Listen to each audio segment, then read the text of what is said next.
Hello everybody, welcome back to day 2 of Environment. This morning we're going to start with principle on natural disasters, and you guys have 30 minutes each. And first up, I'm going to get rid of those annoying things. But first up, we have Dave. Over to you. I'm so sorry. Great. Well, thank you all so much for being here. I'm delighted to present my very creatively titled paper on flooding. So when we think about floods, about a quarter of the world's population faces serious flood risk, and almost all of them live in a developing country. Climate scientists project that under global warming, this problem is only going to get worse. Yet our understanding of the impacts of floods are limited by important biases in the current way that we measure when and where floods occur. So in this paper, what I do is develop a new way to measure floods and then use that to understand both the impacts of floods and how households adapt. So in particular, I'm going to have 3 parts of this project. First, I'm going to take the measurement of floods quite seriously and develop a way to measure when and where floods occur by combining methods from geophysics and machine learning in the analysis of satellite data. I'm going to use this to be able to construct a daily local measure of flooding that spans over 2 decades. And I'll apply that approach to Bangladesh. This is the 8th most populous country in the world, about 2.5 times the population of the UK, in an area with about only 3/5 of the land mass. And so because almost all of that is in the river delta, Bangladesh is perhaps the place in the world most at risk of flooding. Then I'm going to take that data of floods and try to understand the causal impact of flooding on important measures of economic development and poverty.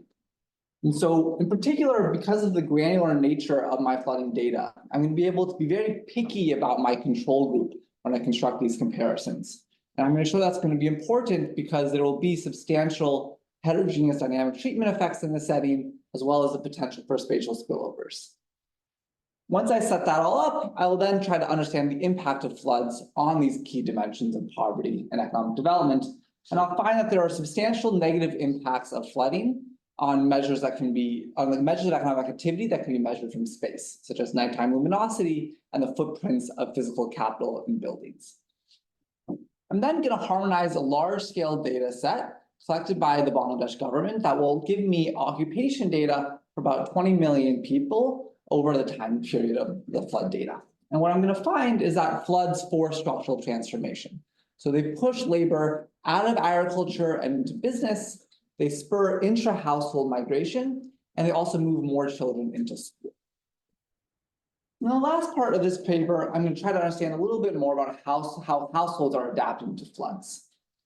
And the kind of reduced form fact I'll start with is that the more floods a place has experienced in the past, the lower the economic damages of subsequent flooding. And I'll show that that's not kind of an artifact of floor effects or something like that in the data. And so that's going to kind of motivate a very simple model of experience-driven adaptation, whereby households get better at adapting to floods, the more floods that they've experienced themselves. And I'm going to show there's kind of 2 potential channels and provide just suggestive evidence in favor of both of them. So the first channel is that the more floods you've had in the past, the higher your beliefs are about future flooding and future flood damages. That's going to raise your marginal benefit of investing in adaptation technologies. The second is that you actually kind of learning by doing stories. So therefore, the more floods you've had in the past, the lower the marginal cost of adaptation, and that's going to help you facilitate coping with future threats. So for the rest of today's talk, I'm going to go through each of these 3 parts and begin by really studying how we're going to measure floods. And so both following my discussions with farmers and the IPCC, I'm going to define floods as the inundation of normally dry land. And I'll be a little bit more precise about exactly what I mean about that in a few slides. So first, I'm going to start off with some challenges in the way we currently measure flooding, then provide an overview of my method. And for anyone who's interested, there's a much more detailed guide on my website that goes into a lot more of the satellite stuff than I'll have time for today. And then I'll go on to the next 2 parts about the impact of floods and adaptation. Okay, great. So when we think about the way we currently measure floods, there are 2 broad approaches. The first is what's called in situ data. And so essentially that involves measuring the height of water. So this is actually one of these type of river gauges in India. And so essentially someone goes every day, marks how high the water is, and that's going to be the kind of core input into a model that then hydrologists will use to try to estimate flooding when that river level gets too high. So there are a few issues when we're using this type of data to understand where and when floods occur. First, kind of by construction, those measures can only detect floods that occur from rivers overflowing. And so when we think about climate change, there are two other types of floods that are going to be important. One are going to be coastal surges that prompt flooding, and the second is going to be rainfall-fed floods, or like pluvial floods as they're called. And so both of those are going to be missed when we only are looking at rivers overflowing. The second is that measure is literally kind of vertical water, right? And when we think about floods, what we actually want to know is the horizontal coverage of surface water, if we're going to follow that IPCC definition. And so in order to convert those two, you have to rely on actually a lot of strong modeling assumptions about characteristics like the type of soil or the type of riverbank that can end up actually mattering quite a bit. And then third, and particularly important for when we think about developing countries, that there just aren't many of those river stations. And so we're going to have actually many sites and many places along rivers that we just don't have coverage in this study. And so when you kind of put all this together, it turns out that when we're using floods based off of this type of in situ data, we're often going to get those wrong. And so perhaps because of that, researchers actually primarily rely on a separate set of flood databases. And these are broadly data sets that rely on either news articles or government reports to let them know where and when floods occur. So some very common examples you might have heard of are the Dartmouth Flood Observatory Archive, the MDAT database, the Global Flood Database. Now, sometimes these databases will involve satellite data. So they might say, use satellites to find the boundary of a flood to really map that inundation extent accurately. But at the core, those satellites are still only used after knowing when and where a flood has occurred. And so kind of the sample of news articles is still going to really define the sample of floods in these data sets.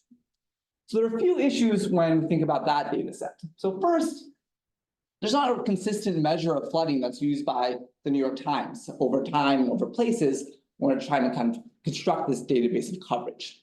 And so that ends up mattering a lot. For example, if you just take the DFO and the MDAT databases, these are kind of the two most commonly used databases. You just try to see every year that at least one of them says a country had a flood. Those two databases only agree with each other about a quarter of the time, just the number of floods in a country. So there's going to be huge discrepancies across databases in what they call a flood, but then also within data sets over time, or even between the data sets and the original sources that they rely on. The second problems that you might kind of just expect in a setting when we're relying on news articles is that in particularly poor areas and rural areas are going to be underrepresented. And, the Financial Times just has better coverage in rural UK than in rural Bangladesh. And what I show is that you can't really get around this by using non-traditional sources. So for example, I looked at the universe of tweets. You still can't really find the kind of floods that we know have occurred in poor and rural places. And then the third problem is that these databases almost exclusively use and include large and long-lasting floods. And those, of course, are important and meaningful. But when I interview farmers and I ask them about the floods that matter to them, you see that they both believe that these short-term flash floods are really important and common, and they also can be very economically damaging. And so that kind of omission of these flash floods that are small is going to be an important drawback when we want to understand the total value and impact of floods.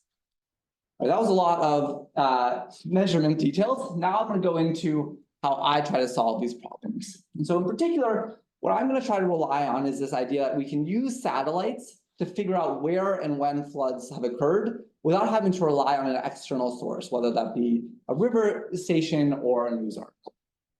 And so in particular, this will work then for any type of flood, whether it's caused by a dam being released or a river or rainfall or a cyclone.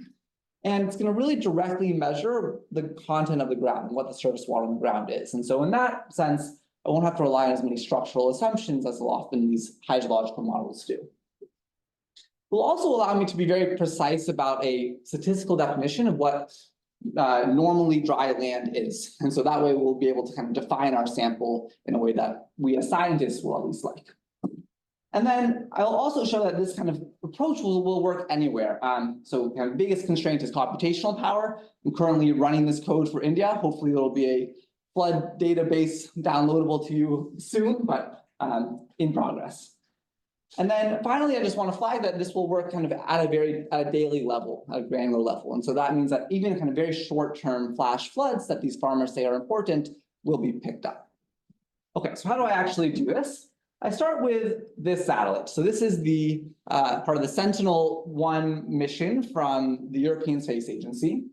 And what's amazing about this satellite is that this is my clip art version of that satellite flying over Bangladesh, you can see. What's amazing about this satellite is that it sends radiation down, very light radiation, not to worry. And when it hits things that aren't water, so if it hits trees or ground or someone's house, that radiation gets bounced back up to the satellite and the sensor detects it. But when that radiation hits surface water, it gets scattered. And so it turns out that this ends up providing a really accurate, high resolution measure of where water occurs. So this is a village in Bangladesh.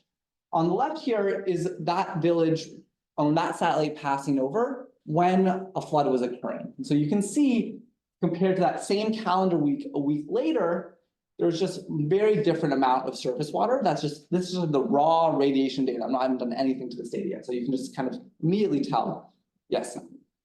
Is surface water, it's really the one and only thing that scatters the radiation? To my knowledge, yes, I should know that for sure, but yes. There's, this is kind of like an X-ray, so you'll see things like, they call it speckle, which is a lot of like noise here. So I have to do some things to remove that, but in general, yeah. There. Maybe related, you're going to say something about cloud. Yes, perfect. So yeah, what's really special about this data set is that it works in all conditions through clouds at night. So this radiation data, this is always coming down. And so that's what makes this most amazing. And that's going to be key. So when I first started trying to measure floods, I wasn't using this. I was using optical data. And it turned out that like you can't see Bangladesh for the summer. And that ends up being a big problem. Was there another question? Okay. Yes. Any other questions? Yeah, I guess if we're covering on methods, is this going to differentiate between areas that predictably flood seasonally or annually versus unexpected, presumably more damaging flood events? Yes, absolutely. So I'm going to go kind of concretely into how I statistically remove what I'm going to call permanent water, which may not be that permanent. It may only show up in May through October, but I'll be able to kind of remove that and not count that as a flood. And I'll be clear about that in like one slide. So LiDAR data? This is not LiDAR data. This is going to be synthetic aperture radar data. It's called SAR data. So I know that it can also get scattered in like different types of forest cover and stuff like that. So I'm guessing whether you're kind of at an extreme level of scattering and that's what allows you to see water. So this forest is not going to be a problem for this actually. And so like, for example, in Bangladesh, this is all going to be kind of covered in vegetation. This is all going to be kind of farmland. It is kind of sensitive to, for example, the like exact angle of the orbit. And so I have to hold all those things constant. But I'll go into that a little. Yes. The most recent devastating floods in Pakistan have been because it has rained in areas where it did not rain for 50 years. So you can't use past images to predict future events. So I was wondering whether with adaptation it would be very different if you're measuring those random events. Yeah, this is a great point. And so what this is going to do, this method is just going to show kind of where there were floods. And so I haven't even kind of gone into predicting flood risk. But you're exactly right that like for kind of one-off things, if I'm kind of using this as my training data, and there's something that's kind of very hard to predict in the 20 years I have data, then this is going to not predict flood risk there. So that's going to be an important limitation when I try to use this to actually estimate flood risk. Great. Okay, so exactly as we just discussed, this is special because it can see through clouds. And so it's in some sense really high quality data of surface water. The drawback is that that satellite doesn't actually orbit very frequently.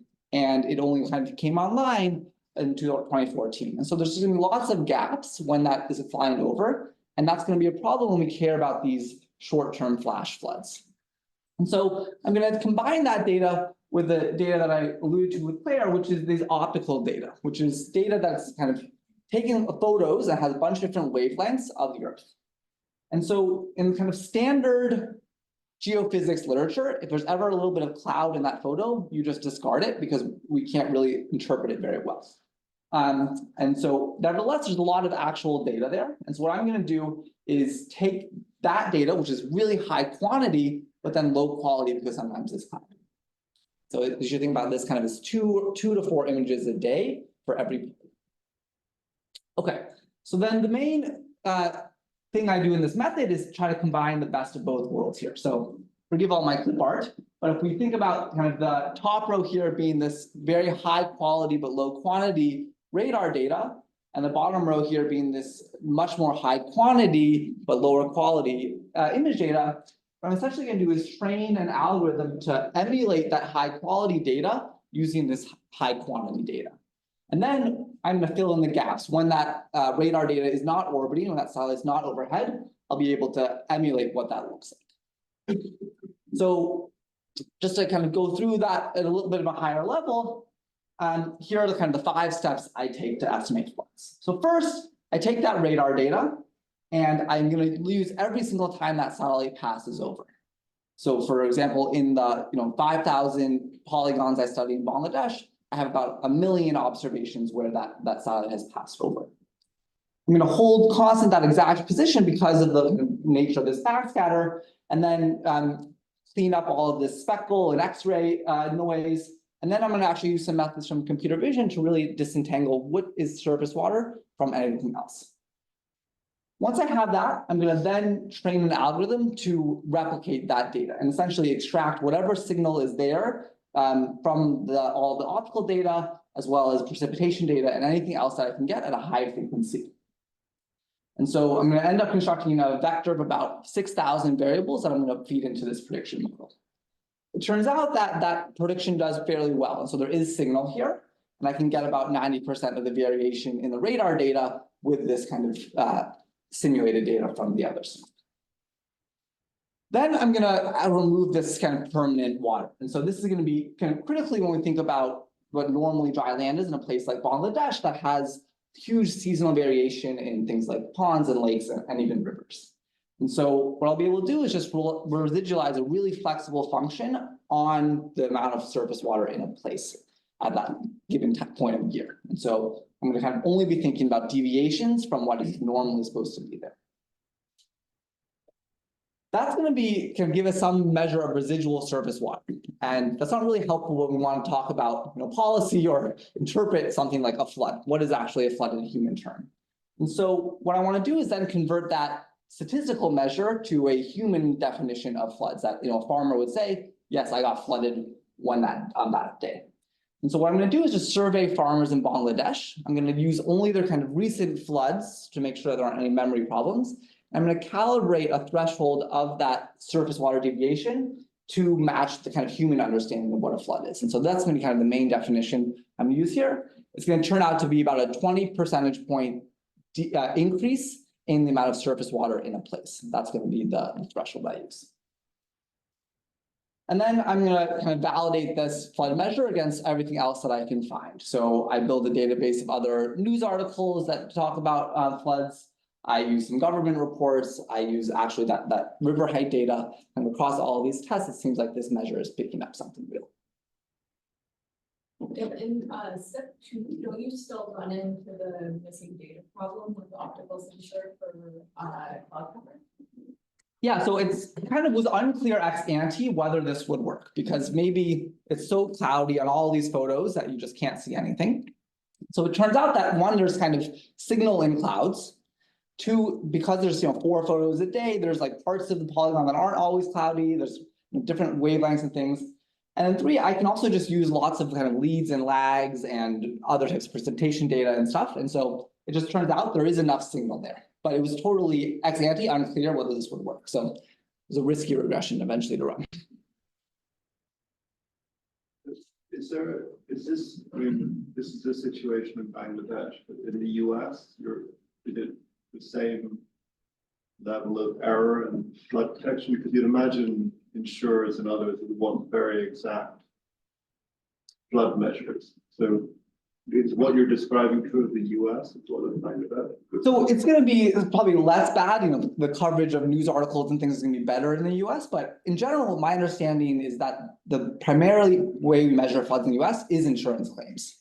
And so, though there are gonna be hydrological models that are gonna be based off of, you know, various elevations, slopes and things like that, but that's still gonna rely on a lot of assumptions about things like soil that are gonna be hard for us to really know. So they're not, I mean, because it seems a bit crazy to use news articles, because sometimes some floods won't be reported, like you're saying. So wouldn't they just be doing kind of what you're doing, but? Absolutely. So I think, you know, the end goal is for this to be run for the whole world, and then we can have a big global flood database for anywhere. That's right. But it's not as bad as Bangladesh, but there's still lots of. My guess is, yeah, I have not delved too much in the US actually, but my guess is that, you know, for many countries, this would actually be very valuable. Yes. Also wondering about the added value of the high frequency data. And if you only predict the whole down sample with the radar data only, we need some lags. Do you have an idea of how good the prediction is? Sorry, so I'm predicting the radar data with what? With other radar data? Other than just the leaves and lags. So yeah, it's gonna be a little bit tricky, right? Because there's gonna be kind of correlations and things in that. So let me think a little bit more about that. I think, you know, one benchmark that is helpful is, so I get about 90% of the variation explained with this sample. If I just regress kind of the ascending direction on the descending direction of the radar data, I get about the same number. So I think this is doing a fairly accurate job. Since in this area of defensive land use, the benefit with loss and agricultural lands versus urbanized areas. Yeah, so it's interesting. I see both in cities and in rural areas that so yeah, I digitized news articles for both Chittagong, which is the kind of the second biggest city in Bangladesh, as well as kind of rural areas. I see that's kind of working in both areas. The floods do seem like systematically different in how they recede in those areas, but this measure is still picking them both up. All right, I'm gonna dive on to the actual economics now, but happy to talk more offline about with anyone about the measurement of floods. So the kind of main thing I'm interested in is the treatment effect of a flood on a given place. And so I'm going to focus on the union in Bangladesh, which is about 20 square kilometers. So what I'm going to kind of assume in my identification strategy is first that there's no anticipation of units, and second, kind of standard parallel trends assumption. Now, one challenge in this setting is that there's going to be all these heterogeneous dynamic treatment effects that are going to cause issues with two-way fixed effects. There's also spatial spillovers going to be worried about. People get multiple treatments. And so that's where it's going to be really valuable that I have lots of very granular data on your past treatment status.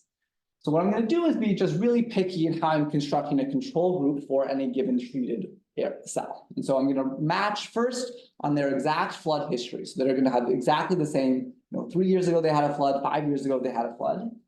I'm going to predict using machine learning their flood risk. And so this is going to be subject to only being able to do a good job for floods that I have data on.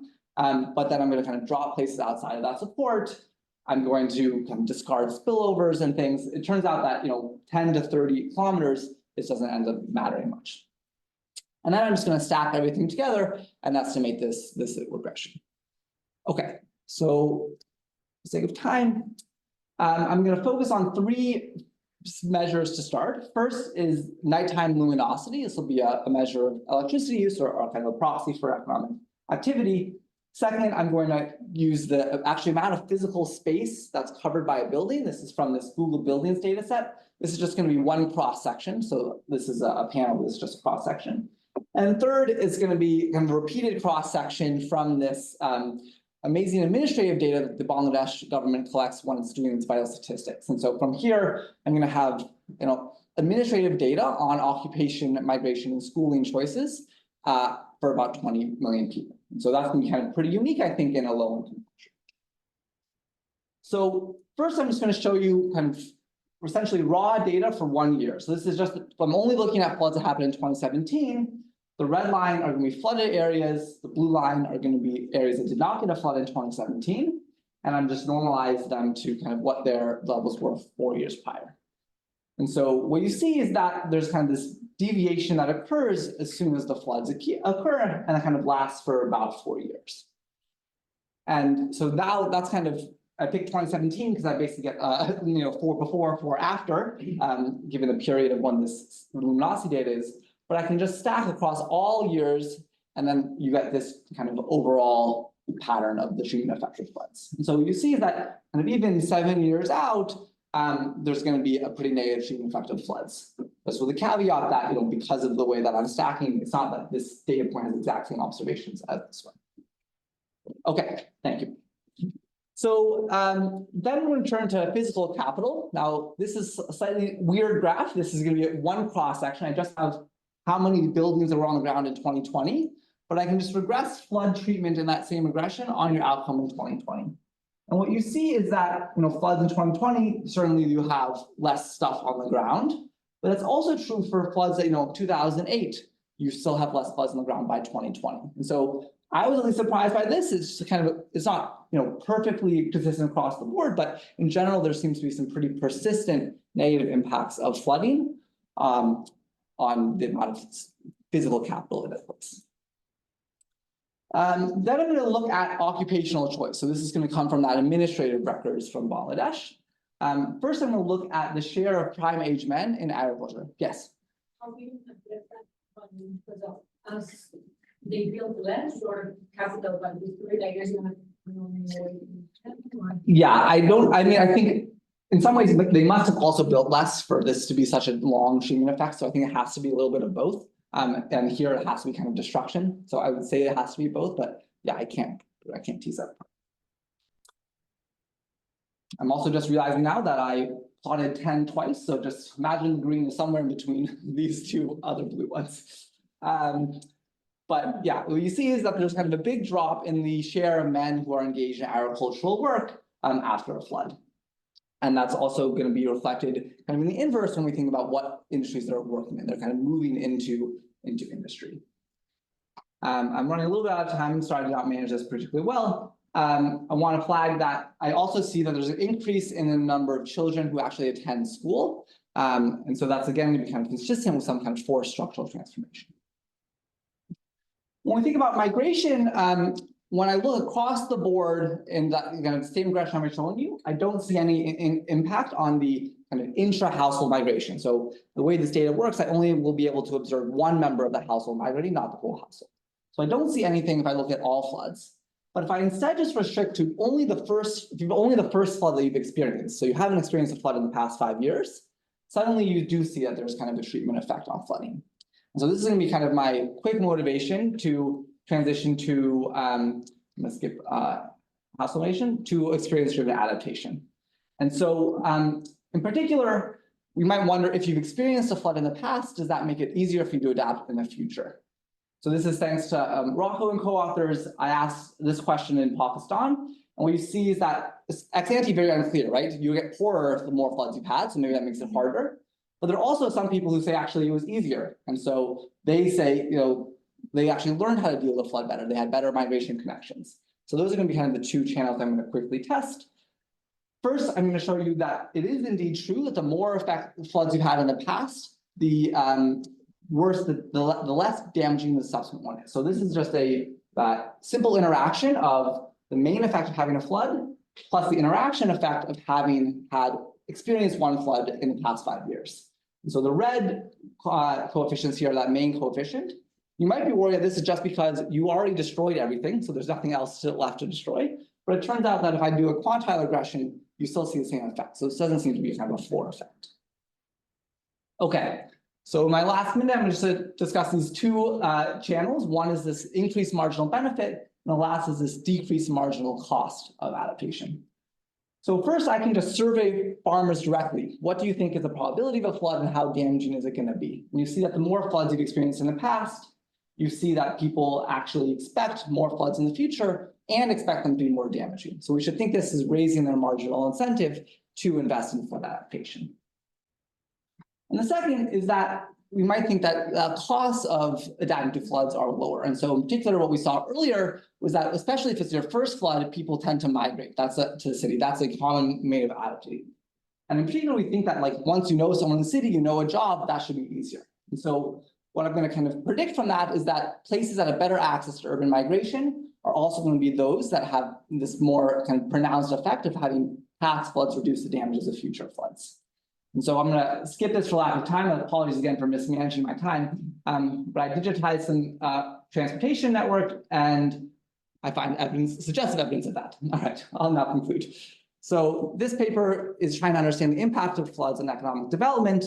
I begin by developing a way to measure floods using satellite data, and then I document that those have substantial, persistent negative economic impacts, but provide evidence that having had experienced more floods in the past reduces the damage of a future flood.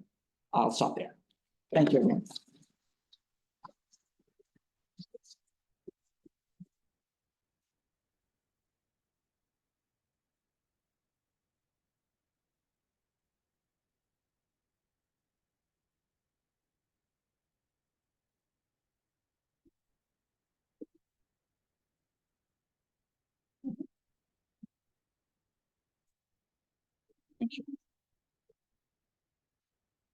Okay, good morning, everyone. Thanks to the organizers for putting up a fantastic program and having our paper included. So this is joint work. So I'll actually go to the symmetric problem, which is like looking at droughts. Okay, although like some of the underlying motivations, unfortunately, remains the same.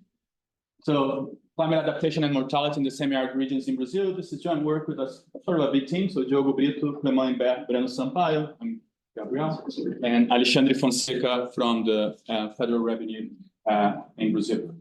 So just to kind of start putting some numbers in terms of the size of the problem, probably don't have to do this for this crowd, but still 2/3 of the global population face some form of severe water scarcity. This is obviously, and especially in arid regions, this is not a new problem, obviously. So we take the title of our paper, The Landslides, from a novel written by a Brazilian in the late 30s. Talking about the hardships of people from semi-arid regions in Brazil in face of droughts, right? Now, of course, as already been and using previous presentation as a segue, like this is likely to get worse with climate change. And unfortunately for us, last week has been a proof of that. Like, so if you've seen the news coming from Brazil in particular, the country is experiencing the most severe drought in some places on record, actually, and in places that before droughts would not be thought of as being a problem, like the Amazon basin, right? So this won't go away, of course, and will have devastating impacts on say, food security and health, especially in the most, this is it's mostly a developing country problem, especially going forward, and this will likely affect the most vulnerable populations within these countries. And of course, migration, and again, as already discussed, is thought of as being one of the key coping mechanisms or adaptation mechanisms, especially in some developing countries. There are big numbers projected for what's been called now climate migrants. This is one prediction from the World Bank. However, it's still unclear whether or not, for example, the most vulnerable within these countries will actually be able to migrate or not. So if you take cross-country evidence from Catherine and Perry, actually, in face of weather shocks, actually poorer countries show less international migration, right? So like this is, again, migration across borders. And then, of course, if you take especially Namrata's recent Vox Dev lit, like one of the main challenges remains like to actually identify affordable, in particular, adaptation policies for the most vulnerable populations in developing countries, and in particular, potentially one that doesn't require migrating. So allow for in situ adaptation. Okay, so please note that I'm calling this a project still. This is the second time actually I present this. It's still like very much ongoing, very much work in progress. I couldn't think of a better crowd to present this to. If you don't share me to Princess, like your feedback would be most valuable to this project. So first of all, we'll take a fresh look on how the poor adapt to drought shocks in developing countries. Similar to Patel's presentation, like one of the contributions will be data, but data on individuals, not so much on the measurement of these shocks. Okay. And then we'll look at what happens to these populations when a new in situ adaptation technology is introduced, which will be the availability of cisterns, which are basically water tanks for household consumption. for harvesting water or storing water. So what we do, we build an individual level panel built from, and this is one key, perhaps innovation, matched admin data from Brazil. I'll talk about the advantages and limitations of the data in a few slides, but I will argue it's like a fairly detailed and rich data to look at this. Then we estimate the effects on droughts on birth rates, death rates, and migration. These are the three outcomes that we can measure extremely well because we have admin data again on all of these things, and coverage of this data in Brazil is quite accurate. We'll have some things to say, not in this presentation, but in the near future about transitioning in and out of conditional cash transfer program, because that's a measure of how poor you are, because that's the main cash transfer program in Brazil. And also whether you're able to get a formal job, because that's also again something that we see in great detail. So, and then we'll look at the impact of this new technology, of the provision of cisterns. The main program, actually, or the main arm of the program, was the provision of household consumption cisterns. So these are like smaller cisterns. But also there was, for a smaller set of households, there was the provision of agricultural cisterns, which are much larger and allow for storing water for agricultural activities as well. And then we'll see how the introduction of this technology allows households to cope better or not when a drought shock hits. Okay. So this is a short presentation. So let me give you already a preview of results. First of all, what happens when droughts hit these households in the semi-arid in Brazil? Well, essentially what happens is a substantial effect on natality or birth rate, but in particular, it increases mortality. So like that's kind of the most extreme welfare effect you could think about. These effects are highly concentrated among the poor households. So everything I'll show you here is using data on the more disadvantaged population in Brazil. You can think about being below the median household income in the country. However, there's still substantial heterogeneity in terms of how disadvantaged households are within our data. We are able to see that because we know, for example, the materials of their houses. So we are able to construct a wealth, big quote unquote, index, okay? And then we can split the sample between those below this index and those above. So this will be for us, for the remainder of the presentation, the rich and the poor. But remember, it's kind of like the most poor and the least poor here. So essentially, especially the effects of mortality are highly concentrated among the poor.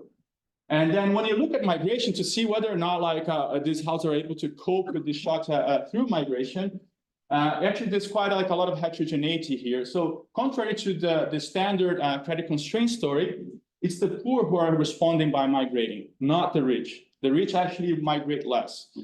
This could be surprising if you come to this with a simple credit constraint story, but if you see like the Lagapus, Mubarak, and Von econometric paper, if you think about their model, actually, if you take a simplified version of that model, it's fully consistent with this story here. So essentially, there's a big utility cost of migrating, and not so much the credit constraints that bind here. So when the government introduces the systems here, what happens actually, there's an increase in birth rates, a substantial reduction in mortality that's especially pronounced among the poor. And what's interesting is that it substantially decreases migration, especially for the poor. So when provided with the ability to smooth these shocks and adapt without having to migrate, that's what the houses do. The agricultural system basically just amplifies these effects. Okay. And then comparing what happens when droughts hit people that have the system versus not. So what happens is that the systems are able to cut the mortality effects substantially and by half for the poor. So that's actually like a quite effective policy, and also cuts nearly by half the impacts on migration from this drought. So it's really allowing for adaptation in place. Okay, so this is the ambitious plan for a half-an-hour talk. I have completely removed the framework. I'm happy to talk about it offline. So let me jump already to the context. So the semi-arid region in Brazil comprises over 1 million square meters, nearly 1,300 municipalities and 28 million people. So by all accounts, it's a large area, okay? Now, it's mostly comprised by small municipalities. The median population here is 20,000 people. but it's largely dominated by subsistence agriculture, in particular rain-fed agriculture. So as you can imagine, like droughts have a substantial effect here. Now, also, this is not their first rodeo. Like whatever I show you here, this has been happening for a long time in this region.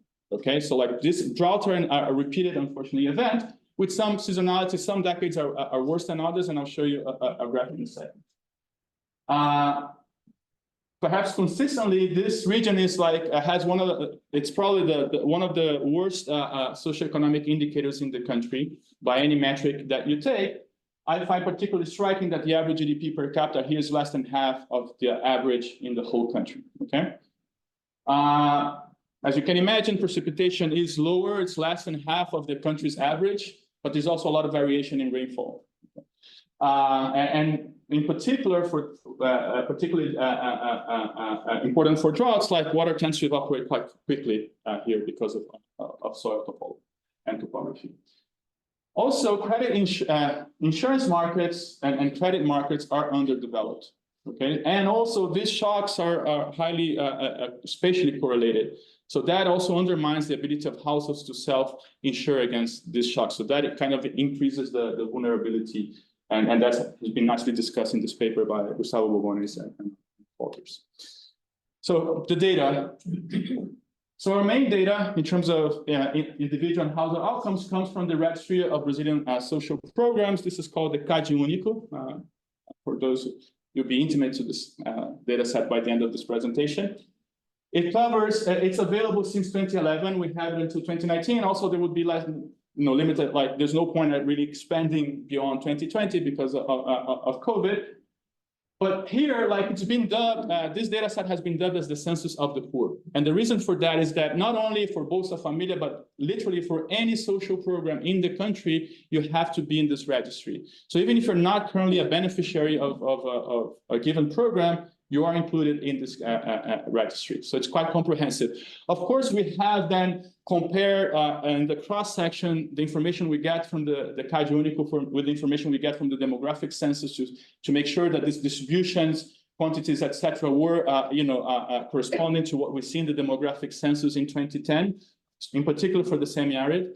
Migration rates are harder to compare because I would argue we capture better migration in this data, and I'll tell you why, but also because the new census is not yet available, so we cannot compare the same period for both data sets.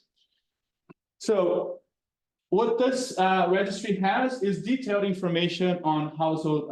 So first of all, key to us, of course, the address, but also family composition, assets. As I mentioned, we know the materials their houses are made of, different household characteristics. We follow, this registry follows households, but also individuals. So when we see when a given individual leaves a household and goes elsewhere. Now, the goes elsewhere is the key part for migration here, obviously. So whenever they change address, we know to the extent that they re-register wherever they go. Now, they have, as I said, like they have high incentives to doing so because that's the gateway to get access to any social program in Brazil.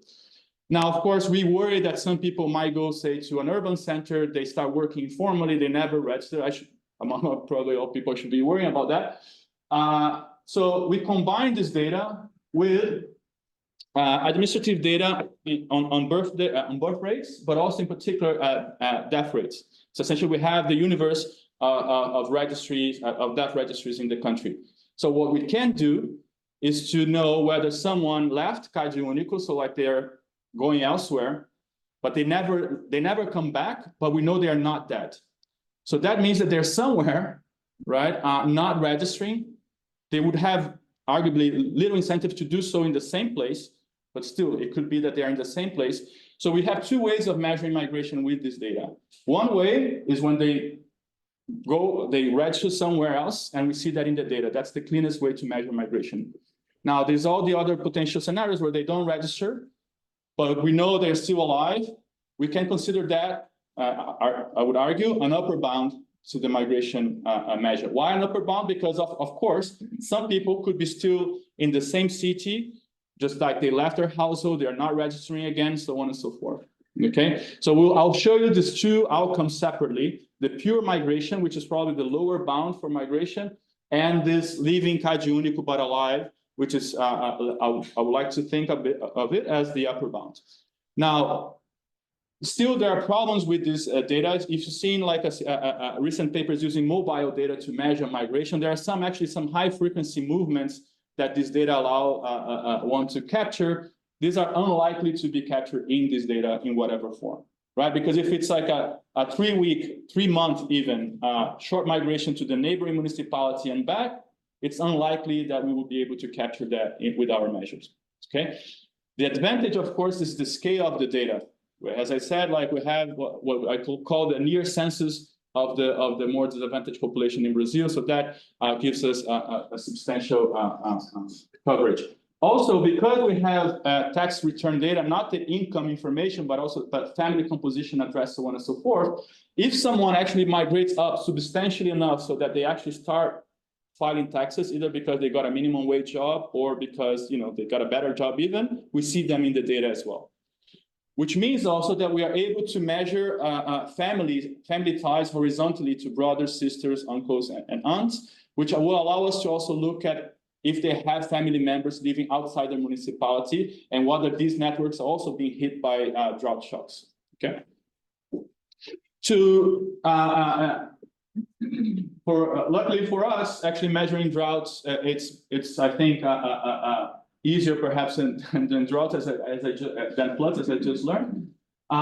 We use the SPEI measurement, which combines not only precipitation but also incorporates temperature by evapotranspiration. So essentially, and this is available in quite detail and good coverage again for the semi-arid in Brazil. It's a continuous measure, so we'll follow the authors. And for us, a drought is whenever the SPEI is negative in a given municipality. Of course, we can then look at intensity as well. Questions? Great. So some descriptive statistics, just to get you get a sense from about the region we're looking at. This is the semi-arid. This is the non-semi-arid. This is using data from the Kaji único, meaning this is already focusing on the more disadvantaged population in the country, and still families in the semi-arid fare considerably worse than those in the non-semi-arid. This is one data point one information that I mentioned, like this is GDP per capita in Brazilian reais, but like if you see the magnitude, it's less than half in the semi-arid as opposed to the rest of the country. Even within this more disadvantaged population, the poor index is higher in the semi-arid. There's more people in Bolsa Familia. Everything points to a more disadvantaged population, even within this already disadvantaged population data set. This is what I mentioned about like the recurrence of droughts in the semi-arid. This is a graph of SPEI over time. Our period of analysis is here. So you see that this was a high dryness period for the semi-arid. There was like a succession of actually severe droughts hitting the region. For the drought effects, I'll show you the effects of the 2014 drought, because that's a convenient episode because there, basically half of the municipalities were hit by this drought and the other half was not.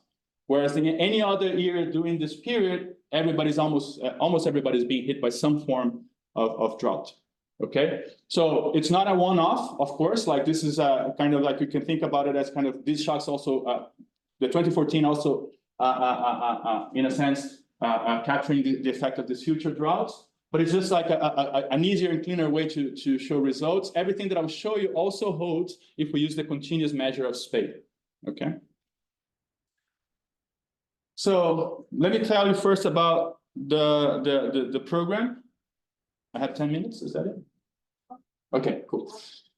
So the goal is to provide water security for these households. And they do so by installing these tanks. These are the cisterns. These are meant for household consumption only.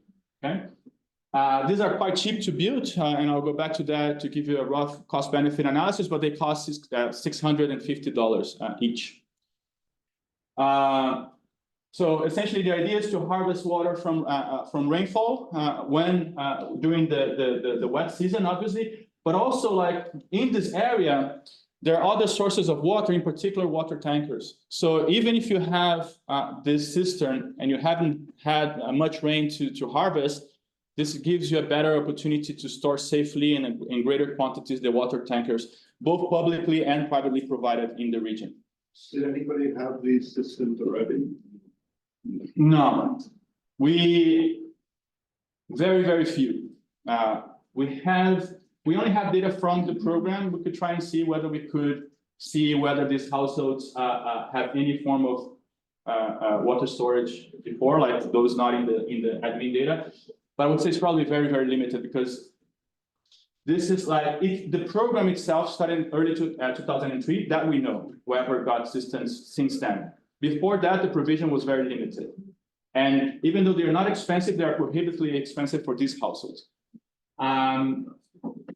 So I already covered this. So now we have nearly 1 million cisterns. So that's been like a massive program. We look at the main expansion period, which is after 2010, where that almost went up by 3 times. So it went up from 362K to almost 900K in 2016. We'll focus in 2013, which is one of the main expansion years. But of course, we have the admin data, so we know everybody that ever received assistance, so we can actually rule those out from our potential. So just one thing, why have you put the cisterns in a tent? Why do you have the cisterns in a tent? In a tent? Yeah. I know these are concrete. These are concrete plates. Sorry, yeah. So essentially, it's pre-made concrete plates. That's why they're cheap and also fast to build. Sorry, No, fair enough. This is not a high-res picture, so it's not. Don't blame your glasses. Blame my slides. So before the systems, and going back to Ronald's point, like actually households rely mainly on small ponds and reservoirs that were constructed to kind of store water, but these are also affected by droughts, obviously. They require most households walking long distances. The water quality is low here because they are also subject to contamination and so on. We now have data on the location of these different data sources. So like the next version that, if you want to see like of the paper in a couple of weeks, we'll have also heterogeneity of household that have and have not access to this kind of sources. Also, households receive basic training with the system to how to use the system, how to treat the water to retain quality, so on and so forth. In terms of eligibility, yeah. Try to sense what household is spending on. Like if they got it in private times, do they have to pay? We have information on that from the CAGI Único. It's a bit noisy. We do see some evidence that the systems reduce the expenditures, but it's quite noisy because the quality is not great. They would potentially buy from water tankers. There was political use as well, as Bobonis et al. Shows. So like, politicians would bring the water tankers during elections, and then they will be publicly provided as well. So what they do, the federal government partners with the private NGO. The selection of beneficiaries is so the program was rolled out across municipalities. Within a municipality, there was eligibility criteria defined by the federal government. So essentially, the requirement was they had to be living in rural areas without systematic or secure access to water. You have to be registered in the CAGI Único. Now, then within municipality, priority was given for low income, headed by women, a large number of women, elderly, so vulnerability indicators, essentially. We know exactly the criteria, and we see that in the data because that's the data that the government used to assess that. Yeah. Is there any sense that this was somewhat used as patronage? Strongholds of the governing party were targeted first or anything like that? So not this large scale one, because this was done by a large private NGO, to the extent possible, not politically connected, and it was run by the federal government. Of course, you could have still this kind of patronizing in terms of targeting municipalities. We'll do everything within municipality for what I'll show you here.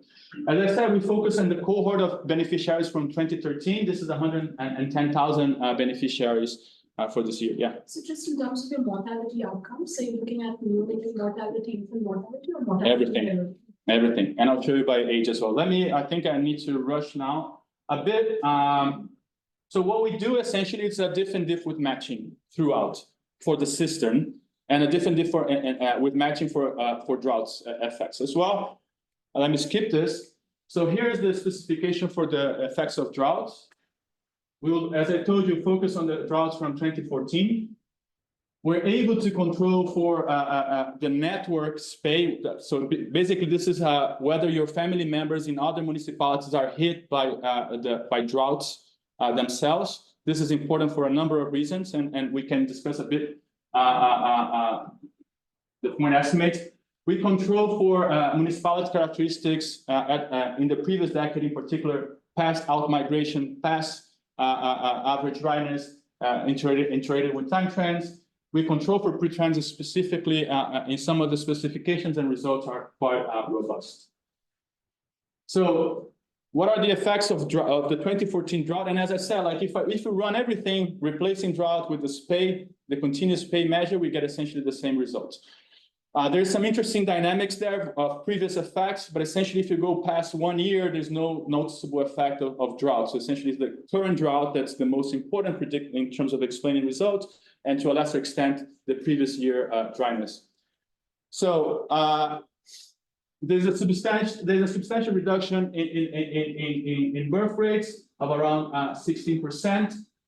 A more substantial effects on mortality. It increases mortality by 22%. When the household is hit by a drought. No distinguishable effect on the share of family that migrated. So this is, again, as I said, kind of the lower bound for migration. This would be the upper bound, which is like leaving Cade Único but alive. And there you see a detectable effect, and a sizable one, but still around less than 10% relative to the baseline rate of increasing migration, not reducing. Now, these effects are quite heterogeneous by poor and non-poor households in our setting. The natality effects are much stronger in terms of reducing birth rates among the poor. The mortality effects are entirely concentrated among the poor, and they're quite sizable. Okay? In terms of migration, this is the result that I anticipated. The richer actually respond by reducing migration. Because remember, this is a negative shock to everybody.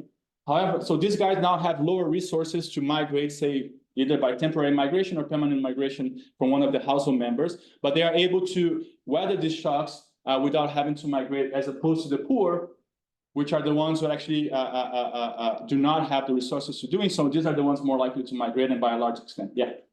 But this is presumably subject to the issues we described about the different ways of measuring migration. We have information where they are migrating to, and in particular, how far they're migrating to the next. I'll get to that with the system, but anticipating essentially the system are reducing longer migrations to richer places that are typically temporary. But you can't say anything about how far it's reducing their drought exposure by doing so. We can. But do you have a sense of whether we can compute the SPAY differential? We have done that. I'm not showing this here, but we can compute the SPAY differential between origin and destination. They go to less dry places. I don't have the result off the top of my head because we decided to focus on the economic outcomes. But yeah, we can do that. So that's a good point. So bringing this back. Okay. So the effects now. I won't show you this today, but actually, and this is more suggestive evidence, but the mortality effects among the poor are almost entirely concentrated amongst those who do not migrate. So there's also heterogeneity among these poor, some of them actually able to migrate in response to a shock. Those who are not able to do so, these are the ones who experience the higher mortality. But then, of course, it's less clean in terms of identification. So just like this is by age groups and across the outcomes, mortality is concentrated on people with more than 55 years old, not on children, as was asked just before. So this is just a summary of the results that I've just shown you. Let me then show you the effects of cistern. So for cisterns, we do, this is a cross-sectional specification, but looks at changes in outcomes from 2013 to end line in 2019. Looking at the introduction of cisterns, and again, like the baseline characteristics of households and municipalities. So what does the cistern do? Well, it reduces, so it actually allows for higher natality, so it increases birth rates. It substantially reduces mortality rates by 28%, and reduces overall migration, regardless of the measure that one uses. in terms of the heterogeneity that I was emphasizing so far, the effects are much stronger among the poor. So then again, like you see that the reduction in mortality rate is 3 times amongst the poor. The share of family migrating, it's almost twice compared to the overall reduction in amongst the poor households. That's the same for either measure of migration. I just like, this is not particularly interesting. So here's like the patterns of migration that I was alluding to in my response to Claire. So here you see that the system reduces migration, longer distance migrations to richer places and temporary migration episodes. Temporary to the extent that we're not capturing the super high frequency ones. Okay, just to go back to the discussion in the beginning. And then this affects, in particular, the reduction in distance and how differentially rich the destination and origin are more concentrated and pronounced among the poor. Those that receive agricultural cisterns, actually, you see a substantial amplification of the positive effects of the household cistern. And then, just perhaps I need to conclude, right? A rough cost-benefit analysis, as I told you, it's a no-brainer, right? It costs $650 by whatever measure you take of of the value of a statistical life. It can go from 8.5 to 85 times improve, like cost-benefit or a benefit relative to the cost.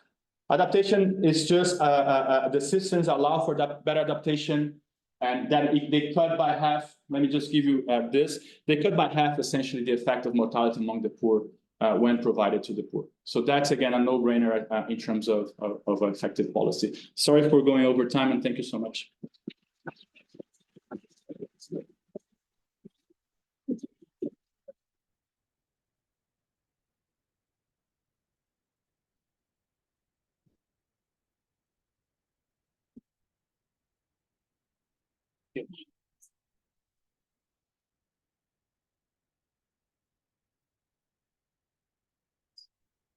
Morning. This is a paper on landslides, which I've been working on for a few years with Jakob Hennig, who's part-time at the World Bank and now full-time at his new startup in which he trains and matches Ugandan workers with German firms that want to hire them. So we got started on this project because we wanted to understand what natural disasters do to the people they affect, and in particular to the people they displace. Now, displacement by natural disaster is an immense global phenomenon. Of course, if we want to have good mitigation and good response policies, it's important for us to understand what those impacts are, on whom they fall the hardest, and what factors can assist with recovery afterward. Right? Now, there's something tricky about disasters, and that's that they're the most prevalent and the most destructive in exactly the areas where they're the hardest to study. And I mean, broadly speaking, lower income countries. So there's really 2 main challenges here. One is the usual one about identification. Disasters don't strike randomly, people can sort and so on. That I think is actually the easier of the 2 challenges to manage. After all, our field is quite good at coming up with clever identification strategies. It helps that disasters, while not completely random, are also not completely deterministic. There's usually some random part of the variation that people like us have gotten very good at exploiting. The second challenge, and I think that this is really the more intractable one, is a data one. And that's, to put it simply, big disasters tend to move people around. And so it can become difficult to even know who the original population is and to collect data on how they're doing. Okay. So researchers have approached this in a couple different ways. A common one is to assign exposure to disasters based on region of residence. Of course, there you'll miss the displaced if they've moved across regions. Another is to assign it by region of birth. That will include the displaced, but it will also include the ex-ante relocators who may be selected in a very different way. If you're a lucky researcher, you found a panel around a disaster event that will help you know who the affected population was and identify impacts on it, provided that there wasn't a lot of displacement, because most panels don't track households if the entire household leaves the study area. There probably are some that do, but many of the big ones don't. So we don't know all that much about impacts of disasters that displace a lot of people in lower income countries. What we know so far from related literature suggests that those impacts could be positive. And I really don't mean this as a straw man. This truly was Jakob and my prior going into this. In retrospect, maybe that was a little bit naive, but it didn't come from nowhere. It came from a strand of literature mostly focused on higher income countries, showing that disasters can move people to quote unquote better locations. So think about students leaving New Orleans after Katrina, for example. And a literature mostly in macroeconomics, looking at either country or regional variation, and finding that in particular reconstruction aid can affect long-run outcomes. Now, as many of you probably know, most big disasters don't invite very much reconstruction aid, right?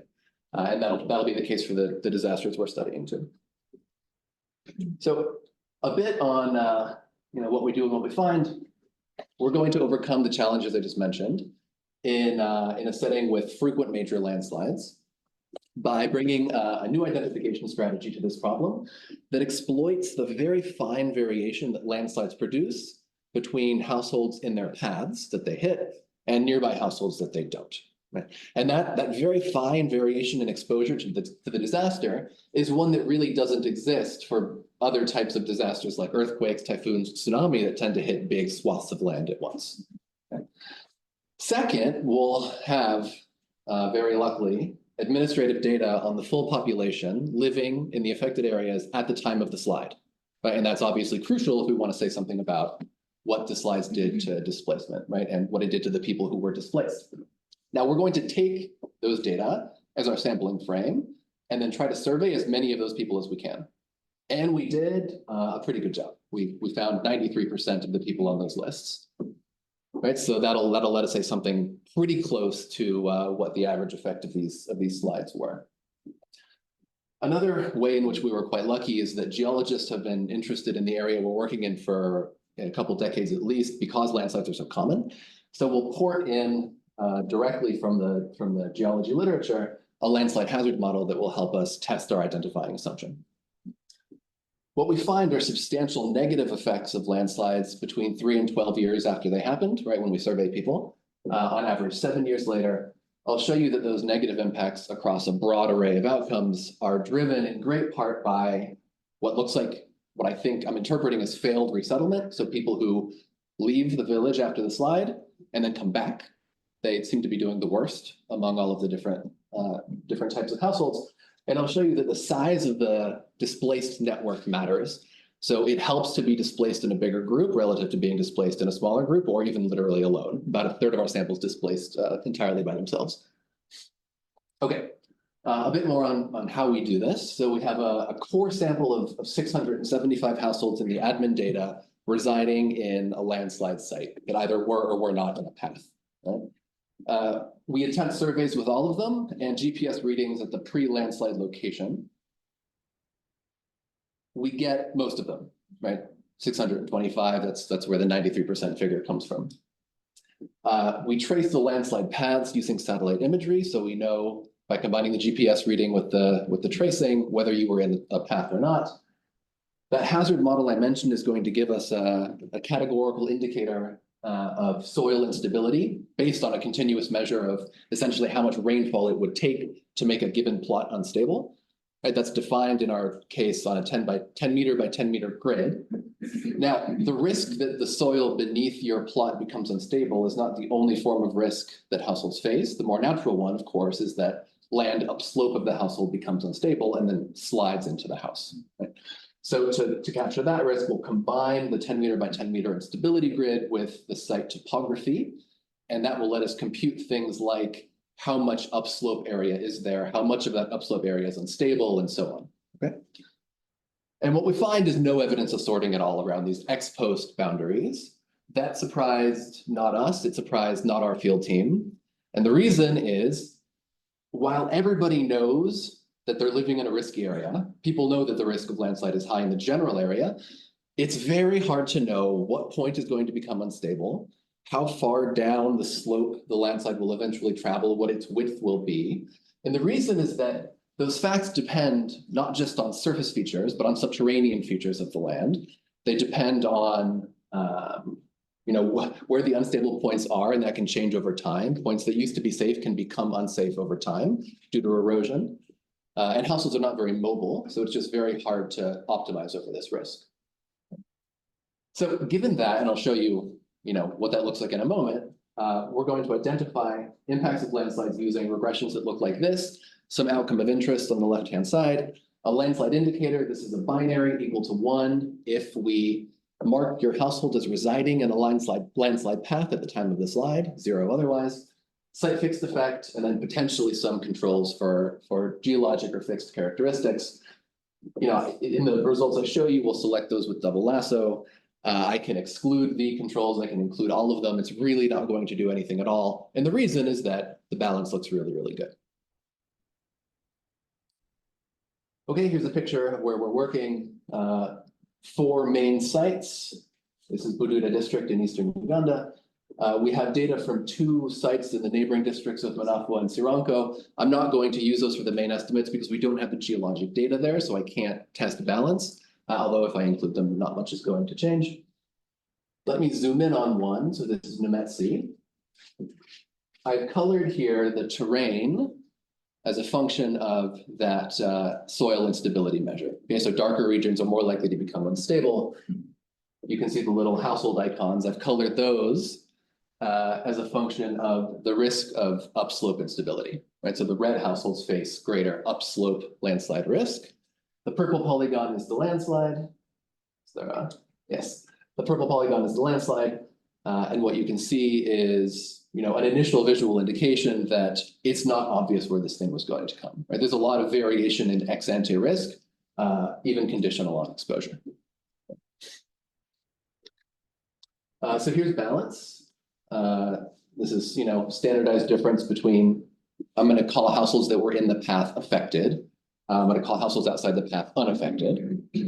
Standardized differences between the two on a host of geologic, fixed, and retrospective information. It looks really, really good, right? So this is why I'm going to assume that there's no sorting. Question? Do you know, if the household is unaffected, but they have a plot of land that was affected? Yes, I'll know that. And in fact, you'll see that even households not in the path often had plots that were affected at the time. Okay, let me show you what these things do. So every outcome I'm showing you here, right, is coming from the regression specification I just showed you. Right, each column is a different outcome. Households in the landslide path experience something like a 45% rate of household damage, major household damage. Most of that is entirely being swept away. That's on a base of 12%. So 2 comments. The base mean isn't 0. Why? Because landslides are associated with heavy flooding typically, right? And that itself can damage households. So we ask people, was your house damaged by the slide, at the time of the slide? And if it was damaged by the flood, people are probably saying yes. Why doesn't it go up to 100? Possibly there's some classification error in our GPS readings, but more likely, I think, for most of these households, it's the case that if you're along the boundary of the slide, your house might be spared. The casualty rate is 29% roughly for households living in the past, so that's very, very high. Again, not 0 in the unaffected group.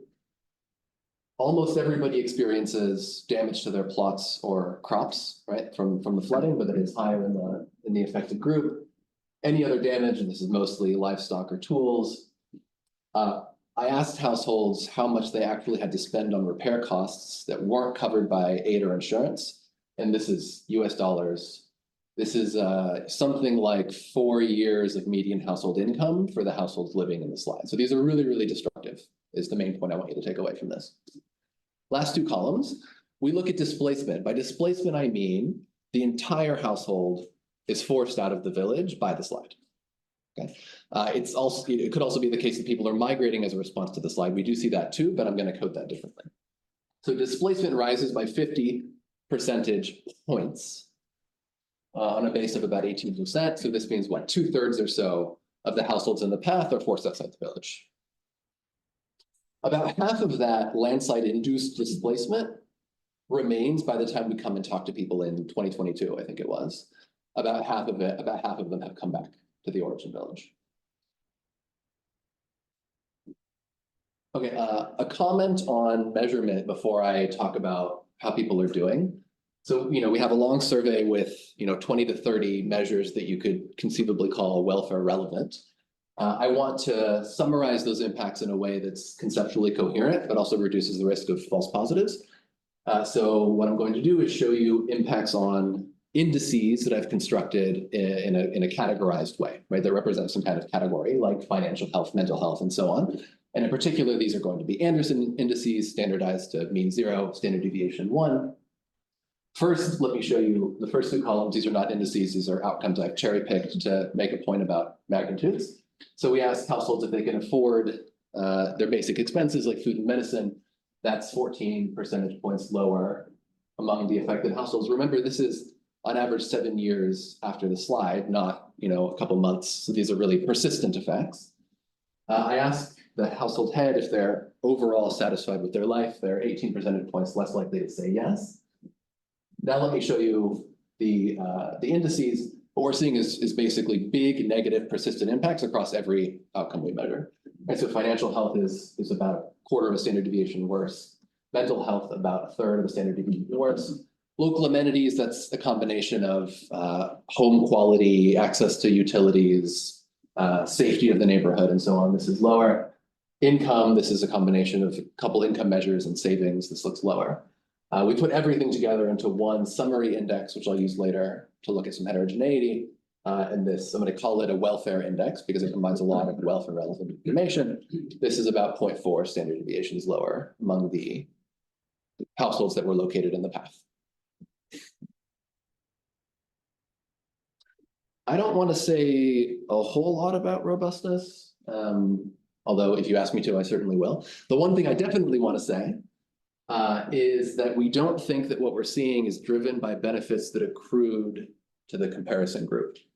One reason is that there's no good theoretical reason to think that there would be those benefits. There was no substantial aid. These unaffected households were not moved to better locations. There were no major capital transfers. People just don't have much physical capital. But also empirically, we can develop some proxies for these indirect effects. Were you close to a landslide path? Were you in the same village as a household that was hit by the landslide? And it looks like those indirect effects are small, at least relative to the direct effects. If anything, I think there's much stronger a priori reason to think that the nearby households were negatively affected. I mean, after all, they experienced damage to their land and crops, and some of them even their houses. It helps, I think, that we're looking 3 to 12 years after the event, so probably some of these indirect effects have dissipated by then. All right, if you ask me about this, I'll talk about it, but what we find is remarkably robust. I mean, I can put whatever controls I want in there. I can control for distance to the boundary.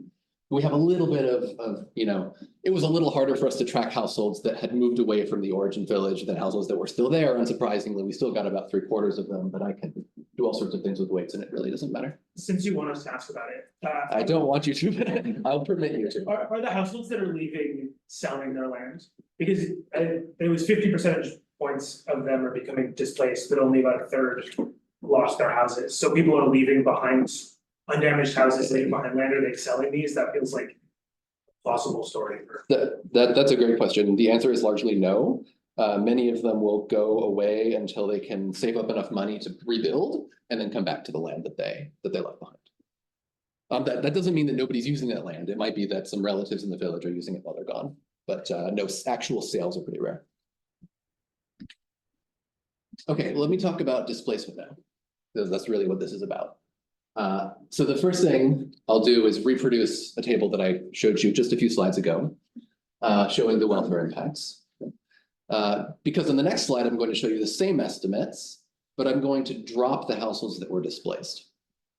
That's a weird thing to do. It's obviously wrong to exclude a set of households, right, that were affected by the slides, but I think it's a useful illustration in that it approximates the results that you would get from a traditional panel from which these households would have attrited, right? So here's the full sample, here's the sample without the displaced. Basically everything attenuates substantially towards 0. Okay. There's one that doesn't, you might have noticed this one doesn't, the local amenity index. And that's maybe unsurprising because these are the people who stayed in a landslide affected area. But so what I just showed you implies that the displaced are doing worse, right? Just as a matter of algebra, I exclude them and the impacts are attenuated. So among those hit by the landslide, the displaced are doing worse. I can think of 3 explanations for that. One, there's negative selection into displacement. I think that's a priori quite reasonable. The landslide comes, I don't have the money to rebuild, so I leave. Right? I do have the money to rebuild, so I stay. Everything we see points against that. Right? If anything, and it's not massive, but if anything, we see positive selection into displacement. The story is closer to, if I have enough money, I buy a plot of land somewhere else and try to rebuild there. So we don't think that this is it. I can't definitively rule it out, but everything we see points against it. Second, it could be that displacement is correlated with direct impacts of the slides that then persist over time. So this would be, I'm more likely to be forced out of the village if the landslide destroyed my house, and having my house destroyed is bad for me in a persistent way. So to check for this, the best we can do is measure as much as we can. The good thing is we constructed the survey ourselves. So we have a lot of information on the damages that households faced, the value of those damages. We can compare households that face similar damages, control for these things essentially, and see if that affects our estimates. It really doesn't, as I'll show you in a minute. And of course, the third explanation is that displacement is somehow in itself harmful. And this is what I'm going to try to persuade you is part of the story. Right? Why might it be harmful? It could push households to worse locations. I don't think that's what's going on here. Why? There's just not much scope for that. Households are not, we expected to see them going to cities. They're not going to big cities, at least. They're not going to Kampala. They're not going to Nairobi.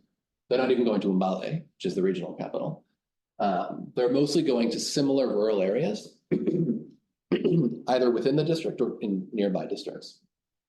Although we also have some data, so we can test this explicitly. Maybe displacement fragments social networks, and that's the hypothesis I'm gonna find some evidence for. Indeed, when we look at the networks, the size of the network of households displaced together, I'll show you in a minute that the more people you're displaced with, the better you seem to be doing when we come and talk to you. Okay, so perfect. We should be totally fine. Okay. For once, for once, I've managed this. Okay. Okay, so this here I'm showing you regressions using the same specification I showed you earlier, but now interacting landslide with various variables of interest. So I interacted with displaced. That's just showing you essentially what I already showed you, which is the displaced are doing worse among those affected. I can add controls for damages interacted with landslides. I can add, pre-landslide characteristics interacted with the landslide, selected by lasso, not selected by lasso. It's really not going to do much to push this thing to 0. Now this is descriptively interesting. I distinguish between households that left and stayed versus households that left and came back. Okay. And it's really, you can see the ones that stayed at the destination that seem to be doing okay, right? It's the ones who were displaced and then came back to the origin village that are really driving this big negative number. Okay. That's a little bit surprising if the model that you had in mind was displacement interrupts some location-specific knowledge I've built up. I know how to farm my plot. You push me away, I don't know what to do in the destination. That's a little hard to reconcile with the fact that the households that come back are doing the worst. Right? It really looks like it's a failed resettlement effect that's driving these things. So this is that I've mentioned the network size variable. So this is coming straight from the survey. We ask households, at the time that you were displaced from village A to village B, how many households from village A did you know who moved with you to village B? As is a measure of the network. And we see, it's just a correlation, of course, but we see that the more households there were, the better people seem to be doing. This is per household, and the average is like 7, so this is a pretty big effect. Yeah, Gabriel. Descriptively, what predicts people settling in the new destination? Nothing. Well, except this, as I'll show you in a minute. Nothing pre-landslide. We see very little heterogeneity based on pre-landslide indicators, but I'll show you that the more people you move with, the more likely you are to settle in the destination. Yeah. But just to follow up that, does it mean that also the more people you move with, the more destroyed your original? Yes, yes, yes. And also hard to come back. Yes, so that's clever. we're going to identify the joint impact of the bigger destination network and the smaller origin network. Yeah. Just to say quickly, you know, we have a measure of destination quality. In this case, it's going to be average education at the destination. We can measure that in a pretty granular way because we have data from a lot of the places people move to. If we don't, we use the census, and that doesn't seem to matter much. That's not to say that the quality of the place you go to doesn't matter. It's just that I don't think there was much scope for that here. But in a way, there's something valuable about that because it makes the comparisons cleaner, right? We're seeing people who are moving around to different places where there's not a ton of variation in the locational quality of the places they're going, but there is variation in how many people they move with. Okay, so I showed you what the people who move in bigger groups do better. That's suggestive of some kind of social network effect, right? People are more easily able to establish new lives in the places they go to if they move with people they know. But all I've shown you is a correlation. It could well be that people who move in big groups are doing better for unrelated reasons, right? Popular people are just better at starting new lives for some reason. It's entirely possible. So we're going to bring an IV strategy to this using the extent of the landslide path within a village, which we're going to argue is quasi-random. So the logic is there are some villages where literally one household within the village is in the slides path. There are others where it's 10 or 20. And of course, in the latter case, you're more likely to be moved in a big group, right? We see a very strong first stage there. So what's our identifying assumption here? That the size of the landslide path at origin doesn't affect outcomes at the destination conditional on displacement, right? The fact that the landslide hit 10 households doesn't affect me once I'm in the destination, except by moving other households with me. I think the main concern there would be maybe the type of person who moves in a big group is different than the type of person who moves in a small group. I think that's a reasonable concern. We look for sorting, we see very little of it, and if anything, it pushes the other way. It's the more marginal households that are moving in the bigger groups. Yeah.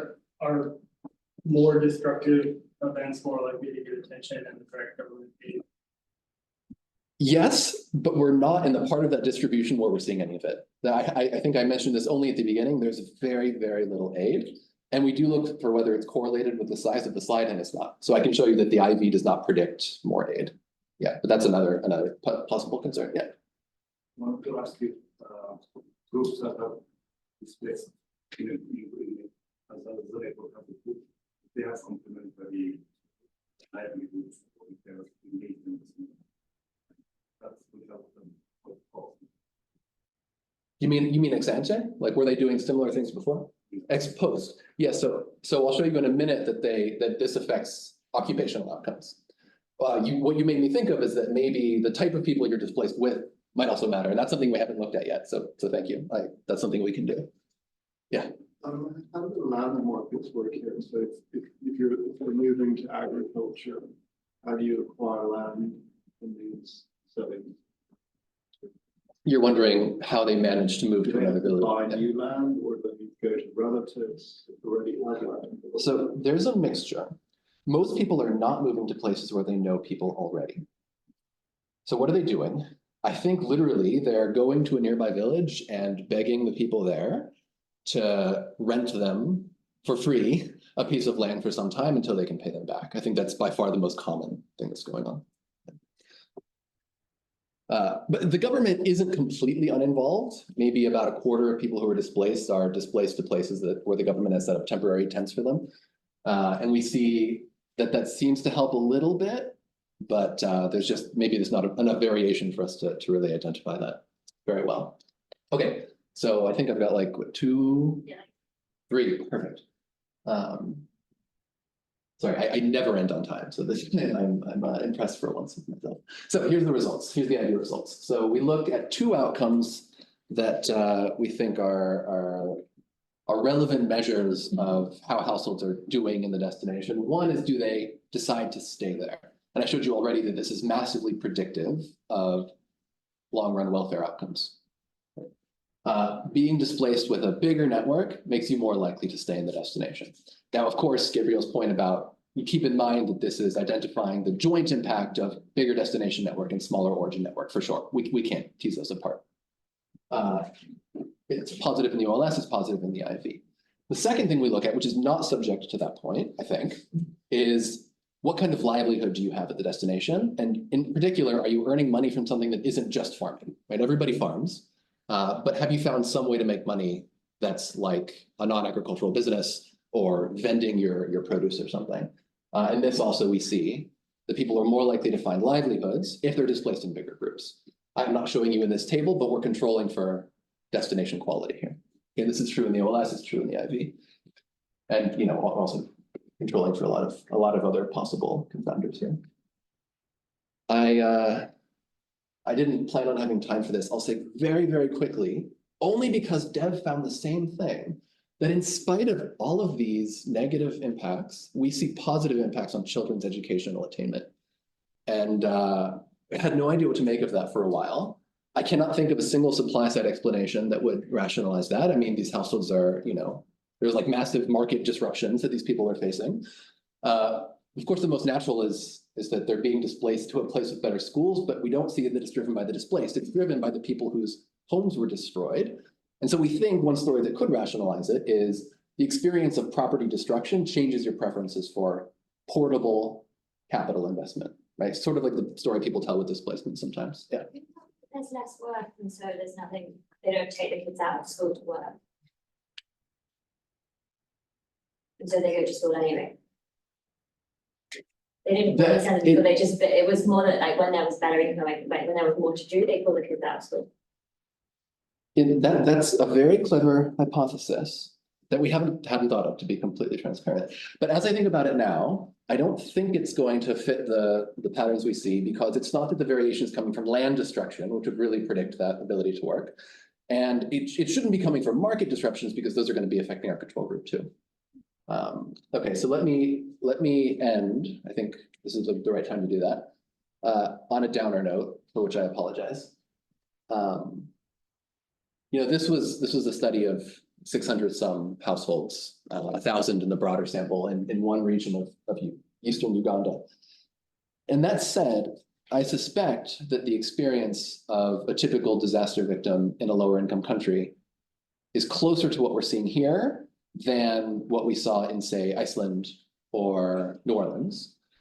Because in our setting, as in many, many settings across the developing world, governments just have such limited capacity to insure people and then respond to the disasters when they happen. There's typically very little external aid, something like 8 to 10% of damages. Right? That's true on average for big disasters, that's true in our setting. And of course, death and displacement are dramatically more common in lower income settings than they are in higher income settings. And I'll mention, even in poor countries, studies of disasters have typically focused on disasters that don't displace a lot of people for the reasons that I described at the beginning. And yet it's the case that in our setting, it's these displaced people who are really driving what we're finding. There's a methodological point here, right? That if you're studying a disaster that displaced people and you happen to be in the field, maybe it's worth spending a little bit more time and energy trying to track down some of these people, because they may be the ones who are really driving what's going on. I'll end there. Thank you very much.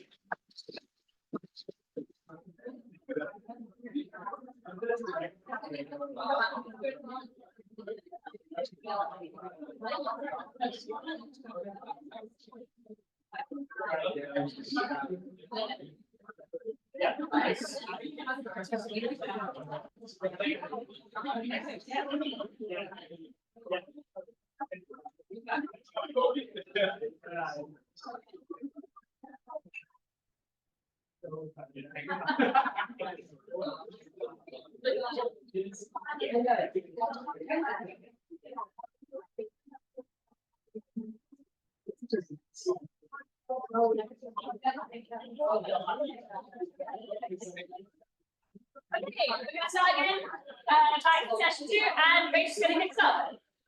Thank everybody. Hi everyone, my name is Rachel Young. I'm a postdoc at UC Berkeley. I did my PhD at Princeton, and I'm also a visiting postdoctoral fellow at Stanford. This is joint work with Professor Solomon Xiang, who's now at Stanford. And our paper is titled Mortality Caused by Tropical Cyclones in the United States. So tropical cyclones are these massive events and they impact huge portions of the United States, and they cause this like cascade of events that occur afterwards through economic channels and social network channels. And the effect of these events are relatively well studied for the economic impacts as well as some of the direct mortality impacts. But the full long run health effects of these events is still relatively unknown. And I always like to start with this amazing image from NASA, which just shows Hurricane Isaac. This is taken in the middle of the night. These are the night lights underneath, and you can see the storm surging right here. And you can also see this is Florida. And if you're not familiar, this is Tampa and Miami, and then here's Louisiana. So these are giant events. These impact huge swaths of the country and have massive economic ripple effects across the United States. So our research question is, what is the long run impact of tropical cyclone climate on mortality in the contiguous United States, or I'm going to call this CONUS, which is just continental United States. So this excludes Alaska and Hawaii and Puerto Rico. So to do this, we studied 501 tropical cyclones that affected CONUS between 1930 and 2015. And we estimate their impact on all-cause mortality up to 20 years after the tropical cyclone, or 240 months. And we think these results are really important for understanding how we should be investing in disaster recovery and adaptation. And they also have implications for how we estimate the cost of future climate change. So the first thing that we have to do is we have to reconstruct wind speed experience on the ground for all of the tropical cyclones.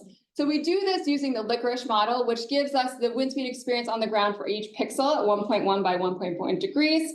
And you can see this is just a reconstruction at one particular point in time. You can see this is the eye of the storm and the corresponding wind speed that branches out from the eye of the storm. Just to give you a sense of what this looks like for one specific event, this is for Hurricane David, which made landfall in September 1979. And here you can see our reconstructed wind swath and its extent across the United States. And from here, we have the pixel level intersecting with all the states, and then we can get a state average wind speed experience from all these events. To give you a sense of the spatial heterogeneity over time, I'm plotting the sum of all of the tropical cyclones that we have in our sample for these decades. So this is the 30s, 40s, 50s, 60s, 70s, 80s, 90s, 2000s, and the 2010s. And from here, we can create monthly averages at the state level.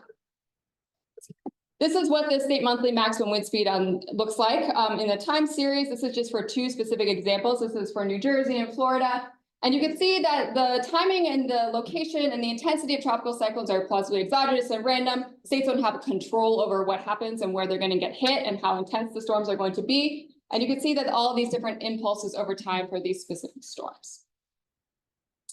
From there, we're able to match this data with monthly all-cause mortality data. We have this very long time series that was digitized by the Baraka et al. Team at Chicago. They did this painstaking process where they took all these like paper records of mortalities, and they were able to digitize this.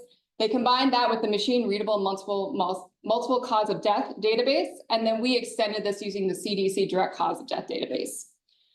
We have this really rich long time series, which allows us to examine over 500 tropical cyclones in this, the impacted CONUS. But there are a couple limitations when you go back this far, namely that the groups of the cause and race and age of mortalities are relatively limited. And in particular, our race variable is limited to just Black and white populations. So when I show you the results with the different age categories and race categories, it's mostly the reason that we chose those categories is because that's what was available in the data. There is county level data that goes back to the late 60s, but it's annual and it's not monthly. And we wanted to get that idiosyncratic pattern of the monthly mortality. And there's also extreme seasonality in mortality, which I'll show you in a little bit. So here I'm again just plotting the raw data. This is the mortality, the death rates per 100,000 people for just two example states, New Jersey and Florida. And what's interesting about this and important to note is that there's both this like really complicated temporal pattern that varies across states, but also there's this extreme spikes. This is driven by the seasonality of mortality. So winter months have higher levels of mortality compared to summer months. So the empirical challenge that we're faced with is the fact that in any given point in time, you are being impacted both by the tropical cyclone that's hitting you now, as well as the tail events from previous tropical cyclones. And so we're using deconvolution to sort of disaggregate the average effect of a tropical cyclone and its signature profile. So this is similar, this is just a cartoon representation of what we're doing, but I showed you earlier the impulses, so all the wind speed events that occur over time. And then this is the total mortality, all-cause mortality profile. And what's underneath of this is that each of these impulses has their own sort of mortality profile that occurs from these different impulses. And then you can see that they're stacked on top of each other over time. But given that the impulses are linearly additive, and we think that you can recover a homogeneous average wind speed event, we can use deconvolution to back out the effect of tropical cyclones on mortality separate from other things that cause mortality. We do this using linear regression. This is our model. So the outcome is mortality rate at state and in individual months. And then we have a very long time series. So we're able to include a lot of leads and lags. We have up to 72 lead periods and 240 lag periods, or up to 20 years of lags. And the effect is the meters per second at wind speed exposure, which I showed you that data earlier. We also include a rich set of fixed effects to account for the sort of temporal and seasonal and spatial heterogeneity. And also important to note is that we include the nonlinear effect of temperature because temperature is both weakly correlated with tropical cyclones, but also we know temperature is a major driver of mortality in the United States. And I do have an appendix plot that shows you the sort of temperature profiles by state, which I think are relatively interesting, but I wanted to exclude for brevity.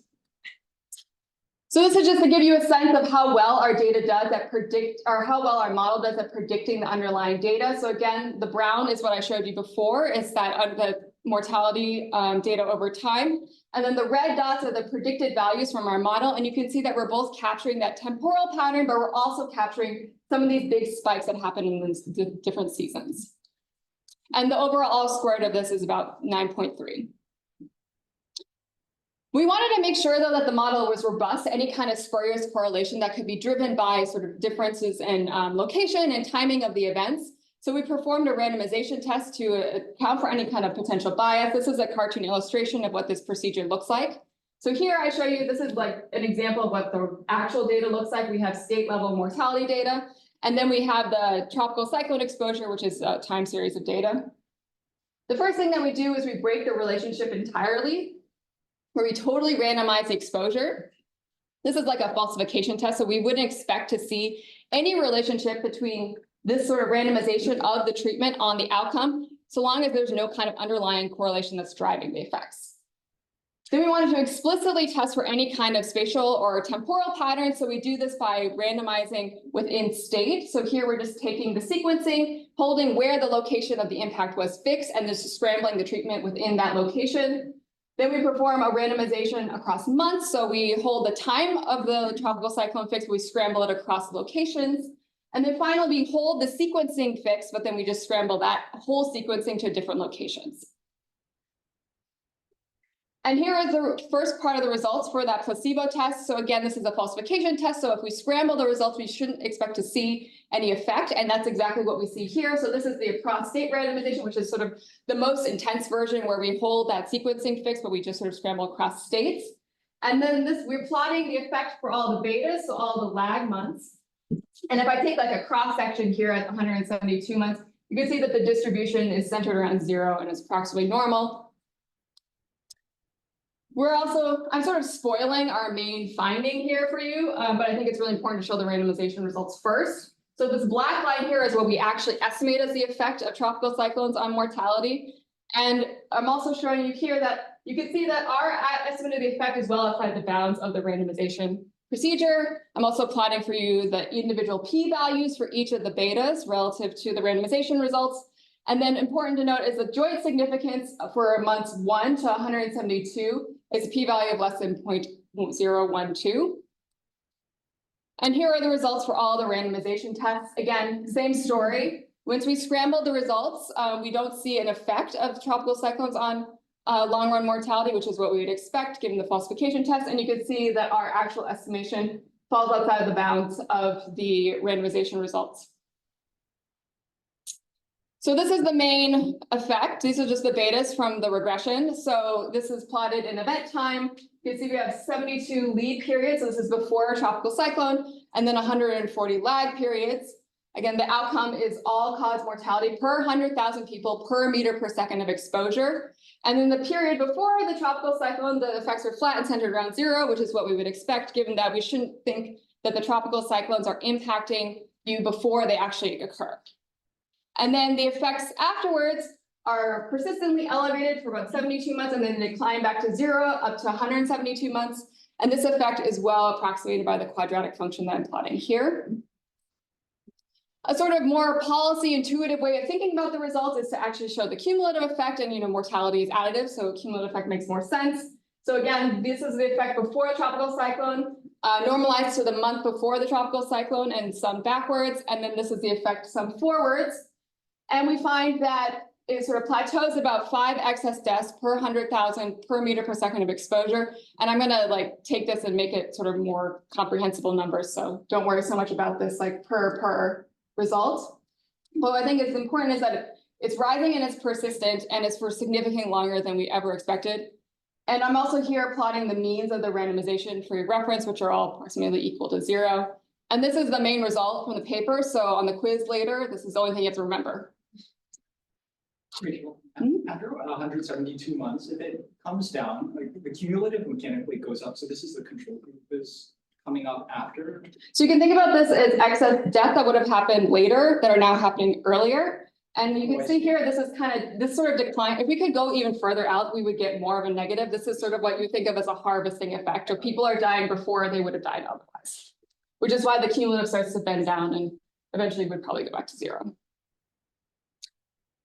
So we decompose the effect by age group. So here we have 4 different age bands. You can see that the overall sensitivity for younger populations, those that are between 1 and 44, are relatively low, and same with the 45 to 64 age group. But really where we see the most persistent effects are for infants. And I want to be explicit about this. We're talking about infants that are born years and years after the tropical cyclone. They were not in utero at the time. They did not physically directly experience these events, which really points to sort of an economic channel. We also decompose by age group, so we can see that the Black population in the United States is significantly more sensitive. I think this is one of the most sort of important findings from this paper. There's a growing literature on environmental justice, particularly in the United States, and the differential impacts of different environmental exposures on different populations. But the empirical literature is relatively limited. So this is one of the first papers I've really seen that are really showing that Black populations are up to 16 times greater chance of dying relative to the white populations in these locations. What's this holding constant in terms of the place? Because southeastern US may have larger Black populations relative to northern seaboard. Yep. So what's this is Black deaths divided by Black population. So could it be that cyclones hitting the Northeast are systematically less destructive or damaging? You might think so, but I'm about to show you adaptation results that sort of point to the contrary. I'm just trying to understand how much to interpret this as about racial differences directly versus about the. This is relative to the Black population in these states. So it's adjusting for any of that. And when we also do this by total population, and you can see that the white effect is larger just because they're a larger proportion of the overall population. So we were curious if states that are more likely to experience tropical cyclones might be slightly less sensitive to them. So here I'm just showing you the average monthly maximum wind speed across the states in the time period of our sample. And then the dotted lines are just the quartiles. So then we just split the sample and we look at the states that are in high average exposure locations and the states that are in low average exposure locations.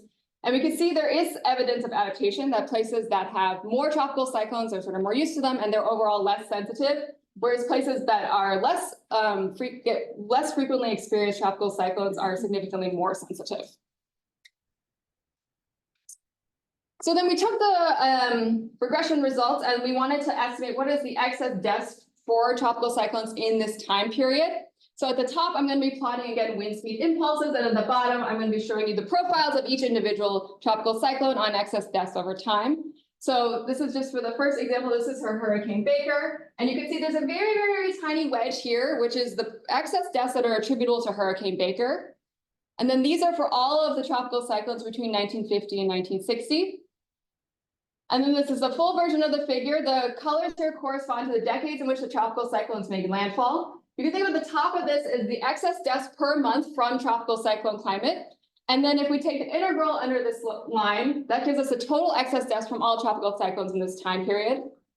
And here I'm plotting for your reference, the official count from NOAA of direct deaths. And you can see the scales here are the same. And this is Hurricane Katrina. So relative to what the United States is reporting as total direct deaths from the United States, the indirect mortality is significantly dwarfing any kind of direct deaths that are being officially accounted for. So taking the integral under that black line I showed you earlier, we find that 3.6 to 5.7 million excess deaths are traceable to tropical cyclones between 1950 and 2015. This is equivalent to about 3 to 5% of all deaths in this time period. And the average tropical cyclone is about 7,000 to 11,000 excess deaths. And then the average deaths per month for all of the storms is about 4,000 to 7,000. How does it compare with the official counts? So the official accounting says that there is about 11,000 total direct deaths in the same time period from tropical cyclones. And the average per tropical cyclone is 24. Again, this is about 300 times greater is through the indirect deaths. So you might have looked at the previous sort of wave graph I showed you and been like, Rachel, what's going on? Why is there an upward trend? And we were curious about that too. So here I'm just plotting again that's the black line that I showed you in the earlier figure, and this is just the best bet line. So it looks like there's sort of an upward slope to the deaths. The first thing we wanted to do is to understand what proportion of this upward sloping line is being just driven by population growth. And spoiler, it is mostly population growth. So we fixed the population at the 2015 level and then re-estimated the excess mortality given that 2015 population. And then we also did it for the 1950 population. And again, this accounts for about 80% of this upward sloping trend. It's just growth in the population in the United States. Some of you who might be sort of familiar with the disaster literature might be curious how much of this trend is driven by people locating in high risky areas. So we also wanted to test for that. So we took the population distribution in 2015, and then we deflated it to the levels that they would be at in 1950, which preserves sort of any kind of movement to the coast, but takes away that level change. And you can see that that's what's plotted here in this yellow line, and it accounts for about 12% of the trend. So this is mostly a population growth story, and it's not so much a moving to the coast story. The kind of last big point that I wanted to make is that the United States has a really large, higher levels of total mortality in the southeastern states, particularly among infants and young populations. This is sort of a well-known phenomenon in the public health literature in the US. This region has elevated mortality rates. And then here I'm plotting for you the state-specific excess deaths from tropical cyclones. And you can see that our sort of tropical cyclone deaths sort of mirror what's going on in the southeast. So just to put a hammer on this nail, we took the non-tropical cyclone states, so the states that never experienced a tropical cyclone, and we just plotted in blue the sort of the distribution of the mortality rates for those states for ages less than 1 to 44, 45 to 64, and 65 plus. And then here in this maroon color, I'm plotting the mortality rates for states that did experience tropical cyclones. Again, this is sort of raw data. And you can see that tropical cyclone locations, the southeastern states, have elevated levels of mortality, particularly among infants, compared to the other parts of the United States. And then I took our excess tropical cyclone deaths and subtracted them from the total deaths for those same locations. And that's what's in these red bars here. And you can see when we take away tropical cyclone related excess mortality, the distribution looks a lot more similar to the rest of the country, particularly for younger populations. So this suggests to us that the tropical cyclone climate is a major driver of this difference in total mortality across these different geographic areas. So in conclusion, we find that there are elevated rates of state-level all-cause mortality up to 15 years following a tropical cyclone, and that this long-run tropical cyclone-related mortality is 300 times larger than the official accounting of direct deaths, and that the tropical cyclone climate is an underlying driver of this geographic distribution of mortality, especially for infants and Black populations. Of course, this is a reduced form analysis. We can't identify all the specific mechanisms that could be driving this effect, and we think that future work should just sort of dig into this. We have a couple of hypotheses of what could be going on. The first is that we think, and the first and sort of the major one that we think is that it's just persistent economic disruption. That in the world where you experience a tropical cyclone, perhaps you're drawing down from your savings or your retirement account, and that changes your future decisions about your household, your healthcare consumption. There could also be adjustments to your social networks. Another really big one, and there was a recent paper in 2023 that came out that showed that state and local governments have persistent declines in their overall revenues after tropical cyclones, and this persists for many, many years. So we think that this sort of like lack of government access to services might be driving some of this result. There are also sort of just exposures to pollutions and changes to the natural environment that could be driving this. And then one of our reviewers really helpfully pointed out that there's this sort of heightened physical and mental stress that could be altering long run mortality outcomes in the future. Thanks.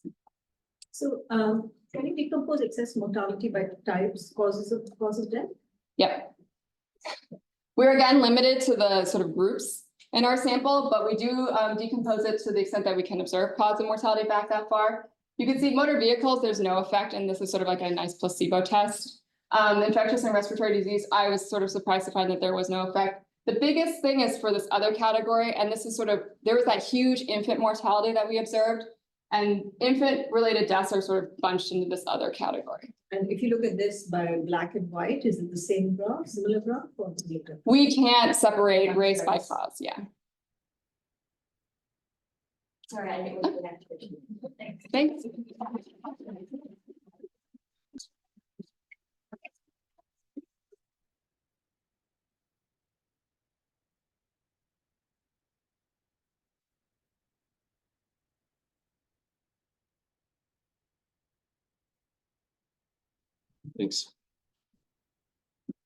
Okay, so I'm presenting my work on optimal flood protection, which is joint work with my supervisors Tom van den Bremer and Rick van der Ploeg at the University of Amsterdam. And to give some sort of the motivation underlying our paper is that climate change is happening, but the size of the effects and the impact on the economic activity is very uncertain. And sea level rise is an example of this. If you look at the projections by the IPCC for global mean sea level rise by 2100, then basically across socioeconomic pathways, there's a 90% confidence interval from 50 centimeters to 1 meter. But in addition, there's a lot of skewness in the distribution. So there are some low likelihood, high impact scenarios in which you have sea level rise of several meters. So to say something meaningful about what is the welfare cost of the sea level rise for society, and how much more should we be investing in different adaptation strategies, such as flood protection, it's useful to have a model that allows for this kind of within model uncertainty in sea level rise. Because if you just average over deterministic scenarios in which you kind of assume that agents can adapt knowing the realization of sea level rise, then you're likely to underestimate the welfare costs. So there's this very nice paper in 2021 from De Smet, Rossi Hansberg, and others, looking at migration as the adaptation response. And they say when ignoring this dynamic response of investment and migration, the loss in GDP in 2200 goes from 0.11% to 4.5%. So basically, depending on your assumption that you make about the adaptation response, the welfare loss goes from quite small to more than an order of magnitude higher. So the Smet et al. Have this very rich economic framework because they're interested in the global spatial distribution of economic activity. What we are going to do is to have a much simpler model focused just on one country and flood protection investment as the adaptation response. And then because the model is simpler, we'll be able to have this sea level rise uncertainty in the model and say, what does it mean for the welfare costs and optimal investment? So I think a variant of this graph is going to be familiar to many people. I'm just showing the official projections from the Dutch Climate Agency for cumulative sea level rise along the Dutch North Sea coast. So you see it goes from 2000 to 2100. And then the anomaly in centimeters is on the y-axis. And you see these kind of different socioeconomic pathways, so 1 to 5, so from low to high emissions. And what you can see is that sea level rise is a slow process. So until 2040, you don't see a lot of difference in the distribution. But then after this year, you can see that basically in the high emission scenario, sea level rise is worse in the median, and there is a lot more uncertainty in the distribution. So the confidence interval gets wider, and the skewness gets more pronounced. So it becomes harder to exclude the worst outcomes. You also see these kind of more extreme, low likelihood, high impact events where there are some kind of ice sheet collapse in Antarctica, where sea level rise is much higher still. I'm not going to use this in this paper, but it kind of underlines the point that this uncertainty matters, including over the investment horizon for flood protection, which have high fixed cost and low maintenance costs. So now how do we have a model with optimal flood protection? We basically try to be simple as possible in our assumptions. We say we just have a representative agent framework where the agent cares about consumption. And there's a social planner that's going to implement an optimal flood protection investment without a kind of dead weight loss from taxation. And then the way this consumption stream is valued is using this recursive Epstein-Zinn structure, where you can say you have a pure rate of time preference rho, but in addition, you have these distinct parameters, so intergenerational inequality aversion and risk aversion, which have to do with kind of aversion to welfare fluctuations over time and diminishing marginal returns, marginal utility from consumption. And this Epstein-Zinn structure allows you to separate these. And we want this because we want to say something about the welfare cost of kind of uncertainty in the consumption stream. And then on the economy side, we make these, again, kind of simple assumptions. So we just say there's an AK economy. You care about consumption, but to have consumption, you need to have productive capital. So you have an investment in productive capital K. And you care about flood protection. So you have expenditure in on the flood protection stock H, which will be maintenance and investment. And the function of flood protection is to reduce the likelihood of flood events that wipe out kind of part of your capital stock. And then in this process for output, it's going to be stochastic. So there will be some deterministic investment term leading to economic growth. But there's also this geometric Brownian motion and this economic disaster term, which is a Poisson process that will jump every so often. And then this random fraction of the capital stock gets wiped out. And so the combination of these Epstein-Zinn preferences and this stochasticity, including the disaster term, allows us to get sort of a realistic risk-free rate and equity premium, which are kind of the discount rates that you use to value investments. What we kind of add to this macro finance structure is these additional set of terms, which are the flooding disaster terms. So there are kind of distinct events. So you can think of this as, for example, flooding in different regions or river-based and sea-based flooding, which have some potential correlation structure. And then when they all have a kind of an associated Poisson process, and when it jumps, this fraction of the aggregate capital stock is wiped out. And you can then try to calibrate this to kind of the expected flood damages from the engineering literature. And then importantly, whereas the kind of economic disaster term has an exogenous arrival rate, the frequency of these flooding disasters is going to be a function of kind of the flood protection stock. So how much you've invested in the adaptation response, and sea level rise. So all of these terms will have a kind of arrival rate that's a function of these two things. Yeah. I see, of course, why you need the stochasticity for the flooding disaster. Do you need the stochastic economic disaster to make your point, or does it all go through? Yes, I think it is important. So I will show in a bit our calibration to the Netherlands.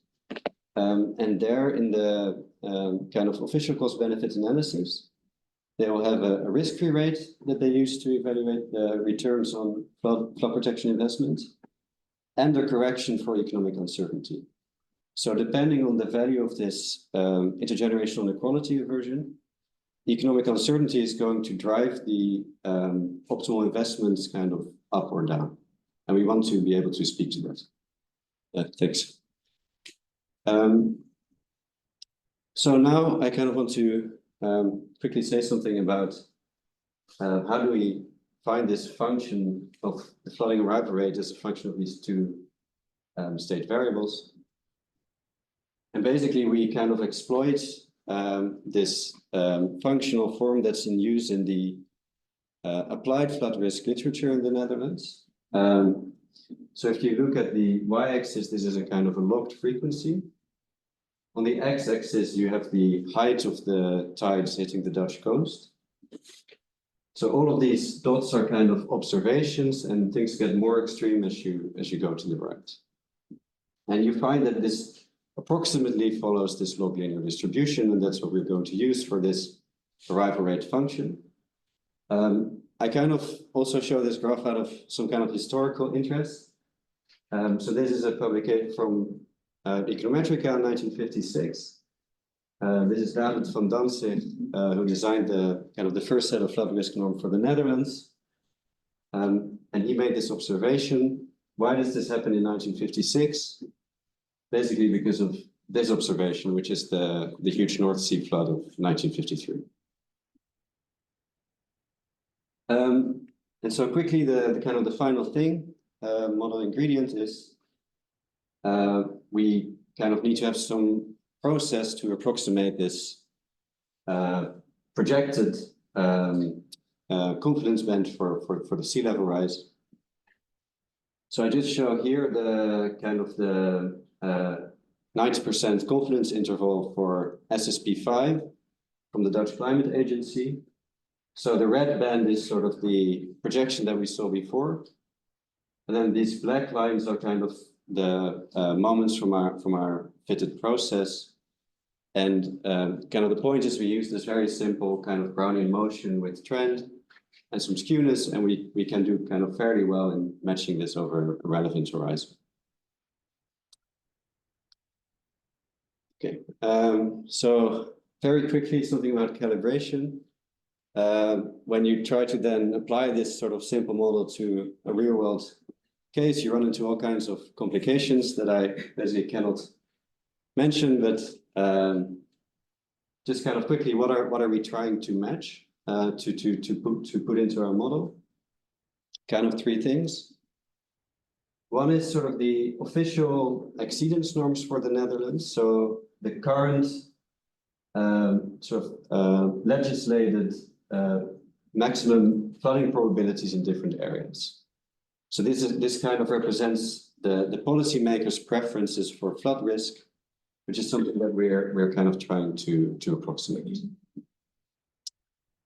Secondly, we have from the relevant Dutch agency data for all these 158 structures on the fixed cost of investment, the variable cost of strengthening and heightening these structures, and the local rate of sea level rise. And then thirdly, we of course need the expected flood damages. Here, the Netherlands actually is maybe not the best country to use because thanks to the good infrastructure, there hasn't been a major flood event since 1953. So what we do instead is we can rely on sort of simulations of what are the damages that you expect under different scenarios. And of course, we're especially interested in the most extreme scenarios because we want to have something like an upper bound on how bad damages can be. So this is kind of the worst credible flood scenario hitting the Netherlands, and we have a number of these in our model. I think I'm a bit behind with time, so I'll just show a few results, which are kind of provisional, because we're still working a bit on our calibration. But basically, you solve the model on a grid where you find the optimal investment rates in flood protection for different values of the flood protection stock and sea level rise. And then what you can plot is you can kind of simulate realizations of sea level rise. So here I've just used the median sea level rise under SSP5. And then you can look at the return period of a major flood event. So basically, if there's more cumulative investment, then the return period of flooding increases. And what you can see in our baseline calibration is that in kind of our model solution, we say there should be an increase in investment. So in our model solution, the return period of flooding goes up over this kind of 50-year period, and it goes up gradually because there are adjustment costs in investment. And then kind of the key result that I want to show is the effect of sea level rise uncertainty. So you can run the model again, shutting down this uncertainty in sea level rise. So you will get different optimal investment rates. And if you then simulate forward again along the median sea level rise under SSP5, you will get a different kind of cumulative investment. So what you can see is that when you ignore sea level rise uncertainty, you're going to get basically too little investment, and you'll have basically a lower return period of flooding. Here, the effect is still quite small, because we don't have all sources of uncertainty yet in our model. In particular, we kind of assume that the distribution is known, that we know in which SSP we are, which is not the case in reality. So we think that if we complete our paper, we'll have a slightly bigger effect. What you also see is the effect gets bigger over time because investment kind of accumulates, and the sea level rise uncertainty also gets bigger over time. So once there has been some sea level rise, the future uncertainty will get bigger. So I think I'm a little bit short on time, but I just want to say about the welfare cost also. You see here on the x-axis, basically you can think of this as dike heightening, average dike heightening in the Netherlands. And this will be cumulative sea level rise. So basically under the Dutch government's current investment plans, by 2050 will be somewhere here. And basically we find a welfare cost using this kind of willingness to pay metric from the welfare cost of business cycle literature. We find a welfare cost of about 0.3% of GDP, which is slightly more than 3 times our current investment rate. And you can then decompose this welfare cost into kind of the expenditure that you have to do on flood protection, maintenance, and investment, the residual flood risk that remains under optimal investment because you never reduce flood risk to 0, and the fact that there's future sea level rise.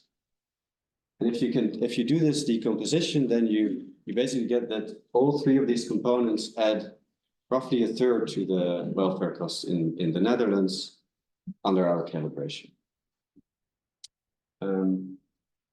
So just to kind of wrap things up,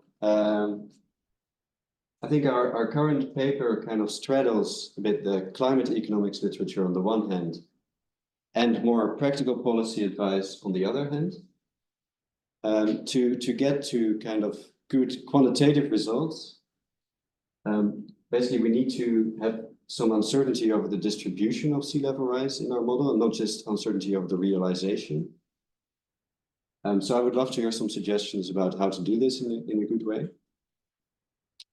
And also, if you look at kind of practical flood protection policy, it's actually the kind of the cost benefit analysis, it's the discount rates that are going to drive investments because flood protection structures are so long-lived.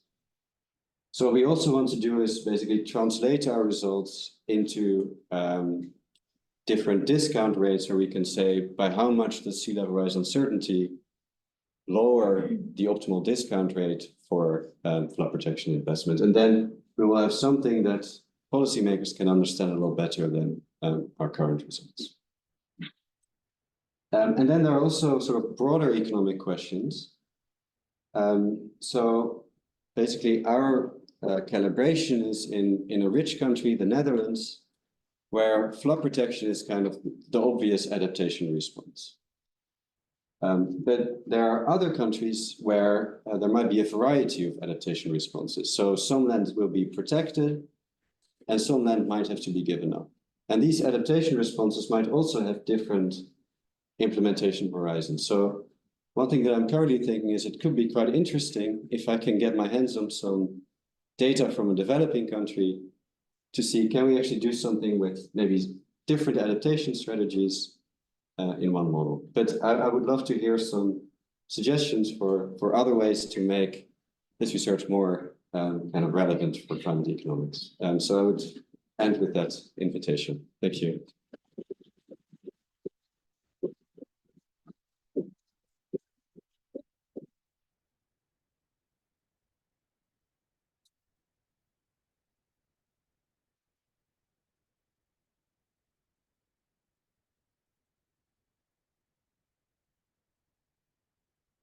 Okay. Good morning, everyone. I'm going to present work that is joint with Joséphine Gantois, Evelina Ringos, Anna Thompson, Amir Gina, Gordon McCord, and Eyal Frank on the value of monitoring for disaster prevention in the case of a biological natural disaster, namely the desert locust. We've had monitoring systems for diseases and pest outbreaks for whether the diseases affect plants, animals, or humans, because these can be very costly to humans.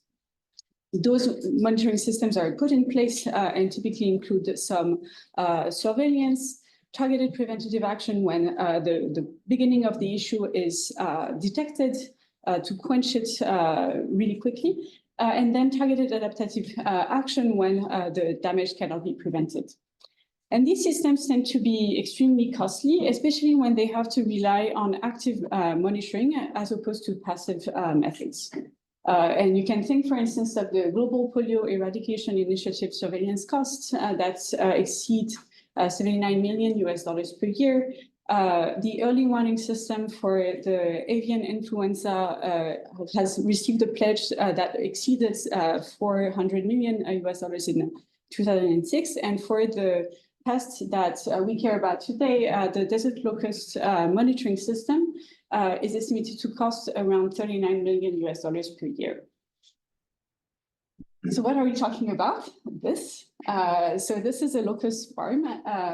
It has on the order of 5 billion individuals in this kind of cloud. They eat in a single day as much as 7 to 8 million people in terms of crops.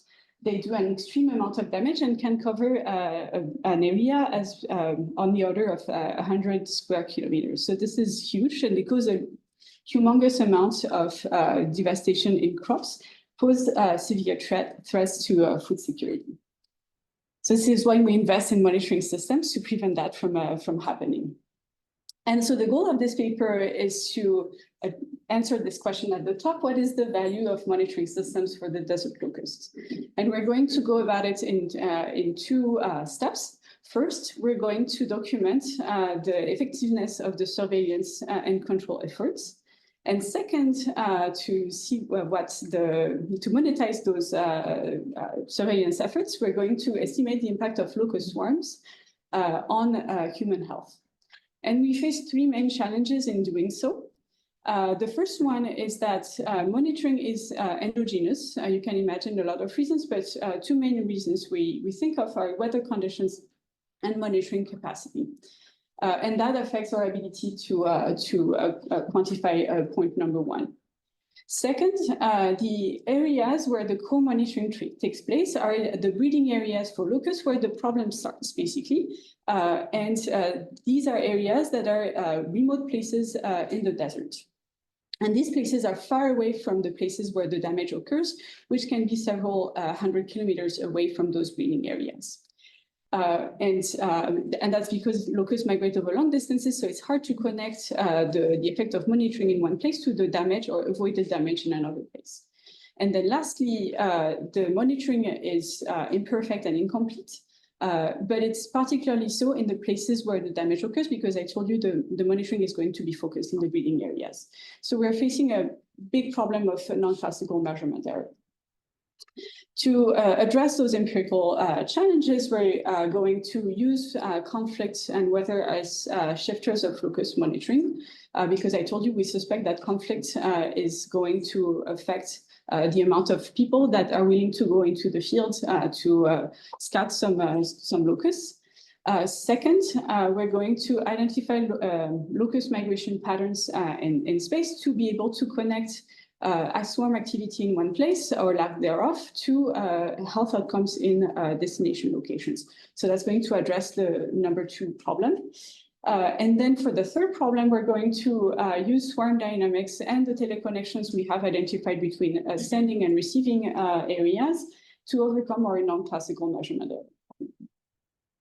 So the preview of what we find in the paper is that the desert locust monitoring system is largely beneficial, and by far the costs that are engaged are far outweighed by the benefits. We find that the monitoring effort is hampered by conflicts. When the monitoring effort is down, you see an increase in swarm outbreaks.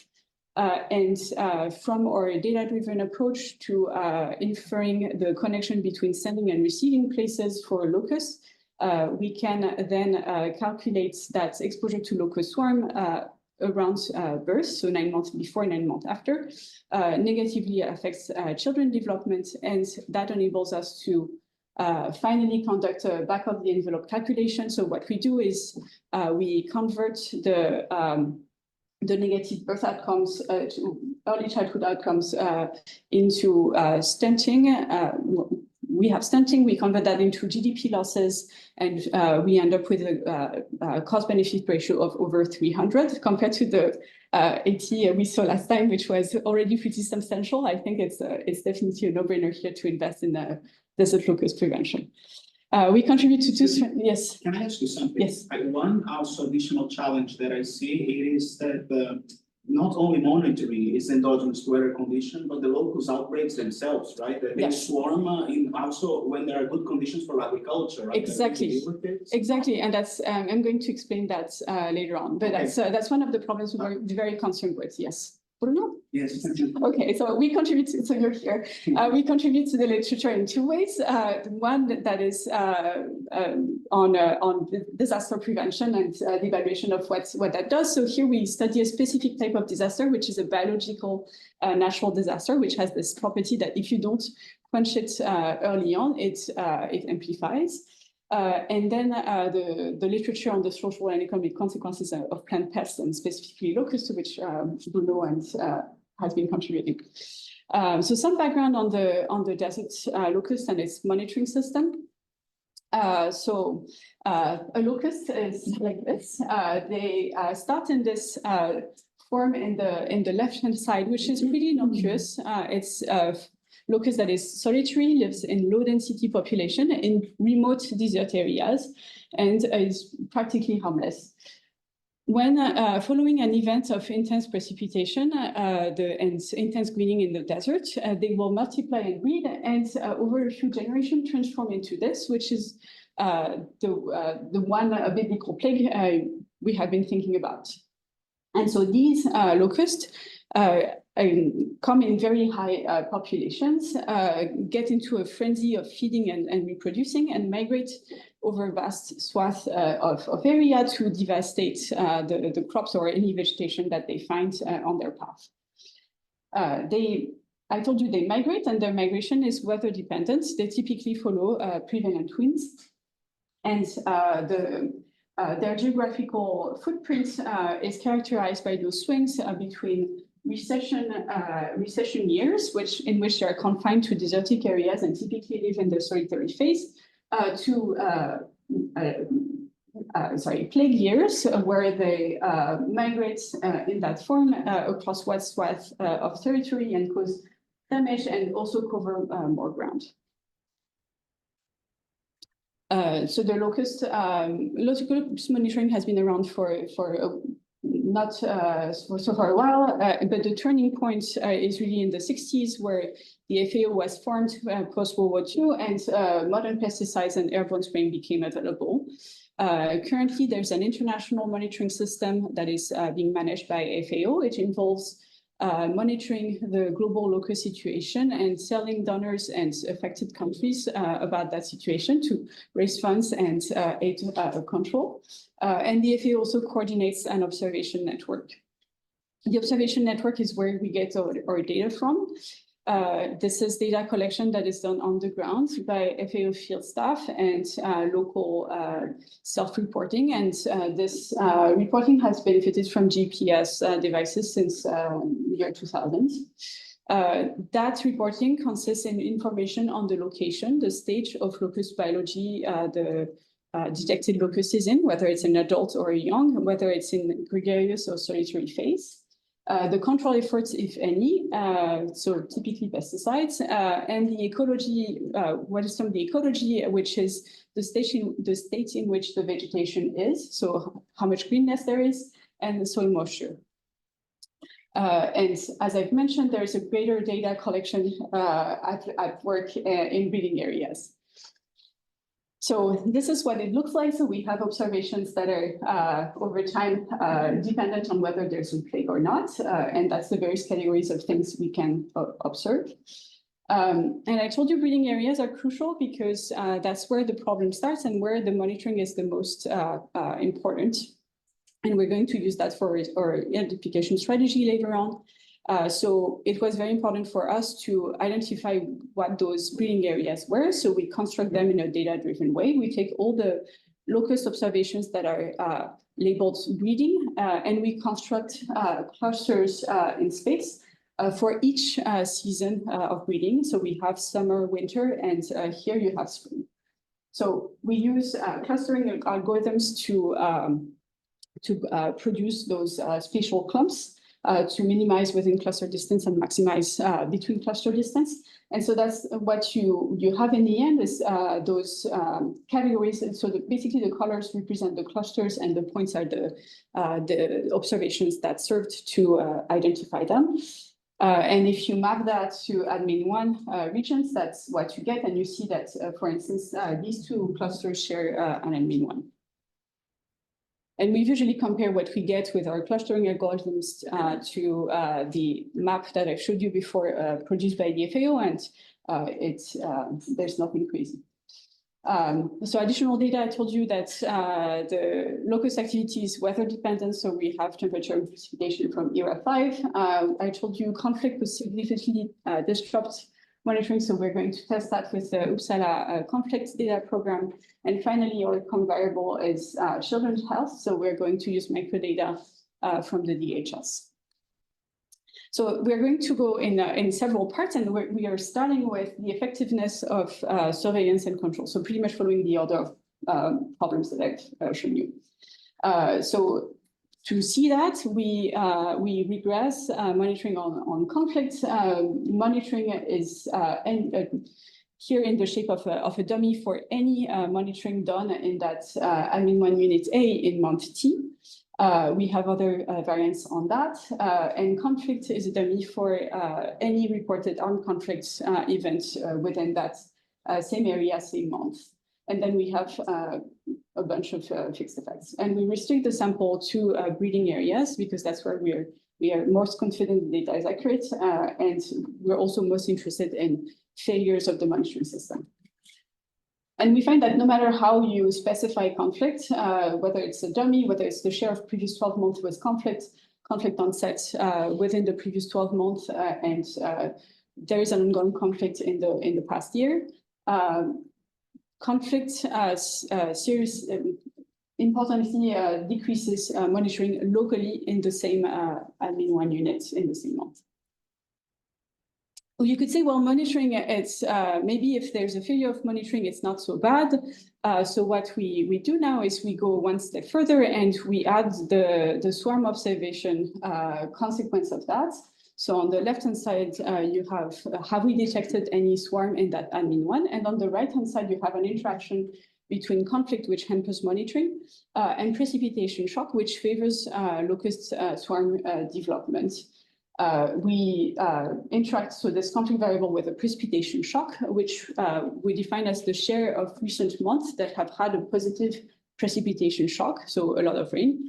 And specifically here, we define a rainfall shock as a rainfall event that is above median precipitation relative to the local climatology. And we have variance with the above the 75th percentile. We're going to consider lagged versions of those conflict precipitation interactions. Lag periods going from contemporaneous to 4 months before, 5 months prior to 9 months prior, and 10 to 14. And so I want you to focus on column 2, and what we see from this is that conflict increases swarm activity locally under good precipitation conditions, and that's what you see in the first 2 estimates you have here. If you had conflict and favorable precipitation conditions in the past 0 to 4 and 5 to 9 months, it's conducive to higher likelihood of observing a swarm in that specific location. So to conclude on this monitoring side of our problem, we see that changes in monitoring is tied to swarm prevalence locally. We find that in breeding areas, conflict decreases monitoring locally. Conflict increases swarm prevalence when concurrent with favorable environmental conditions. And in something that I have, other analysis that I haven't shown you, we find additional evidence for spillovers of failure of monitoring. When there's a conflict, it decreases monitoring and increases swarm prevalence further away outside of the admin one considered, but within the same breeding area. So if you fail to monitor in a given location, but the locusts are nearby, it's also a problem for local breeding. So now that we have, yes. So it's a quick question. You have this swarm, you're making some set of assumptions on how locust prevalence doesn't affect the incidence of conflict. Could you spell that out a bit? Here we, I actually don't have a good, don't have a good answer to that. Let me think about it. So then we go to the next step, which is locust propagation across space. So I told you it's hard to tie cause and consequence. So cause in the breeding area and consequence in the populated places. So we have to reconstruct the migration patterns, and because we can't GPS tag the locusts. So what we do is we cut our study area into 5-degree cells that are recipient cells, and for each cell, we have a lasso model that is going to select which breeding areas feed locusts to that specific grid cell. And we allow for up to 6-month lags to allow the transport or the migration of locusts to take place. Flipping the problem around, here we focused on the breeding area called Spring 3. And in orange, you see all the cells that selected spring area, Spring 3, as ascending location. We have a more systematic evaluation of our telecoupled connections. The way we use it is to link our monitoring impacts that we've just characterized with false impacts further away. And we also create a proxy for swarm presence outside of breeding areas, also to resolve our endogeneity problem. So final segment, the impact of locust swarm outbreaks on human health. Quickly, we use two empirical strategies to go about it. And the first one is the more classical fixed effects approach, exploiting the as good as random timing of locust shocks, conditional on controls and fixed effects. And then our lasso-based proxy approach to address the non-classical measurement error we've been talking about. And our main sample is children living in rural areas that are most likely to be affected by crop damage. So the fixed effects approach is basically regressing high forage z-scores, which is representative of stunting on was there a locust swarm in the 9 month preceding, 9 month following birth.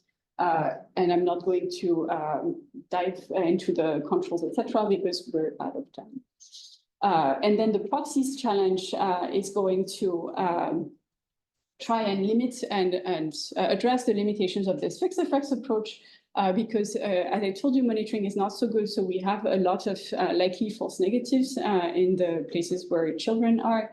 And we have a bunch of confounders such as agriculture and disease, which could also be affected by weather, which also affects locusts. So to your point, Bruno. So what we do is that we use those well-measured shocks in breeding areas. We use the teleconnections that we have identified to see how they propagate to the DHS clusters where we have where we measure children's health, and then we generate a prediction of swarm exposure in those DHS clusters. This is basically akin to an instrumental variables approach, and so we check that relevance is good because it relies on regular migration routes, and the predictive power in the first stage is super strong, and the exogeneity of the instruments is good as well because we're using the weather conditions in remote places to infer what's going on remotely, and those remote swarms operate only through the migration of swarms in space and not through other channels. I'm going to skip that. And so what we end up with in the end, I'm putting together side by side the model output for fixed effects and proxy for standardized height and stunting dummy. And we see that no matter how you look at it, we can measure a negative effect of swarm on children's health, and both in the standardized height and the stunting dummy. And we find larger magnitudes for the instrumental variables lasso constructed approach. So we have a bunch of extensions and sensitivity if you want to chat more after, but I want to conclude on what we achieved in this paper, which was looking at the value of monitoring system for this desert locust. We use conflicts and weather shocks, and in doing that, we documented large benefits of the monitoring systems and large damages of the interruptions due to conflicts. And that's channel of impacts is going through children being exposed to swarms in the 9 months preceding or the 9 months following birth. And put together, we calculate that in the absence of an effective locust monitoring system, the affected countries would experience an increased sending rates of 7 percentage points relative to a baseline, which is of 43%, which is pretty high, and a decrease of 0.05% of their GDP. With that, thank you, and I'll leave you on the slide with your please.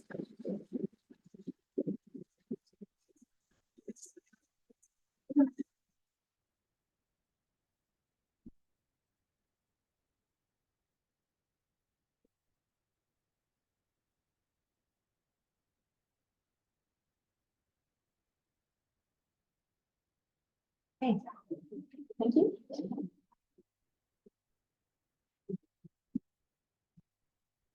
Great. Good afternoon, everyone. My name is Ashley, and I'm excited to present a paper on cash transfers responding to extreme weather events. And in this context, droughts in Niger. So we've kind of been across the globe and pointing in West Africa here.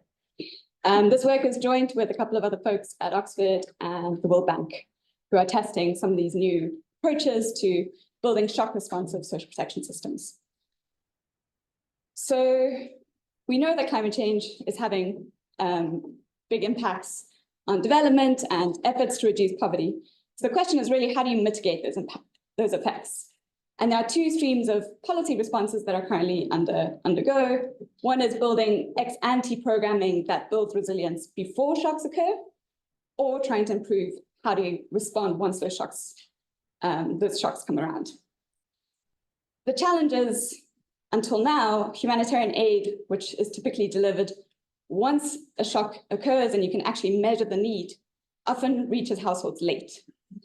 But given that we've seen improvements in satellite-based forecasting and data, the question is, can we bring this response earlier and thus give households more of an expanded choice set to navigate these shocks in their own terms? So today we're looking at how do we optimize this response in response to a drought in Niger. And we look at comparing an earlier response to the kind of traditional lean season response that happens at the height of the food insecurity crisis.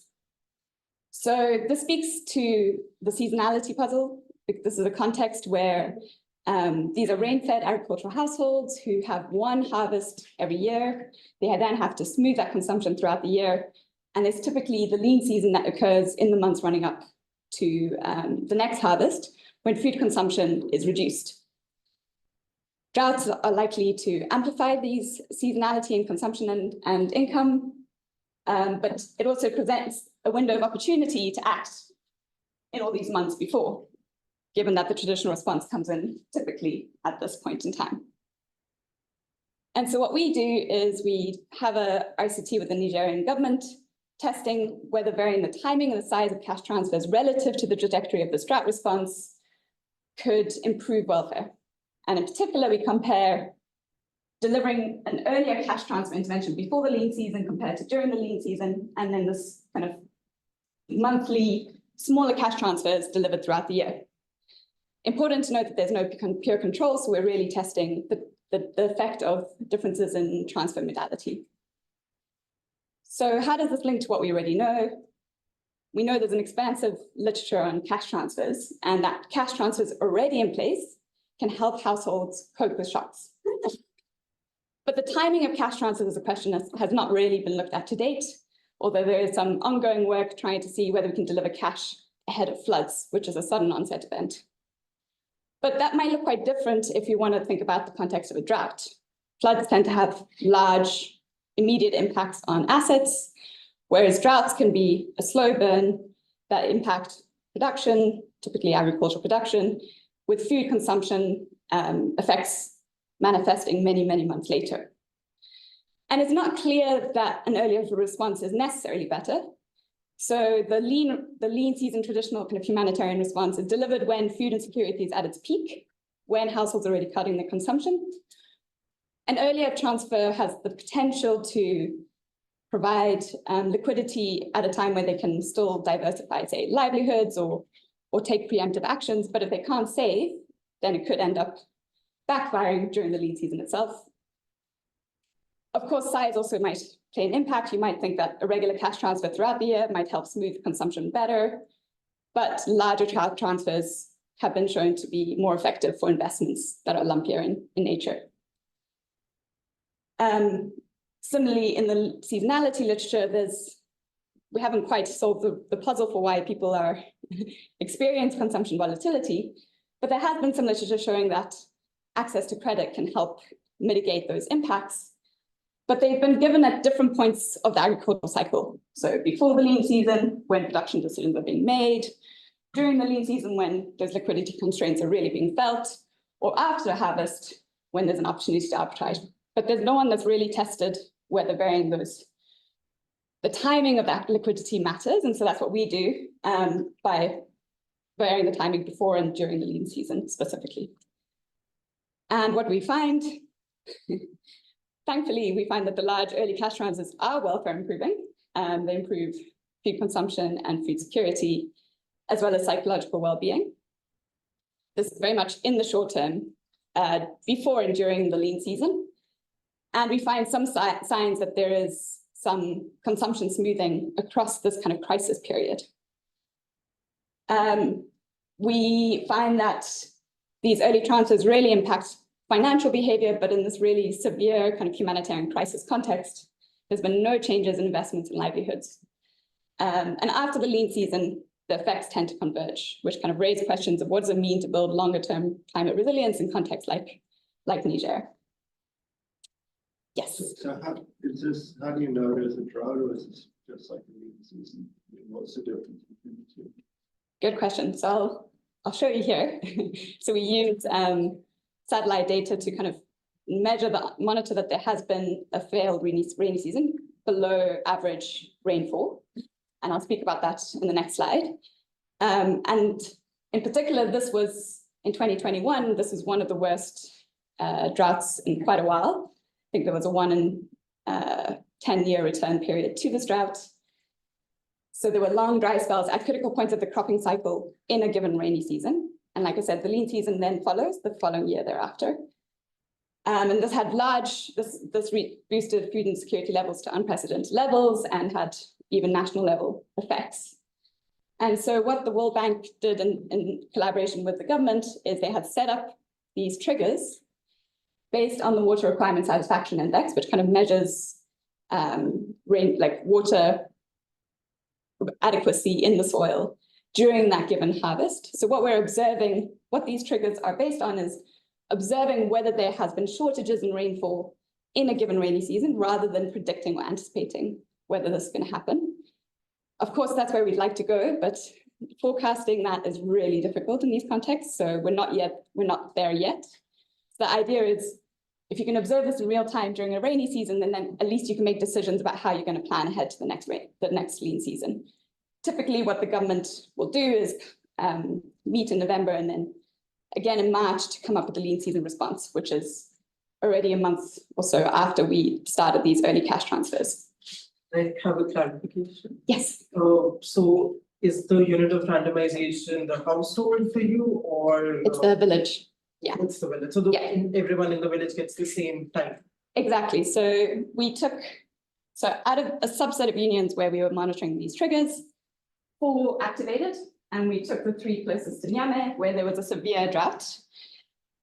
And if there's a severe drought, then we targeted the 44% poorest households in a given village.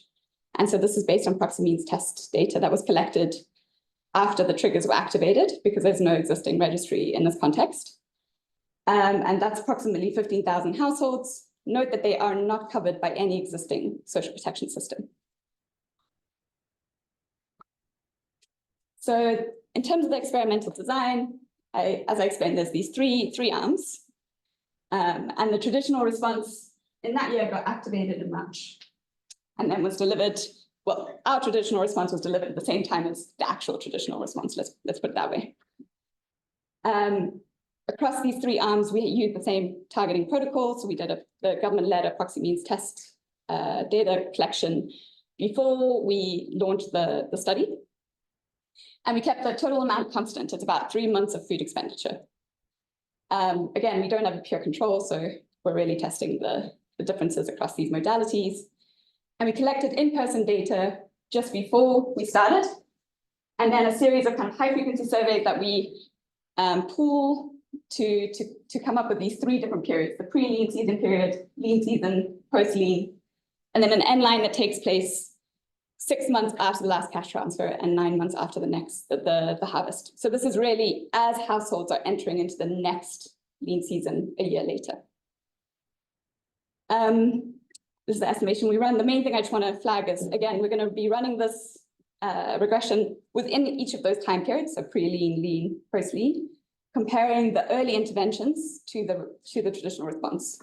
So when you see a negative effect, what that means is that you're measuring that the traditional response is more effective on a certain outcome relative to this early intervention, rather than the cash itself having a negative effect.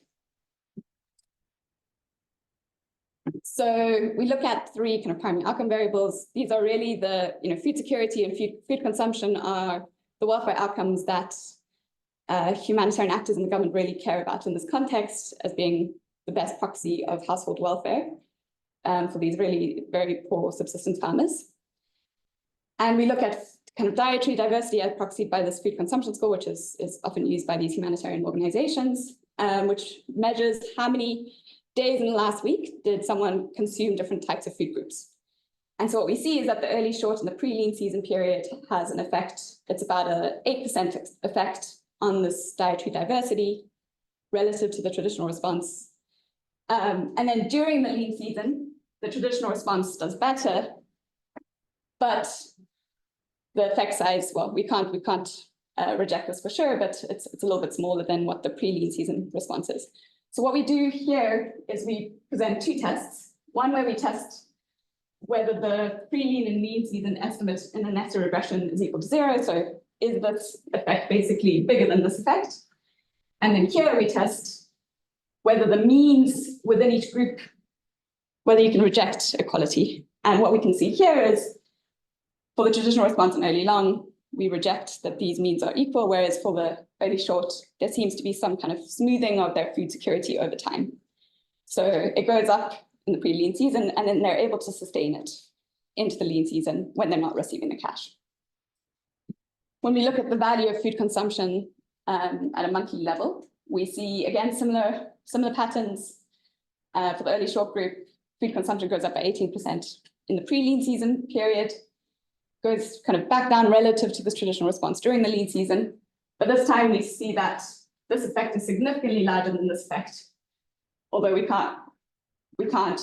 do reject that these means are equal over time.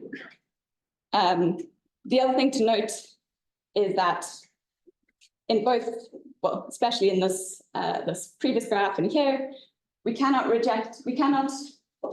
rank the early long, these like regular smooth cash transfers as being better than the traditional response at any point in time, even when they're being received before the lean season and the traditional response group are receiving nothing. And the other important thing to note is that after the lean season, the effects seem to just dissipate. We look at life satisfaction as kind of a proxy for psychological welfare. Again, we see very similar patterns. The effects tend to be larger for early short before the lean season, and these tend to be sustained if we have the smoothing test but not reported here, and that they tend to be smoothed, sustained into the lean season period.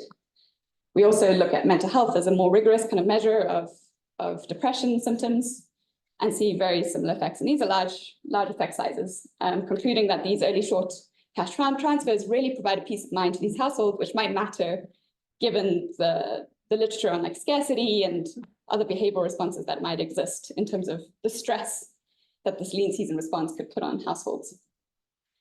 We look at a series of kind of other secondary outcomes, and we only see effects on financial outcomes. So we see that households who receive the cash, whenever they receive the cash, they borrow less. And that's true when the pre-lean season, the early short guys get the cash, and then when the traditional response receives cash during the lean season, they're also reducing their borrowing. It's important to know that there's a lot of borrowing happening. About 56% of households are borrowing in the pre-lean season period in the kind of control group at that time. And the amounts are large. They're about half of these monthly cash transfers. We see some effects on savings, but they're much, much lower, given that there's only 3% who report saving in the pre-lean season period.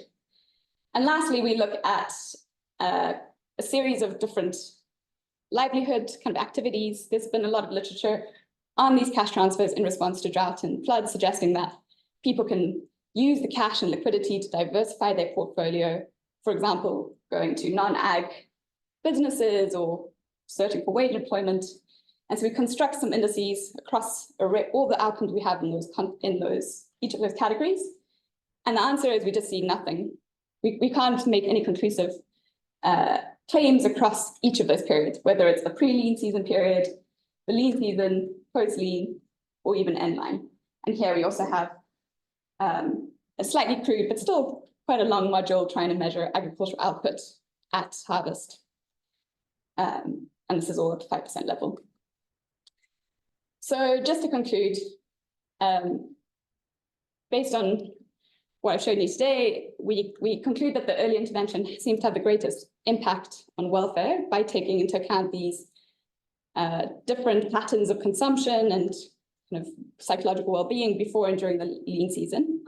But these effects, the differential effect doesn't persist after the lean season, suggesting that transfer modality might not be the key to building some of these longer term climate resilience. We're not saying that the cash transfers don't work after the lean season, it's just that timing and size don't seem to matter.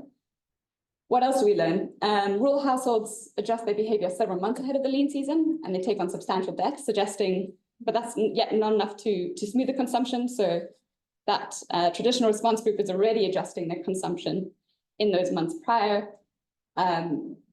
Providing cash at that point in time can boost their consumption, and they seem to be able to sustain that into the lean season, which suggests that perhaps savings constraints might not be as severe as historically thought in the seasonality literature, because they seem to be stocking up on food. So I guess one question is, would it be effective to bring the response even earlier, given that there are some of these papers now looking at giving cash ahead of floods? I think what we're able to show is, this is a more effective crisis response.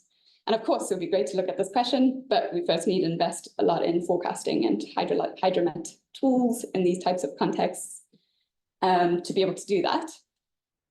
And the other conclusion we have, drawing on quite a large literature base on this, is that if you're looking to improve crisis response, then timing matters. But if you're trying to build long-term climate resilience, then some of these ex-ante economic inclusion programs seem to have much more effective, might seem to be much more effective. So having those investments already in place before those shocks occur. Wonderful. Thank you very much.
Respondem ao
You may be running into the back. I don't know what to do.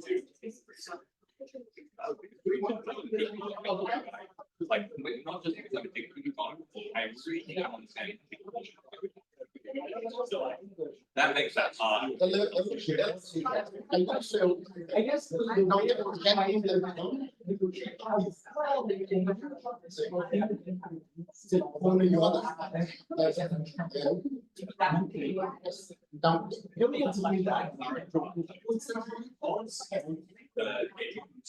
so when you sort of think education and migration complements anticipating so you need to do some work on explaining what means by education.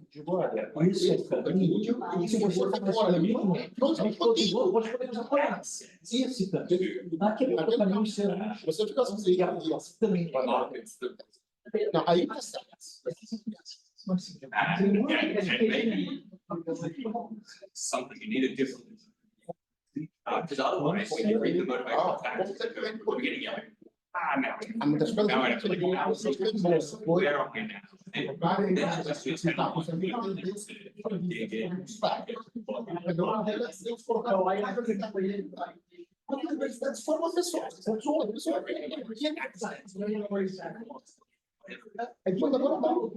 Você já não lembra, você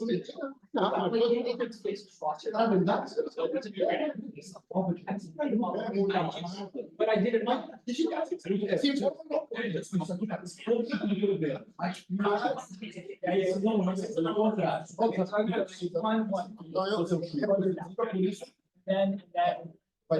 Vai ter algum.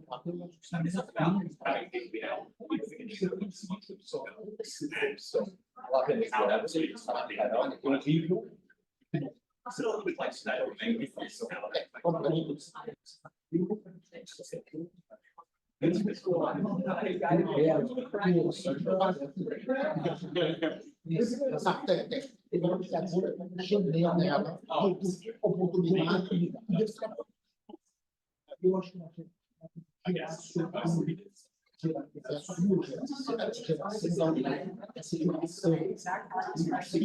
Mourão viveu a guerra da independência. Os que estão a votar agora, eles tiveram a guerra civil. Então, eles têm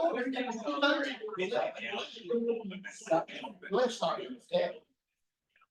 We do it for a lot, find it very easy to go away. That's right.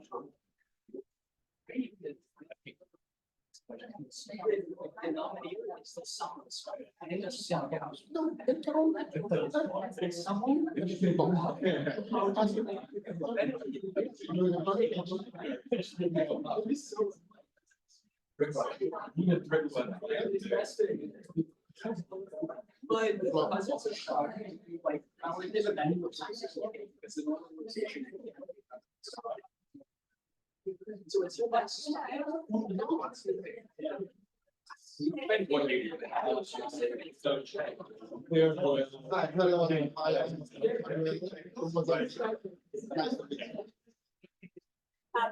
Hi, Kat. How are you? I think you can sit down. During, oh wait, no. Hi. How are you? Yeah. Good to see you. I get to introduce you.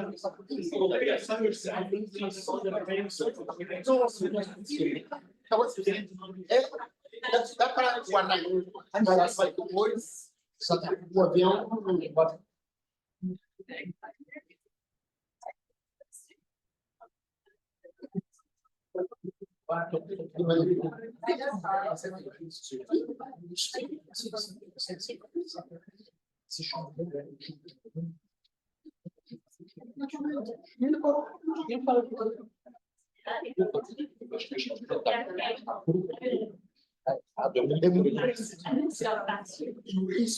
As consequências de dar errado e o Brasil é um continente que não pode dar errado. Se o Brasil der errado, a América Latina toda.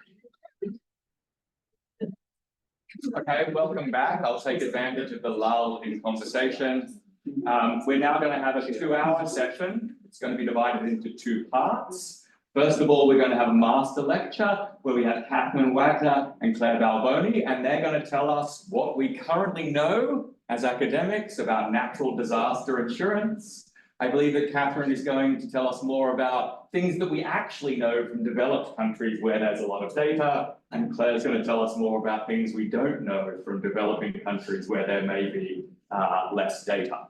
And then we are joined with 3 excellent policy panelists. I think if each of us is anywhere, hopefully 3. And then we're going to get a perspective from people on the ground that face natural disaster risk and talk about how the availability or lack of insurance affect the decisions that are being. And so without further ado, Catherine.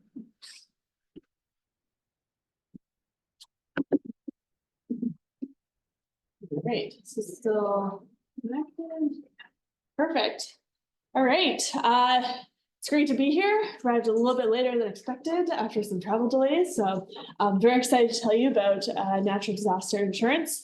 So Claire and I will be presenting this together. We'll be taking a bit of a perspective on natural disaster insurance as adaptation to climate change.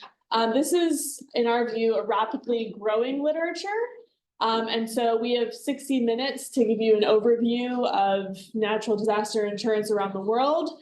In doing so, in the amount of time that we have, we're going to barely scratch the surface, but hopefully at least flag where some of the potentially interesting areas are that have already been covered, and then also where there is potential for more work to be done.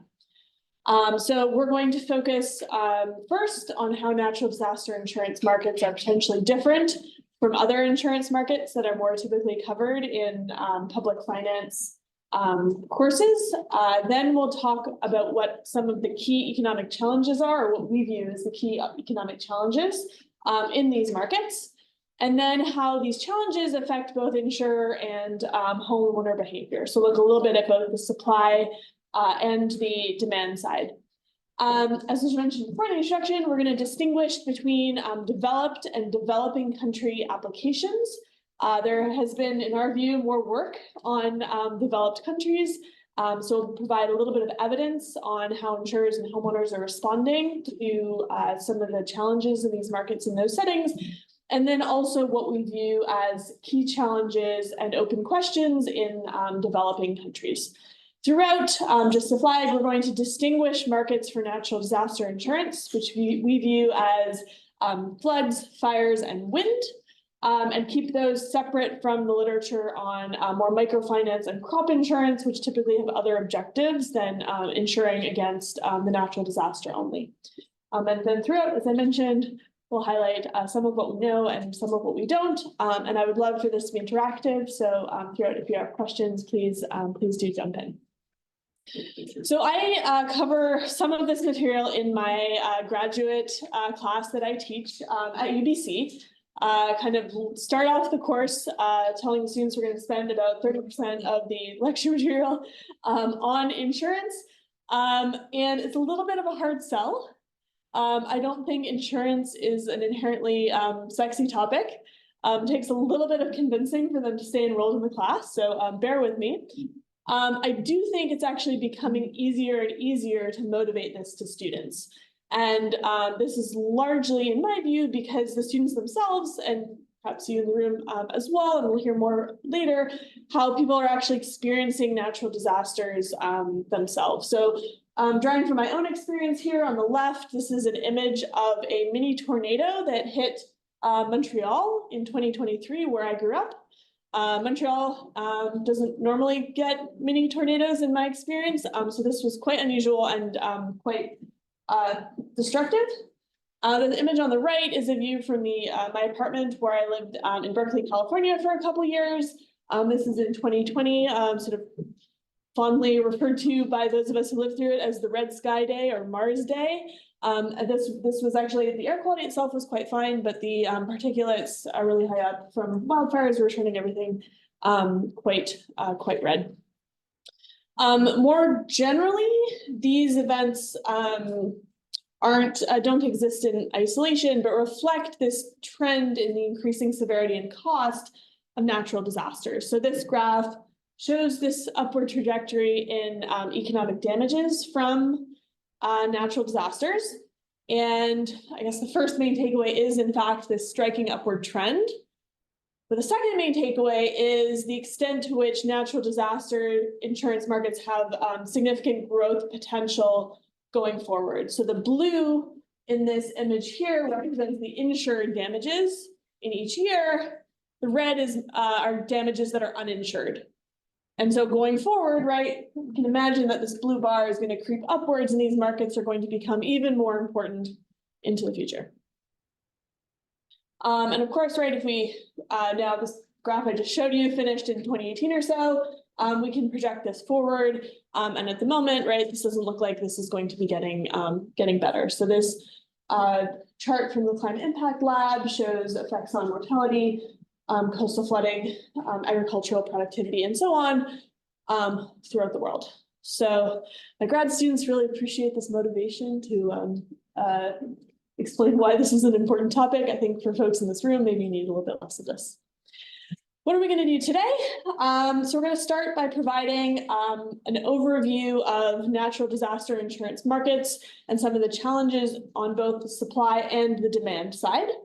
We'll talk generally about how these markets are different from other insurance types. And then I will switch over to talk about developed country applications. This is going to be a little bit biased towards the settings where I've worked. So developed countries is going to focus largely on the US and a little bit on Canada. I'll talk about what evidence from those settings supports or disproves the existence of some of these different market failures that might arise. And I suspect I won't have time to chat too much about related markets. So these are things like real estate, financial markets, and construction. But if you're interested in chatting about this later, hopefully there will be another opportunity. And then afterwards, Claire will take over with the developing country material and talk about how risk is managed differently in these settings and what are the separate challenges that might arise in developing countries that are distinct from developed ones. And then again, flag these open questions where in this setting, there are, in our view, quite a few. So jumping right in then, an overview of the challenges on both the supply and demand side, and then some applications. So generally, why is natural disaster insurance markets treated somewhat separately from other more commonly studied insurance types such as health or unemployment? These other insurance types already have a large pre-existing literature studying the distinct market failures there. In our view, the challenges in those markets might not generalize well to natural disaster insurance settings for three main reasons. First, these disasters are typically highly spatially correlated. Second, they're less frequent. And third, when these events do occur, they are typically catastrophic in nature. And these characteristics of this market create challenges for both the supply and the demand side. The spatial correlation first, this map is showing a severe precipitation event in Vancouver in November of 2021. This was shortly before I interviewed for my job at UBC. And when I landed in Vancouver, I realized I'd forgotten my toothpaste. And the local pharmacy was actually out of toothpaste because the road was washed out and they supply chain was disrupted, and I couldn't get toothpaste before my interview. So kind of almost very catastrophic, but we worked it out. We can see here is that the areas that are affected, these dark red areas, are all kind of next to each other, right? So when you think of cancer and health costs that might affect health insurers, they're typically more geographically dispersed. Whereas here, if you have one insurer which has a geographically concentrated market, a lot of their claims are going to happen at the same time. And so how are they going to cope with this? Well, we'll chat about that. You could think about maybe diversifying your risk in space. Second challenge, the infrequency of these events, right? So this might create challenges in learning about what underlying risks actually look like. You'll be relying much more on models than you might on actual experience. So this graph shows the time series of payouts in the US National Flood Insurance Program. You can see in some years, 2009 to 2010, there's relatively little flooding, so payouts are quite small. But then in some years, you get an event like Hurricane Katrina, and you have a truly massive payout. And so what do we learn in particular from this one extreme event? Was this an outlier? Maybe it's hard to know, especially when the distribution of risk is changing as it is with climate change. And then the third characteristic of risk in these markets is their catastrophic nature. So this graph is showing the estimated cumulative burn area in the 2023 wildfire season in Canada. If anybody was kind of east of Ontario, I would say, either in Canada or the US, chances are you were under a giant smoke cloud at some point during this year. So that was myself included at one point. And we can see here, right, this is quite literally off the chart, right? So really, really catastrophic event where again, you think of probably excluding COVID, most health events, right?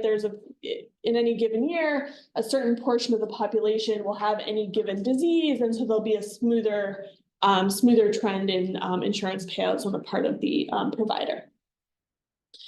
So these distinguishing features of this market create this mismatch between risk, which is the process of kind of trending upwards, and premiums. So there's going to be this tension between charging prices that homeowners are able to afford, given where they are now, and maintaining the solvency on the part of the insurer. And I'm flagging that these are key issues. We actually have relatively little supply side literature. If you're interested in this area, right, you might want to talk to Jed, who's written a great paper directly thinking about some of these issues. On the demand side, there's been a little bit more work studying quote unquote traditional insurance market failures such as adverse selection, moral hazard, and behavioral frictions. And these papers often think about issues related to take up. So how do we get people to purchase insurance in a setting where arguably that it is something that they need, but they may not necessarily know either that it isn't covered in a standard homeowner's policy, or even that it's something that they are actually at risk of experiencing. And so given everything we've talked about, a key takeaway here is that these conclusions from these other insurance markets where the risk profiles look different don't necessarily generalize well. And this holds up both on the supply and on the demand side. Excuse me.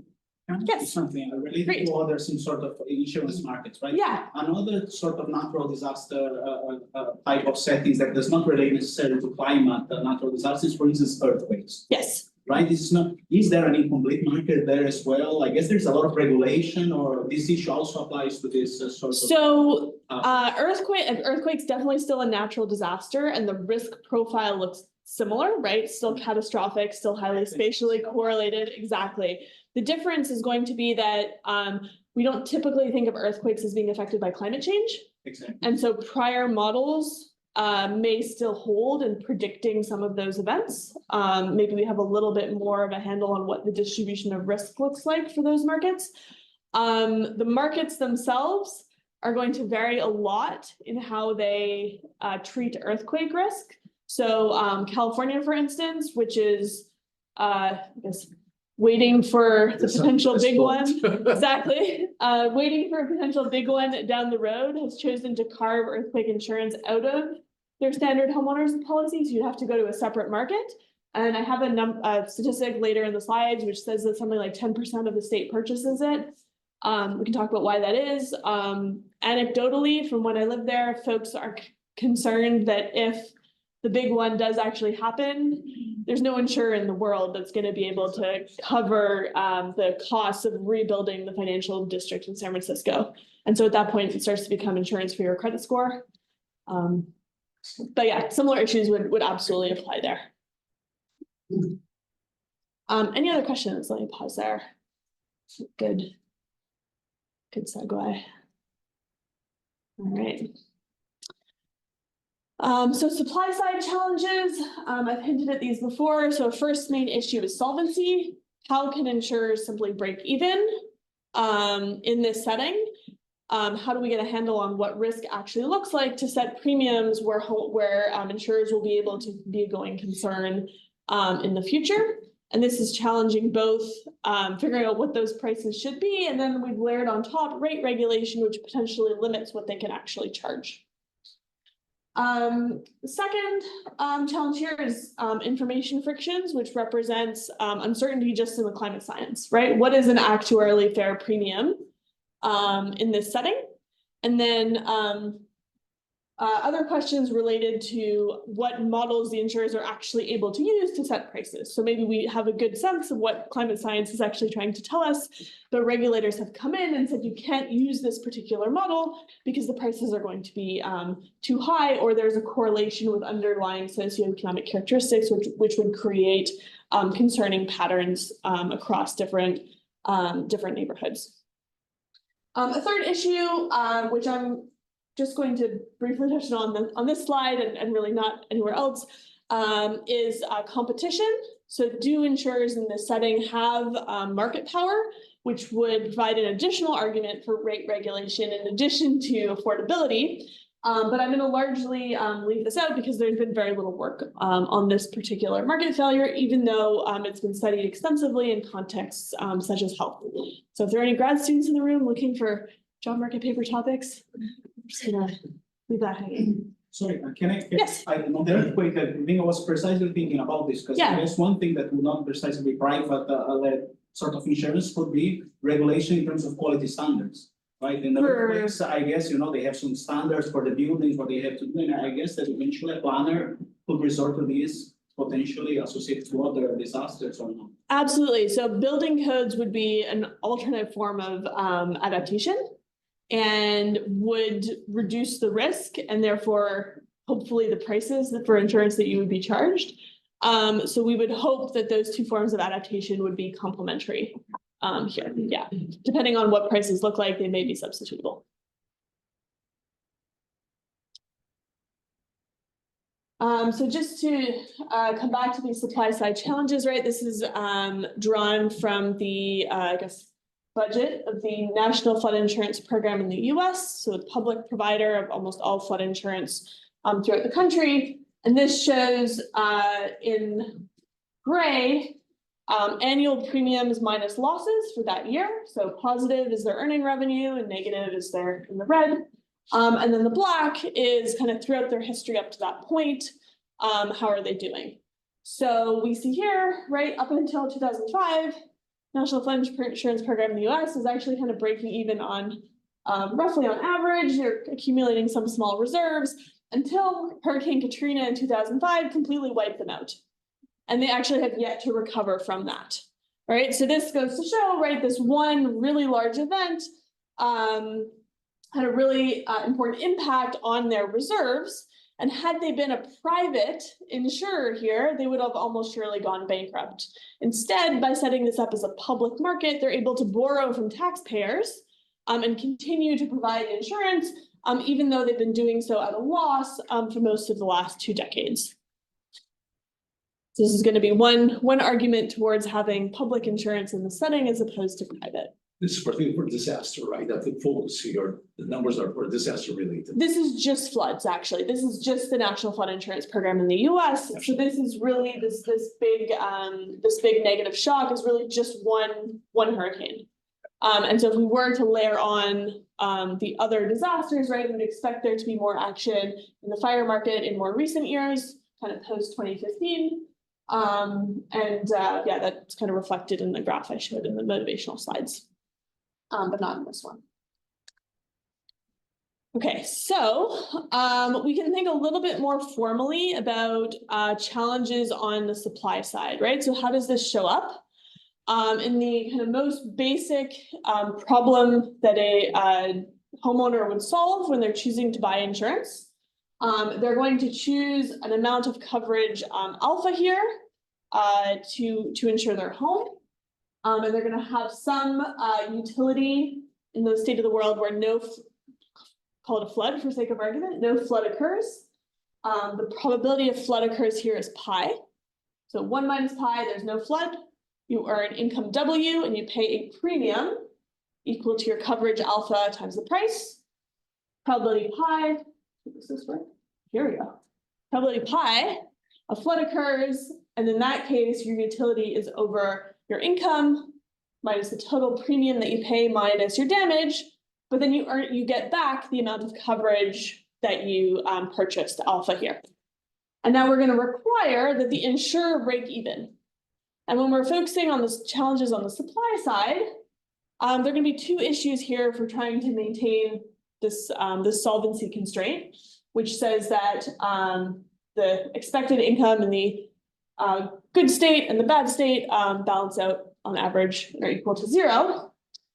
The first issue is going to be, what is an actuarially fair price, right? When you observe events infrequently, and potentially the distribution of risk is changing, how do we figure out what to set at what level to set the price of insurance.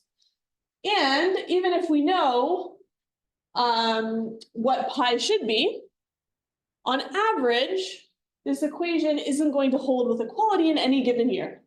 Because in some years you're going to get a Hurricane Katrina, and in some years you're going to be just fine. And again, right, both of these things are different from these other markets. Now, if we assume for a second that we can get this equation to hold, then the model predicts that homeowners are going to fully insure. We don't actually observe that in the data either. We'll come back to that on the demand side. But these three issues together led Rothschild and Stiglitz in their kind of seminal paper on adverse selection to conclude that these standard models actually don't apply to these markets. So then the question is, well, how do we set up a market that will allow insurers to break even and encourage homeowners to purchase insurance? And this again is it's kind of the big question in this literature. So those are the supply side challenges. On the demand side, first challenge is related to frictions and take up. So how do we get people to purchase insurance in the first place? If climate change isn't something that you've experienced so far, you purchase a new house in a flood zone, you may not know exactly what your risk is, you may never have purchased insurance in the past, and so it may lead you to think it isn't something that you actually need. How do we overcome these challenges? Second market failure is adverse selection. And this is a question of who actually does purchase insurance. So if the people who purchase insurance are also the ones that have higher costs, we have this kind of classic positive correlation between demand and cost, and we would conclude that markets for natural disaster insurance are adversely selected. This correlation could be based on unobservable determinants of risk. So maybe you have more information about the insurer, about how the local sewer behaves during heavy rain. Or it could be based on observables, say how high your house is off the ground, and these, in theory, the insurer could price. A third, a related market failure is moral hazard. And this is a question of how insurance actually changes behavior. If we build all of these houses up on stilts or defend them in other ways, are we going to now have more people living in high-risk flood zones, for example? And so these three market failures here are going to potentially create challenges in designing markets to encourage people to purchase insurance and just kind of take it up in the first place. So what does the demand side theory look like then? Adverse selection shows up as a downward sloping cost curve. So in this graph, we have the share of insured homeowners on the x-axis and the price of insurance on the y-axis. Homeowners here are ordered in terms of willingness to pay, so that the homeowners that are furthest on the left have the highest willingness to pay for insurance. And as we move right, willingness to pay falls. So we have this observed demand curve here, which slopes downwards. So we like to see when we estimate demand curves, if they slope in other directions, we ask ourselves some questions, right? So observed demand slopes downwards, hopefully nothing too controversial. The difference here is that in the selection market, the cost curves also slope downwards. And so the marginal cost represents the marginal cost of the last homeowner to purchase insurance at any given price. So as we move right here, by construction, the homeowners that have a lower willingness to pay also have a lower cost to the insurer. And so there's this positive correlation between willingness to pay and cost. The highest cost homeowners also have the highest willingness to pay. And so if we average out the cost of everyone who purchases insurance, this is the cost of everybody to the right, to the left of any given price, the average cost curve is going to also slope downwards, because as we raise prices, the last homeowner to drop out is the one in the pool with the lowest cost. So as we kind of march left over here, we're excluding lower and lower cost homeowners, and the average price is rising. And this is how adverse selection shows up in the data, right? We look at how demand and costs are correlated. We find a positive correlation here. We conclude that there's adverse selection in this market. And here, right, we would have a welfare loss from charging a price equal to P prime. because at P prime, the costs of insuring homeowners in this range here exceeds their willingness to pay. And so we're charging people for a good that they don't actually value, the cost of providing it to them. And so we conclude we'd want to raise prices and uninsure these homeowners. How does moral hazard show up in the data? This is going to be a shift of the cost curve. So here we have uninsured homeowners. If you were uninsured, your cost would be lower than if you're insured, because you change your behavior when you're insured in such a way that now the insurer is paying you more. So concretely, if you can get insurance, you live in the high risk flood zone and the insurer has to pay you more money, and so average costs shift up, for example. So the third market failure, and now bear with me because there's gonna be a lot of stuff going on. This is where behavioral frictions come in. So I'm now showing you the adverse selection world. We have our downward sloping marginal and average cost curve. And I'm going to throw on a second willingness to pay curve. Now this one here represents what homeowners would be willing to pay if they accurately knew what their natural disaster risk was. If they're underestimating their risk, then every given individual who's underestimating their risk is willing to pay less than the full benefit of insurance to them. And so if we base policy on observed behavior in this context, we're going to conclude that raising prices is going to be efficient, because based on the observed demand curve, costs exceed willingness to pay.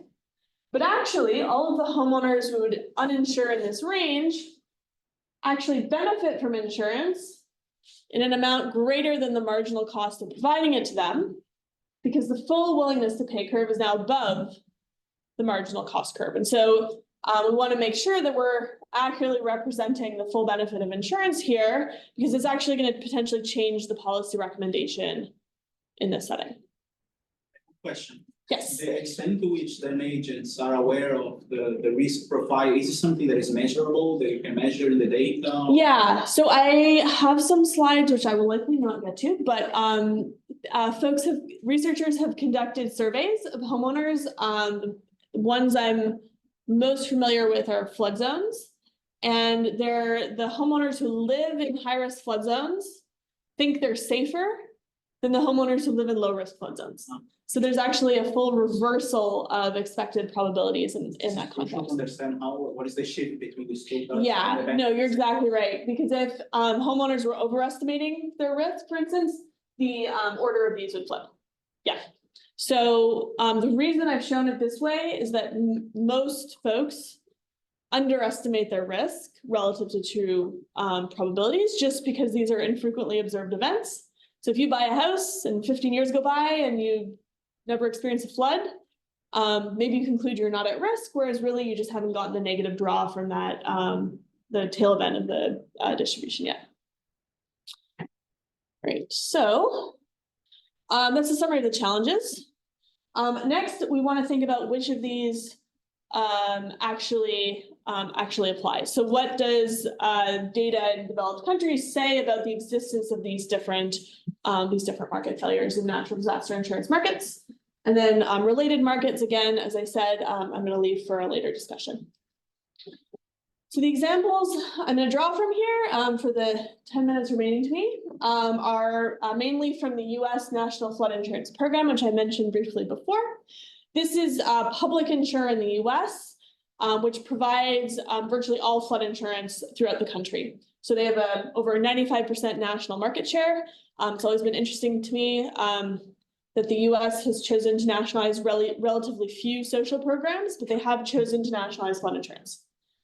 They're going to provide on an annual basis over 5 million contracts. They're insuring almost $1.5 trillion worth of assets.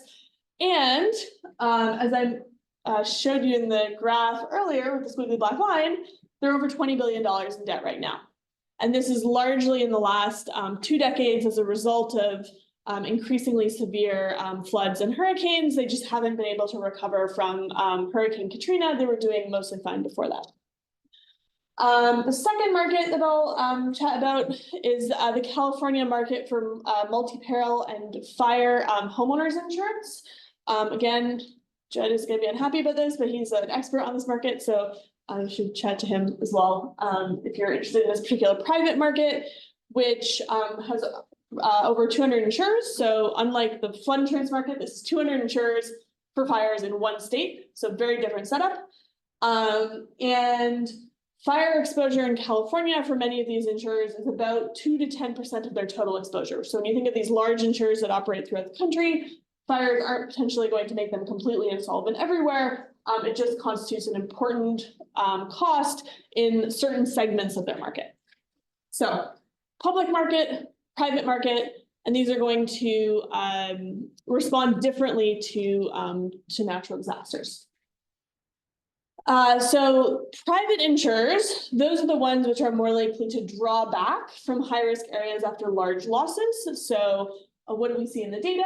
So there's been an exit of private flood insurers in the US in the 1920s after the Mississippi floods, and then the birth of the National Flood Insurance Program in 1968. And then increasingly, we see kind of a preview, potentially, of this same phenomenon in California more recently, right? So the government has actually stepped in and told insurers, you can't do this, you can't just pull out of these markets, because we need someone to backstop homeowners with the big fires that are happening. And so what this represents is that there's a substitution between private and public markets. So the California insurers of last resort, where you would turn to if your local private company pulls out, has seen a more than 100% increase in the number of contracts that they've written in the last 6 years. And so this raises the question, is natural disaster risk actually insurable by private markets? And Rothschild and Stiglitz in the 1970s thought that it was not. Right? And so are we seeing this, this play out? Whether or not this actually happens, in my opinion, is going to depend a lot on what happens in financial markets that are able to backstop the insurers. So how do we interpret these patterns of insurer behavior? So first possibility is just that the nature of risk makes these markets themselves uninsurable. So I've said several times, premiums and claims in any given year are rarely in balance. And so we need either a buildup of liquid assets so that when you get that large shock, you can draw on your reserves and pay them out. Or some kind of reinsurance contract where you're now cross-subsidizing fires in California with fires in Australia, for instance, or floods in Eastern Canada. And so you're getting a sufficiently large distribution of events that you can draw from all of the people who did well in that year to pay off the ones who are doing poorly. Now the tax code in many countries actually doesn't incentivize either of these things. So the US, for instance, regulators are going to penalize insurers that are carrying around large pots of money. They're going to not like that so much. And then reinsurance costs are also not permitted to be passed through to homeowners' prices in many settings. So if insurers in California, for example, to use kind of running example, if California insurers reinsure their fire contracts, so the insurers themselves purchase insurance for a rainy day, those costs can't be passed on. And so this is going to inherently limit how much reinsurance they purchase, because they're going to have to eat those costs out of their bottom line. Second potential reason why we observe these pullbacks is that it's difficult to predict the pattern of risk in this setting. So again, pointing to Judd's paper, California in particular regulates which models you can actually use to price risk in this setting. And so insurers may actually know that based on the most current information, premiums should be much higher in a given setting, but if they aren't allowed to price based on that model, they won't be able to charge those prices, right? And so it's easier for them to start pulling back. And this again, right, distortions introduced by regulation. Third possible explanation for this behavior is policy lock-in, where many of these markets were set up decades ago when the distribution of climate risk looked very different. And so now we've seen these rapid increase in costs, but it's much harder to change prices at the same rate. And so again, right, insurers can pull out of the market faster potentially than they could get this special dispensation to increase prices in this setting. All of this points to rate regulation, right? So some of these prices are explicitly limited. California limits fire insurance price increases to 7% per year without having to go through a fairly laborious process that nobody seems to want to do. And so then this leads insurers like Allstate to cross-subsidize places in like California with premiums from other states. So introducing spatial distortions. Just picking up the pace a little bit, right? We may be moving more towards a public model because we can have a smoothing over larger geography, right? The National Flood Insurance Program really operates throughout the country in the US. And they can also borrow from taxpayers in a way that private markets cannot, right? So again, thinking back to the Hurricane Katrina shock, if a private insurer had sort of gone that deep into the red, chances are they would have gone bankrupt and kind of completely pulled out. And so one possible solution then is to continue to develop financial markets to support the insurers, which Claire is going to talk more about in the developing country setting as well. So all of this has meant that we've observed non-renewals here, premium increase and insurer exits. And yes, there's a question. Yes, what is sort of the private natural disaster insurers backed by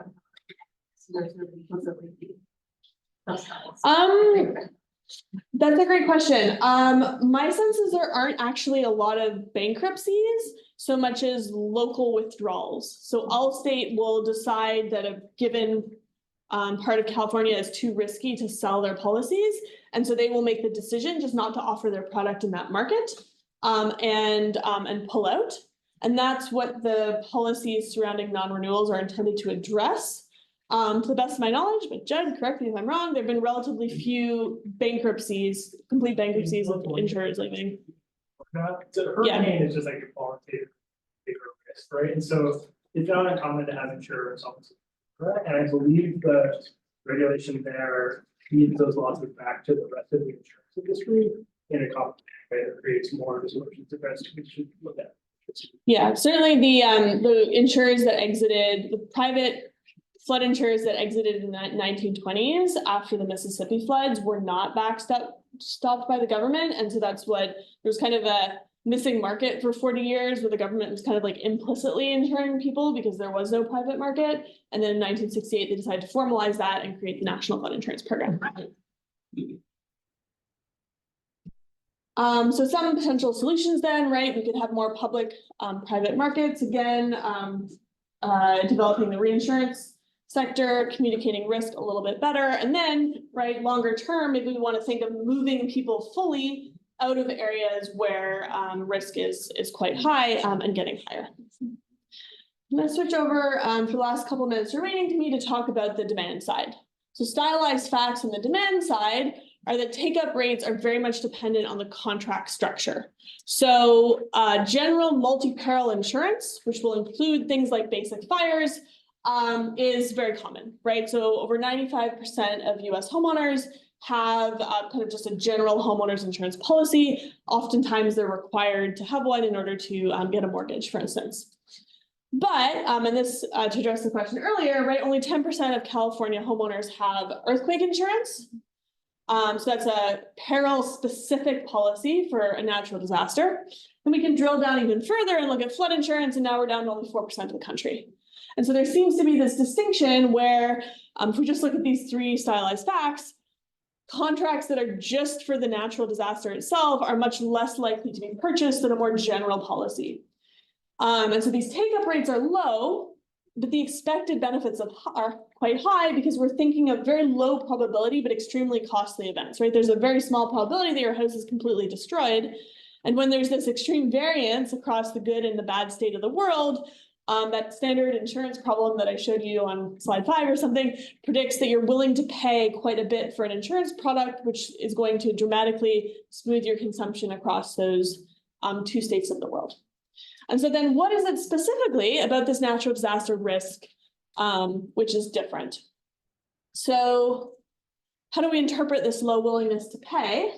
A first possible explanation is that really the premiums that we're seeing capture average costs across all homeowners, but you, as an individual homeowner, have private information about your own risk, and you know that your risk is lower than the average. And so this leads you to not purchase insurance. This was the adverse selection pattern that I showed you before. Now, maybe surprisingly, risk in natural disaster insurance markets, or at least flood insurance, is actually much lower than in other more commonly studied insurance markets such as health.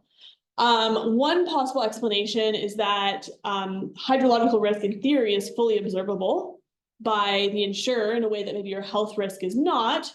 But a second possible explanation is really people just have no idea what their risk is. And the insurer is actually doing a pretty good job here. Second possible explanation is related to public post-disaster bailouts. So maybe homeowners think they're implicitly insured already by the government. At least in the US setting, this isn't actually true. So homeowners are only going to get back about 15% of the difference between own costs and willingness to pay, and their expectations of assistance based on surveys are pretty in line with this. So some state programs are more generous than these federal numbers, but the state programs are typically tied to your insurance status. So if you have insurance, you can actually get more back, which would push you in the direction of having more insurance as well. A third possible explanation is moral hazard. So maybe knowing that you're getting this insurance payout leads you to take these riskier behaviors. But even if we take sort of a very extreme example where you've elevated your house sort of completely off the ground to defend it against flooding, again, this is the flood example, we can explain only about 25% of the difference between own costs and willingness to pay. A fourth possible explanation is hassle costs. So for natural disaster insurance contracts, typically you have to go out and get someone to actually come to the house and assess how safe it is. And there's some hassle involved, but many homeowners actually, if they purchase insurance, will sometimes do it only for 1 year, which suggests that they are actually willing to pay these costs. They just don't renew it. Fifth possible explanation, and realizing I'm getting to time here, limited liability.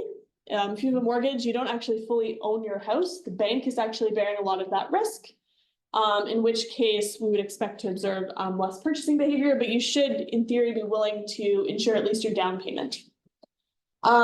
Sixth possible explanation is credit constraints. Maybe you don't purchase insurance simply because you can't afford it. Again, a lot of these risky areas like high-risk flood zones around the beach, they're kind of nice amenities. These aren't low-risk homeowners who are typically living there in overwhelming numbers, which leads me to the seventh possible explanation, which is misperception of risk. And again, I mentioned before, surveys have shown that, use the second bullet, 60 to 70% of homeowners underestimate flood risk probabilities relative to both the government's models and independent storm surge assessment models, which suggests we want to be really cautious about interpreting these low take-up numbers as reflecting homeowners' true willingness to pay for insurance. Now, throughout here, right, there's a question of how many of these issues are going to generalize to developing countries. And so I'll turn it over to Claire to think about this a little bit more. So again, I'm going to flip through a number of slides about related markets, which I'm happy to chat about later. It's a lot of related markets, a lot of problems. Here we go. Great. All right, I think they're ready. Thank you very much. We're going to spend the last 15 minutes or so of our hour talking about catastrophe risk financing and insurance in developing countries. This is an area that has received much, much less attention. And of course, many of the insights from Catherine's part of the presentation are also going to be pertinent here. But given some of the distinct challenges and issues that we may think of as arising in developing country contexts, there's been very rapid innovation, particularly in the kind of policy and regulatory space in this area. So you should very much think of the master part of this master lecture as concluding with Catherine, but I'm just going to focus a little bit on outlining what some of those are, the challenges that they've been designed to address, and then talking about some of the evidence we have. As I say, this is an area that's received much less attention. The evidence base is much thinner. But where I really want to focus much of the attention here is on the enormous number of very, very interesting questions that we think present sort of tremendous opportunities for future research and for trying to build the evidence base in this important set of contexts. And on that point of the important set of contexts, I'm very grateful to, in fact, many of this morning's presentations for doing much of the motivation for me. So this is probably not news to any of you anyway, certainly not in the aftermath of this morning. But this is essentially a set of figures motivating the very acute natural disaster exposure concentrated in developing country contexts. So the left-hand panel here is showing you climate-related and geophysical disasters over the last quarter century or so. We can see that relative to their occurrence, the deaths and the number of people affected are going to be disproportionately high in low and middle income settings. The economic losses are going to be higher in high income settings. Of course, that's going to partly reflect the higher value of exposed assets. That's also likely to an extent reflect underreporting in developing countries. But importantly, if we look in the right-hand panel, that's showing disaster losses in absolute terms in the grey bars, where we can see commensurate with the left-hand side that these are higher in high-income countries. But once we look at these as a share of GDP, these are going to be very much higher in low-income settings. So the IMF threshold for declaring a major economic disaster is about 0.5%, and in all groups except the high-income group, there's well in excess of that from climate-related disasters in recent years. This again has come up several times this morning and is an increasing focus in the academic economic literature on this topic as elsewhere. This vulnerability is, of course, worsening and projected to continue worsening with changes in the global climate. So income losses from climate change over the next 25 years estimated to be somewhere in the region of 9 percentage points higher for the lowest versus the highest income quartile. This draws on this very nice QJ paper from a couple of years ago. Catherine also showed you some maps from this paper earlier. This is some analysis from the Climate Impact Lab at Chicago, looking at the global distribution of projected mortality impacts from climate change by the end of the century. And the figure I pulled from that analysis here is breaking this down by income decile. So the darker part of the bar is showing you projected deaths. The lighter parts are adaptation costs, and we can see that this is very, very strongly concentrated in terms of the projected mortality impacts in lower income countries. There's this also, if you look at the interquartile range, this interesting, hugely heterogeneous across contexts. But for our purposes today, the third sort of motivating stylized fact, if you like, is that an enormous majority of natural hazard losses from these types of events is uninsured in low-income countries. So if we think of contexts in which there are budget deficits or reserves are insufficient to accommodate the losses from these sorts of events, we see the financing gaps for major types of catastrophic risk. This is for 1 in 100 year loss event, just very, very high levels. And the final motivating point I want to make here is that there has been a particular focus in much of the policy innovation here and reflecting that, if you like, in what the academic literature has looked at empirically, which is the particular risk associated with small states. The reason for that, of course, is that if we look at damages as a share of GDP across the world here, this is 0.3. If we look at small states, particularly small island states, where these types of disasters can affect a very large share of the territory, those shares are very much higher. And indeed, if we look at some of the worst events in recent years, many, many multiples of GDP and damages. So what I'm going to focus on in the next 10 minutes or so is the recent growth and innovation in sovereign risk transfer instruments. This is typically sort of layered in treatment of this. So recurrent losses will typically be covered by risk retention, so reserves or contingent credit. But there has been this growth in sovereign risk financing instruments that essentially aim to kind of buffer the fiscal impacts of these shocks and result in fast payouts in their aftermath by transferring some of that risk to reinsurance or financial markets.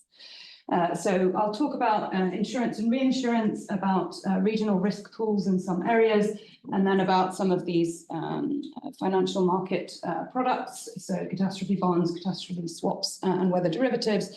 Again, in each case, I'll say a little bit about some of the history and applications of these in developing country contexts, but really most of my focus is going to be on the challenges and the issues where there's just an awful lot of scope for economists and others to kind of add to the evidence base on the design and evaluation of these products.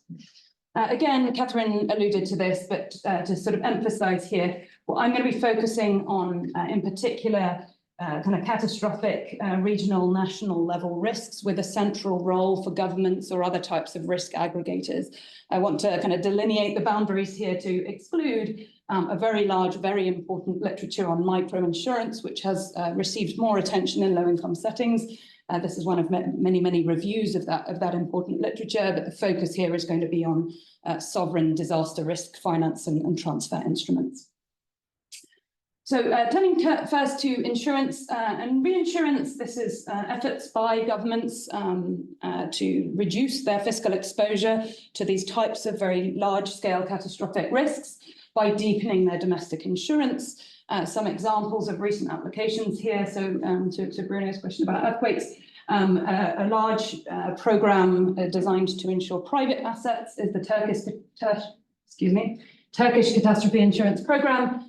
This was established following very large, devastating earthquake in Turkey in 2000. This mandates, we'll talk about the effectiveness of mandating, but mandates domestic property catastrophe insurance that is then aggregated, and excess losses are transferred to reinsurers and to international capital markets via reinsurance contracts, as well as increasingly through the use of catastrophe bonds, which we'll talk about shortly. Other models have instead tried to insure public assets. The Philippines is another context that has been, you'll see many Philippines examples coming up throughout these slides, has been one of the leading countries in this space. The Philippines Account Risk Insurance Program was established in 2017 to protect government assets. It's a state-owned agency that provides coverage against both earthquake risk and typhoon risk. Again, then the excess losses are transferred. In this case, as in many of the low-income applications that we will see, the World Bank playing the role as an intermediary in those contracts. Other examples abound. I'm just picking out a few here. The Sri Lanka case is a very interesting one, in that it incorporates an element of a sort of social safety net program as well. So below a particular threshold, uninsured households are also going to get a payout. So the focus on the sort of issues and challenges area to further evidence. One interesting characteristic of this and of many of the products we'll see subsequently is that these are typically based on parametric products. So in contrast to a normal indemnity-based product where the payout's going to be conditional on your losses, your experienced losses, these are going to get around some of the costly and administratively difficult and time-consuming process of identifying and verifying those losses by being based on a parametric trigger. So for instance, in the case of typhoon, a wind speed at a measured station is going to automatically trigger payouts. That's going to be transparent. It's going to, importantly, and this is a big focus of the design of many of these products, provide very quick liquidity after a disaster. It's going to be cheaper because you're not having to go around verifying losses. But, and this has received some attention in this literature, the big concern here is that this leaves these contracts open to what's termed basis risk. This is the eventuality where experienced losses do not align with the payout you receive. So typically the concern here, policy concern, some of the attention and the evidence has been focused on negative basis risk. So this is the case where insured entities experience losses but do not receive a payout because the weather station didn't happen to trigger the threshold, the parametric threshold. That's obviously a very challenging case. An interesting recent case in the Philippines was actually the converse, which introduces challenges of its own. This was a positive basis risk case where the threshold was triggered, in a context that didn't experience very high losses. And so you then have the question of policy reversion, of trying to divert assets. That's a very kind of difficult political economy process, which again slows everything down. Second clear set of issues around premium affordability. It's a very difficult object to estimate. It's going to be very context specific, but estimated cost multipliers for the type of parametric insurance products we're considering here, and catastrophe bonds, somewhere in this range. So this is product cost over expected payouts. There are efforts in the design of many of these programs to try to bring those down. So this is the Turkish catastrophe insurance pool, aims to try to achieve economies of scale by pooling risk, and mandatory purchases aiming to address some of the adverse selection issues that Catherine's talked about in detail. That said, this is a mandatory program. Current take-up rates are around about 50%. So there are many reasons that this is difficult to achieve, even when it's mandated.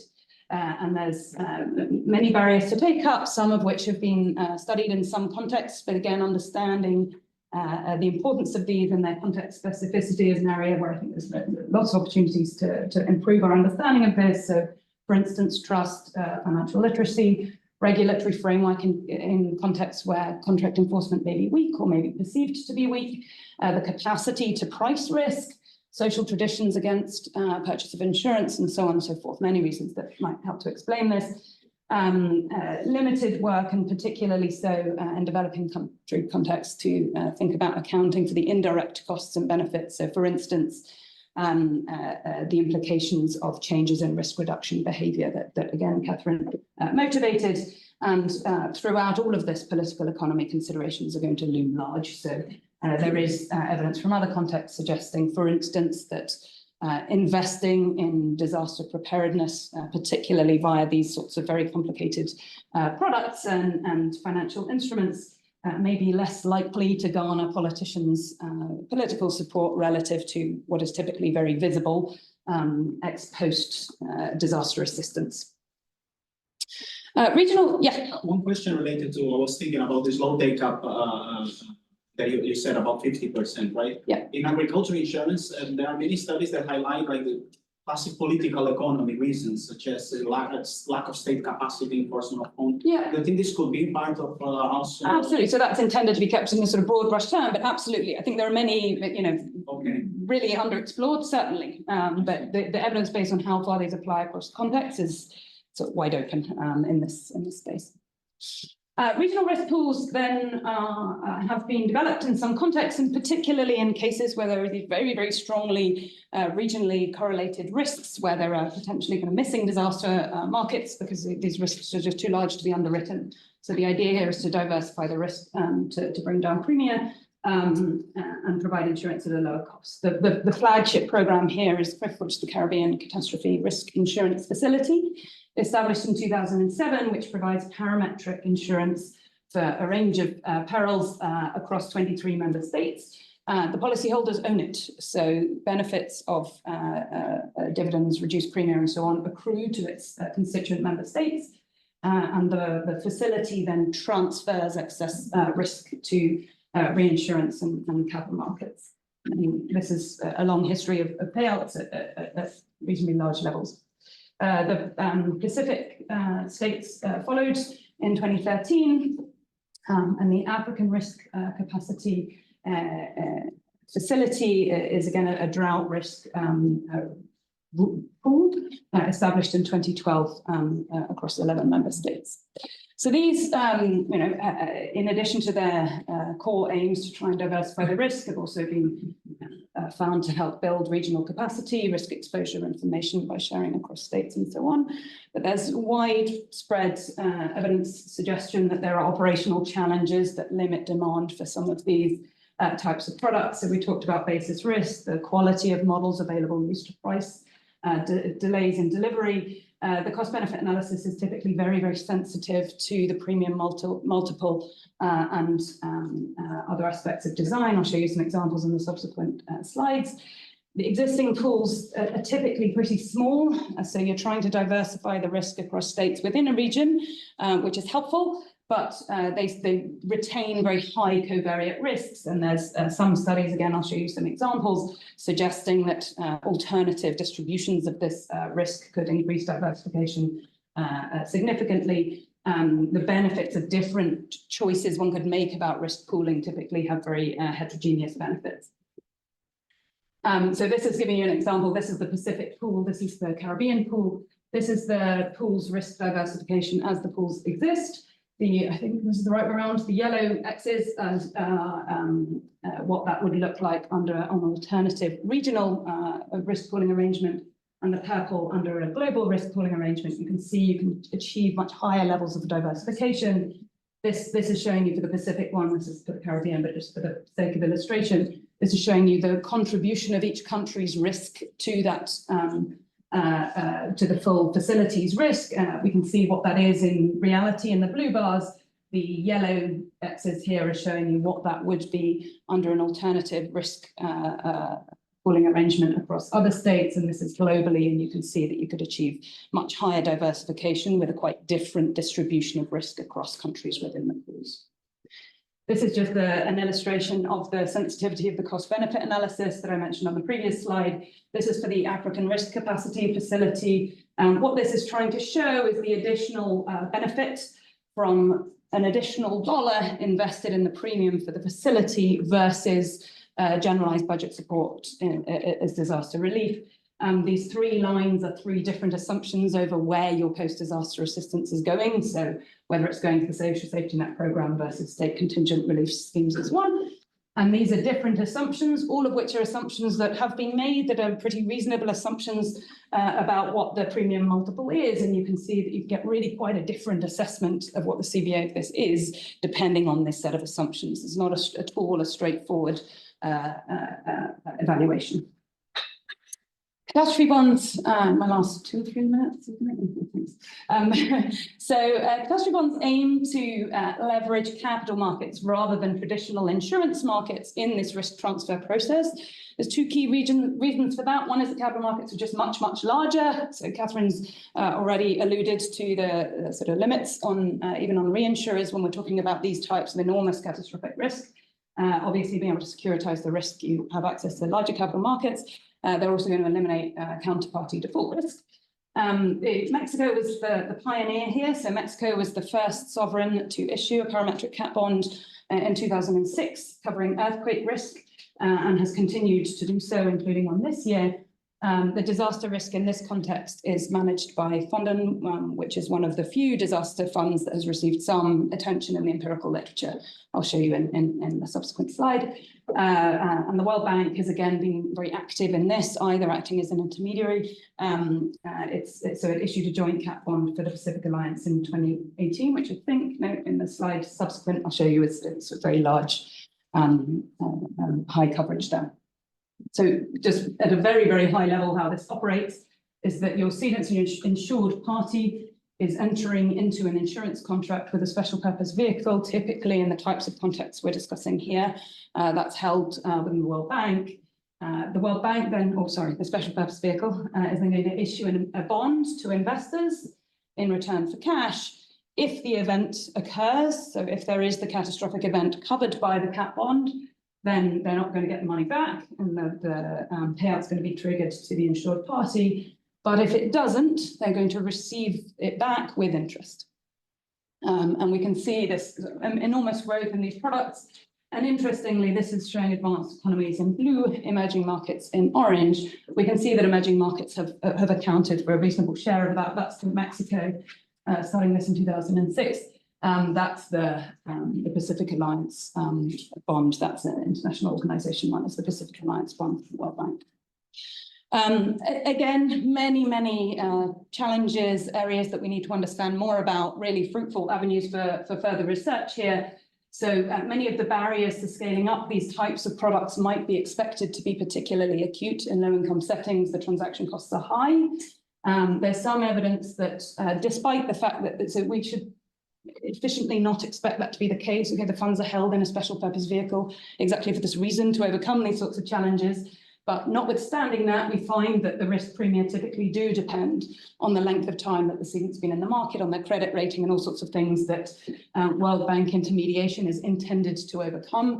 They require very complicated models, and reflecting some of these sorts of challenges, the investor base is typically very narrow.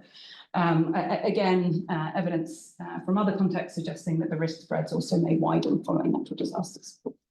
Okay, let me skip over this. I'll just give you the Fondant example. So this is showing you, this is Fondant is the Mexico against the Mexican Disaster Response Fund. This is showing you the impacts on night lights. So nighttime lights are some measure of economic activity. And the x-axis here is showing you a continuous measure of rainfall relative to the threshold at which municipality level payouts are triggered under this parametric product. This is before the thing's dispersed, so we see there's no difference across the threshold. This is 4 months later. You see that areas where municipalities where the payout was triggered, we see this kind of sharp uptick in the recovery of night lights that persists for 12 months, but in fact, discretionary government reconstruction in other areas is such that there's sort of reversion within 18 months. So understanding these impacts, their dynamics, certainly their cost benefit implications is an area where there's lots more to do. I'm over time. Let me just say two things very, very briefly. One is there's a lot of innovation in this space in financial markets, so catastrophe swaps, weather derivatives, and so on, with sort of different design features.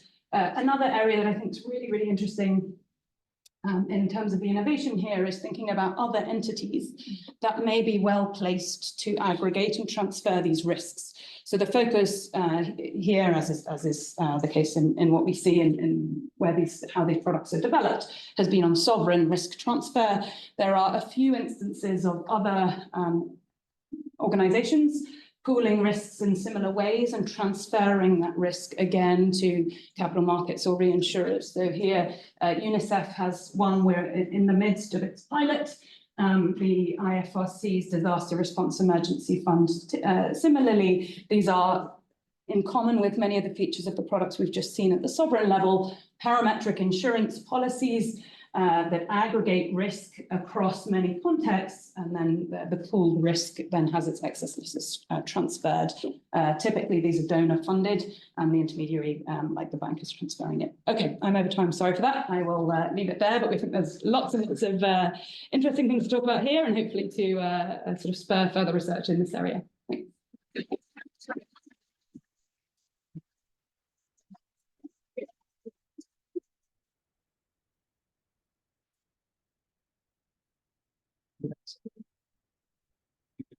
Thanks.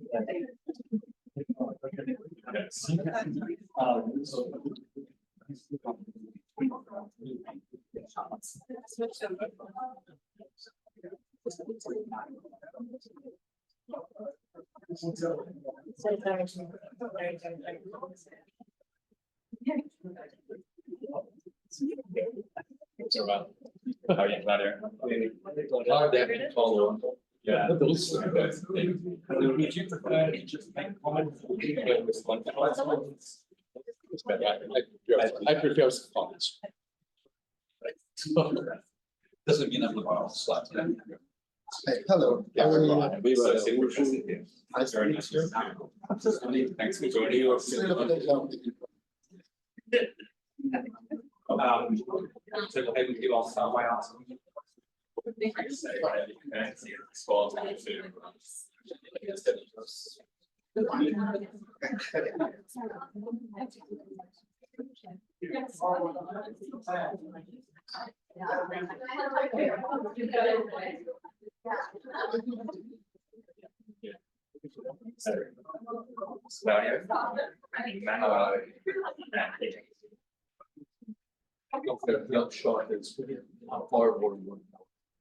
Yes, that's the main message I was hoping to relay. So I'm glad that came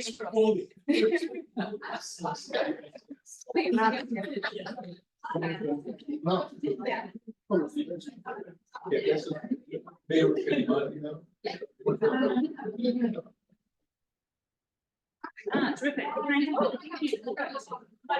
More afterwards. Oh, right. Shall we have a seat? Seats for your hands. You were gonna chair, so you sit. In the middle. Let's put the academics somewhere in the middle, yeah. And I guess you guys are in the middle, you're in the extremes. That's what. Right. Anyway. Okay. 3 questions.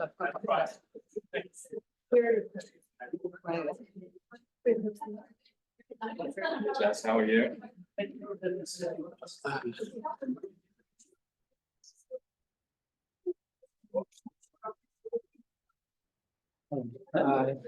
does. Nice to meet you. Hey, Jess.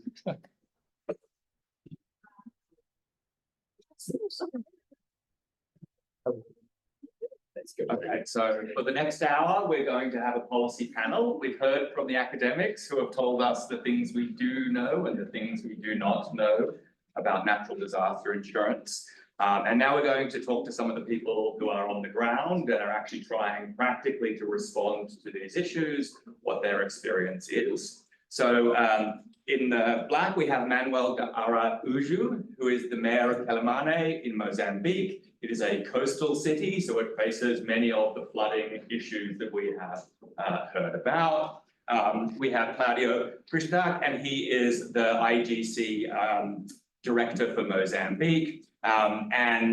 We have Ijaz Nabi, who is the IGC country director for Pakistan, and they're going to give us some real world insight. Okay, so I thought we'd start with some questions, but you're free to respond to whatever happens and whatever happened in the presentation, and then we'll open up to some questions after a first round. So I thought I'd start with Mayor Manuel. So I'm very interested to understand, so your city, as I understand it, faces flooding difficulties.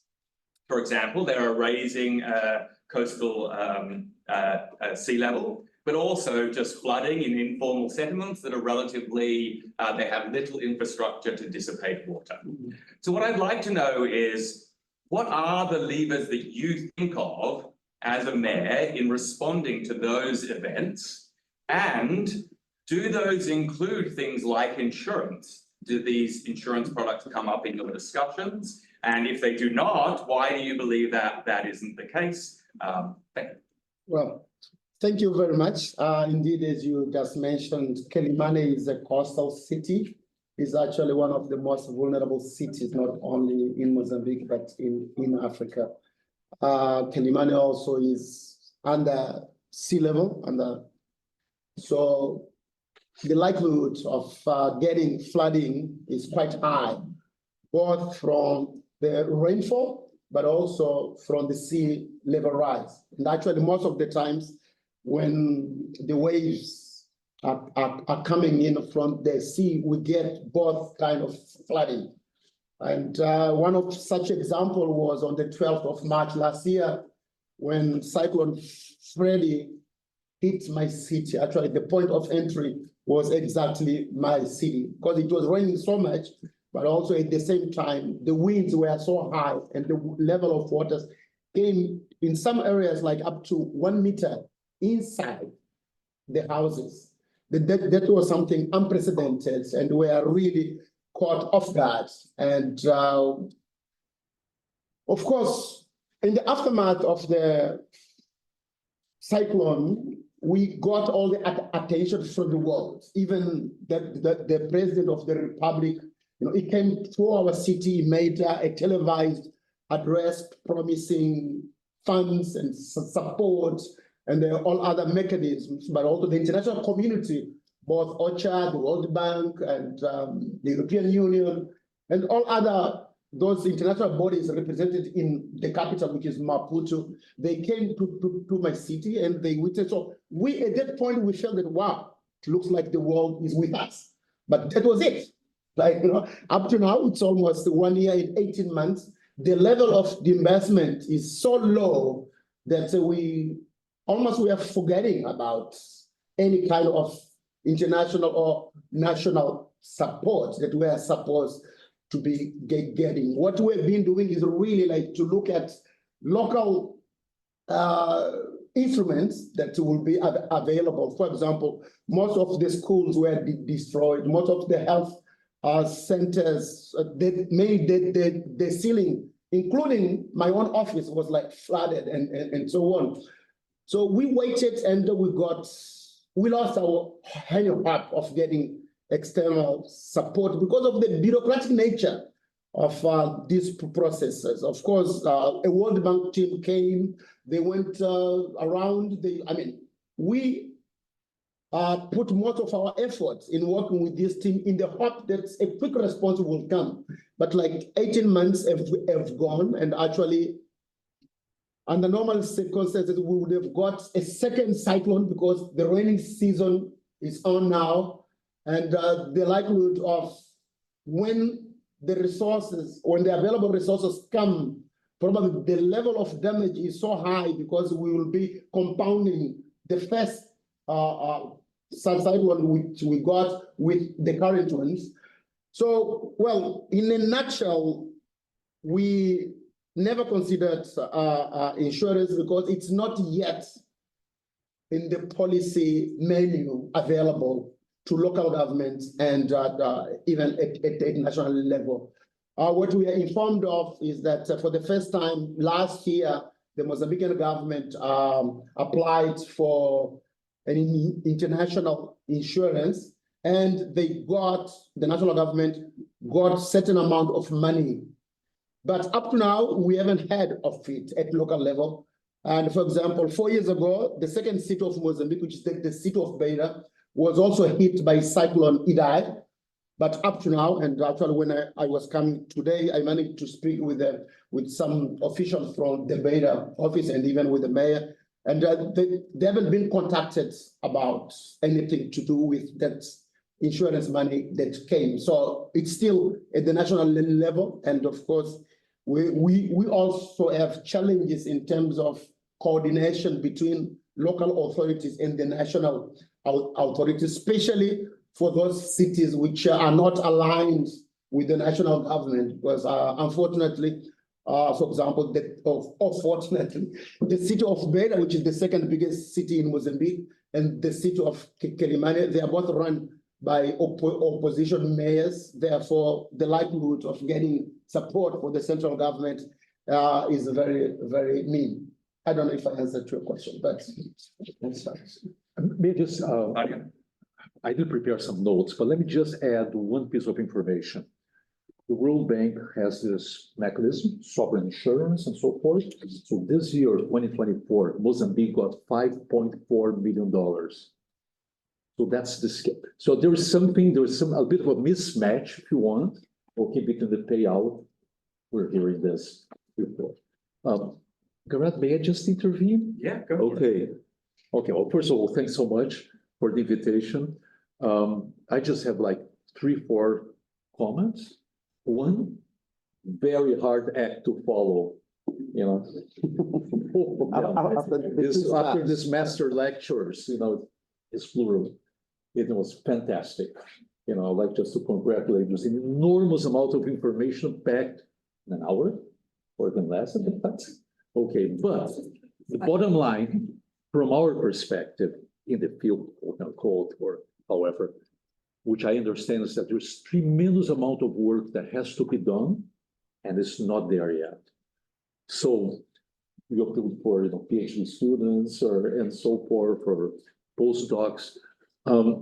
There's an enormous amount of work, and of course, I want to sell my country, quote unquote, Mozambique, but IGC, of course, goes much beyond Mozambique. So there's a lot of work on issues of insurance. We have done some limited work.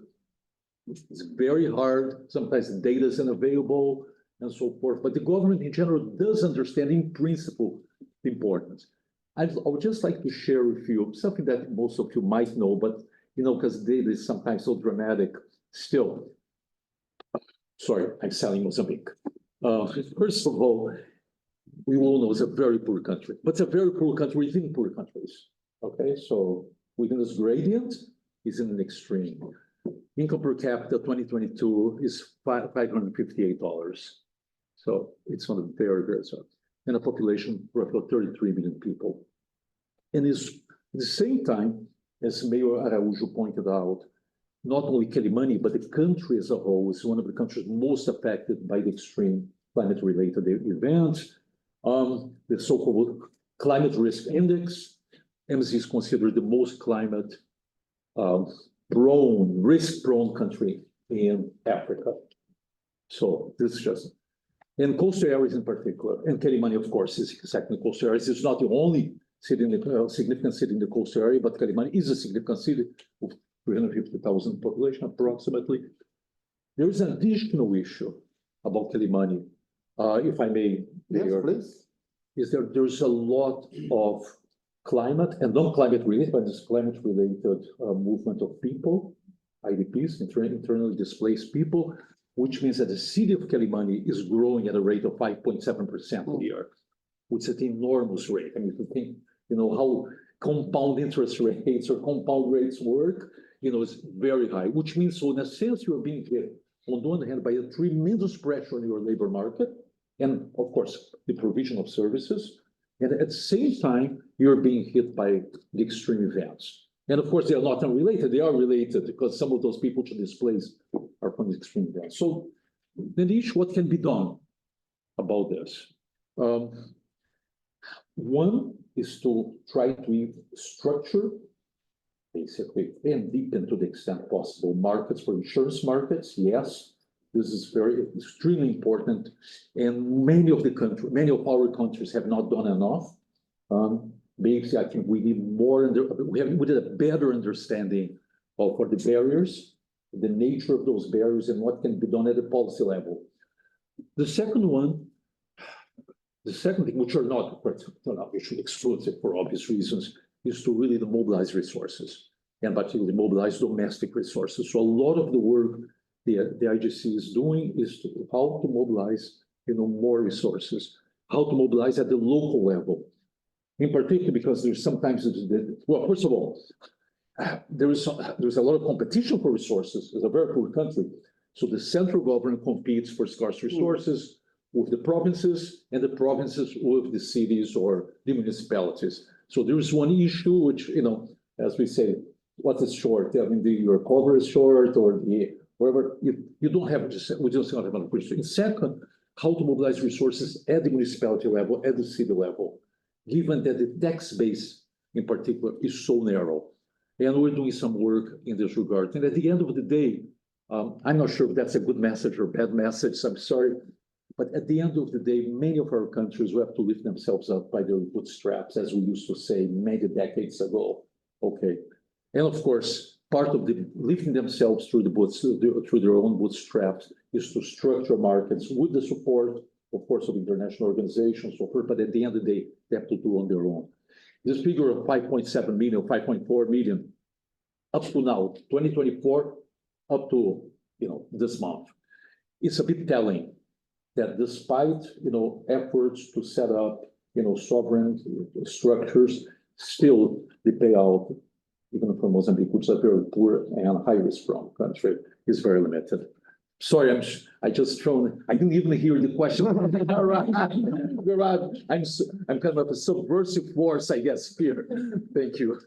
So I just wanted to ask one follow-up question of Mayor Araújo, and then we'll get Ijaz involved. But one comment you made is interesting to me, which was that the international community, they offer a disaster response. And in some sense, that could be an alternative to insurance here.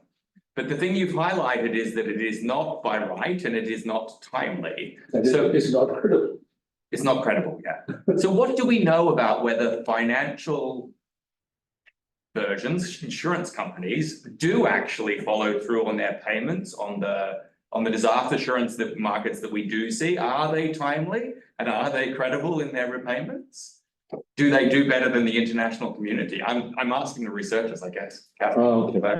I mean, I can cover that for some of I think the evidence where we have evidence, for instance, on the Caribbean pool, there, I'm quoting my own slide, which I should remember the figure, but I think it was less than 15-day payouts. I think where they are structured with that as an aim, in particular, for instance, using parametric thresholds and so on, typically there has been, and this is one of the arguments in favour of deepening these types of markets, is that the payouts have been quite quick. I think where there's difficulty is around some of the issues I highlighted, for instance, around basis risk. So the Philippines case there have been many payouts. In the majority of cases, those have been consistent with the terms of contracts. Those have been fast. They've been triggered by the thresholds as they should be. But those thresholds have built into them challenges like basis risk, where there's then engaged in all sorts of issues about should we redirect then, and that then is a very time-consuming process where these things have fallen down. But I think to the extent the contracts are behaving as they are contracted to do, the evidence has suggested that this has happened. Of course, the scale of losses typically is much larger than that covered under the contracts, but relative to the counterfactual of trying to mobilise donor contributions and then directing those contributions to the right places and so on, which are typically very, very slow. I think there is a lot of evidence that these have been successful within the bounds of what they have been designed to do. It's just that there are limitations in that. Yeah, so for developed countries, I think that's similar vein, I would say credible, but perhaps less timely than one would hope. So Claire mentioned 14 days. I think that would be unrealistic for many of these natural disasters, especially because typically you need assessors to come in and look at the damages, you try to monetize things and so on. And so these are, at least in the North American context that I'm most familiar with, I apologize for my lack of familiarity with the European context, typically backstopped by either the government or private insurers of reasonable size and credibility, and you will eventually get something, probably on the scale of months as opposed to days. I will say my sense is that the public payouts from the equivalent sort of public financing programs that would potentially supplant private insurance or public insurance for that matter. Those may also be forthcoming, but the scale would be longer than the insurance.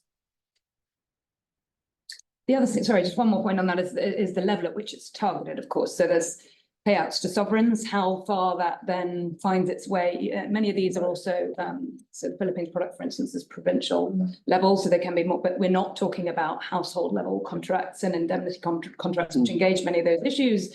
But similarly, the payouts may be very fast to some level of government that is some degree removed from those in need. Ultimately, that's a different challenge. So Catherine highlighted three things that are different about natural disasters. They are spatially correlated, they are relatively rare, and they are catastrophic. And if I think about those combinations, I think about the 2022 floods in Pakistan. And so I would be interested to know a couple of things. One is, what has the response looked like? Has it involved any financial instruments that look like insurance? And have there been any ongoing discussions around altering the way that Pakistan thinks about insurance, etc.? And I want to raise one other interesting thing, I think, which is my understanding is that the floods in Pakistan came at the same time as there was significant macroeconomic risk going on. And so that's another aspect which we haven't hit on if you haven't built. Sure. So let me start with the last, because I think that context is extremely important. Pakistan has been in the throes of a fiscal situation-led balance of payments crisis since 2000 and I'd say 2008. So we are looking at the fifth IMF program in this period.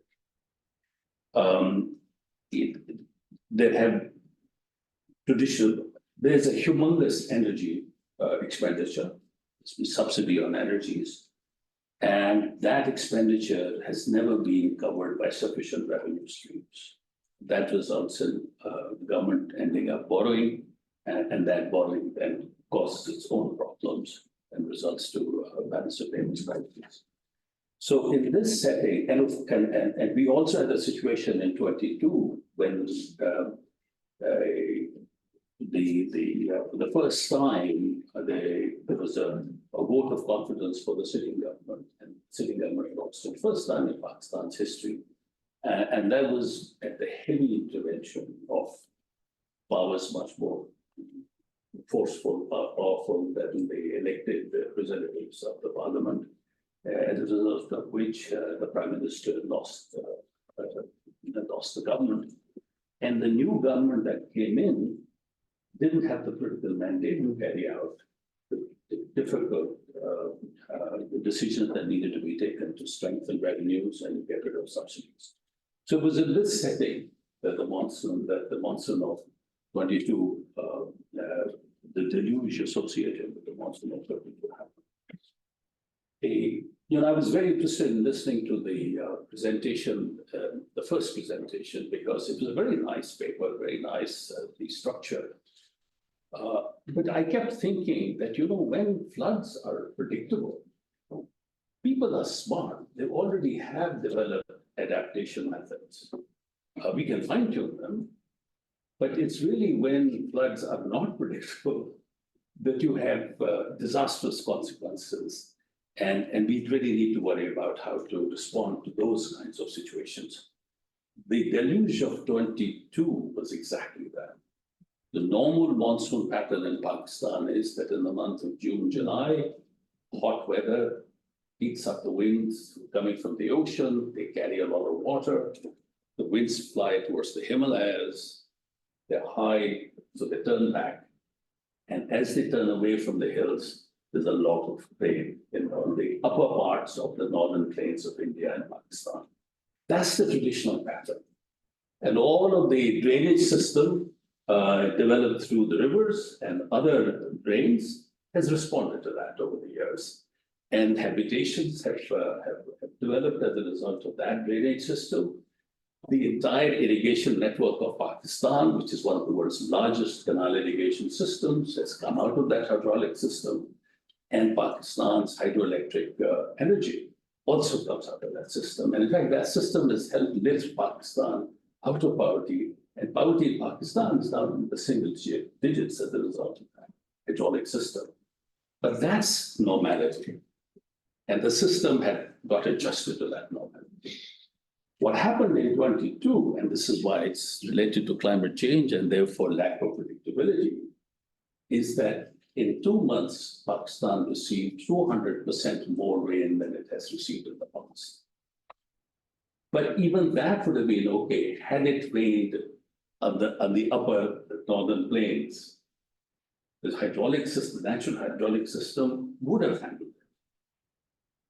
It so happened that those winds went further west and rainfall happened in Balochistan hills, which had never seen that kind of rain. And 450% more rain fell in a very short period of time. And they were the old drains which had dried up because nobody expected any of the flash floods anymore. And people had started to cultivate the dry river beds. People had started to actually build homes in the dry river beds. And those were all washed away. So there was huge impact associated with that. A third of the country was underwater in the summer of 22.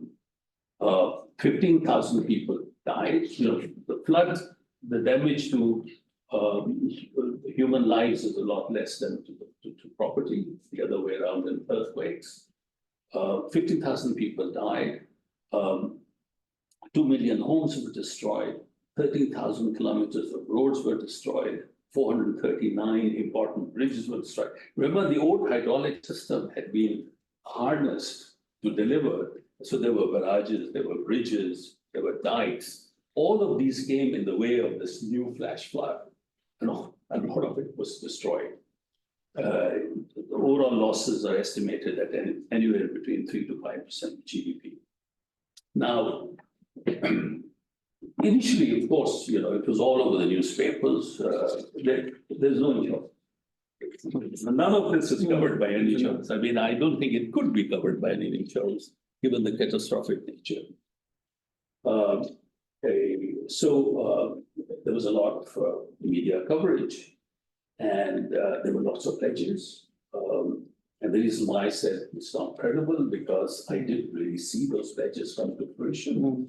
Initial support of $245 million was provided largely through the government's own efforts and citizens' contributions.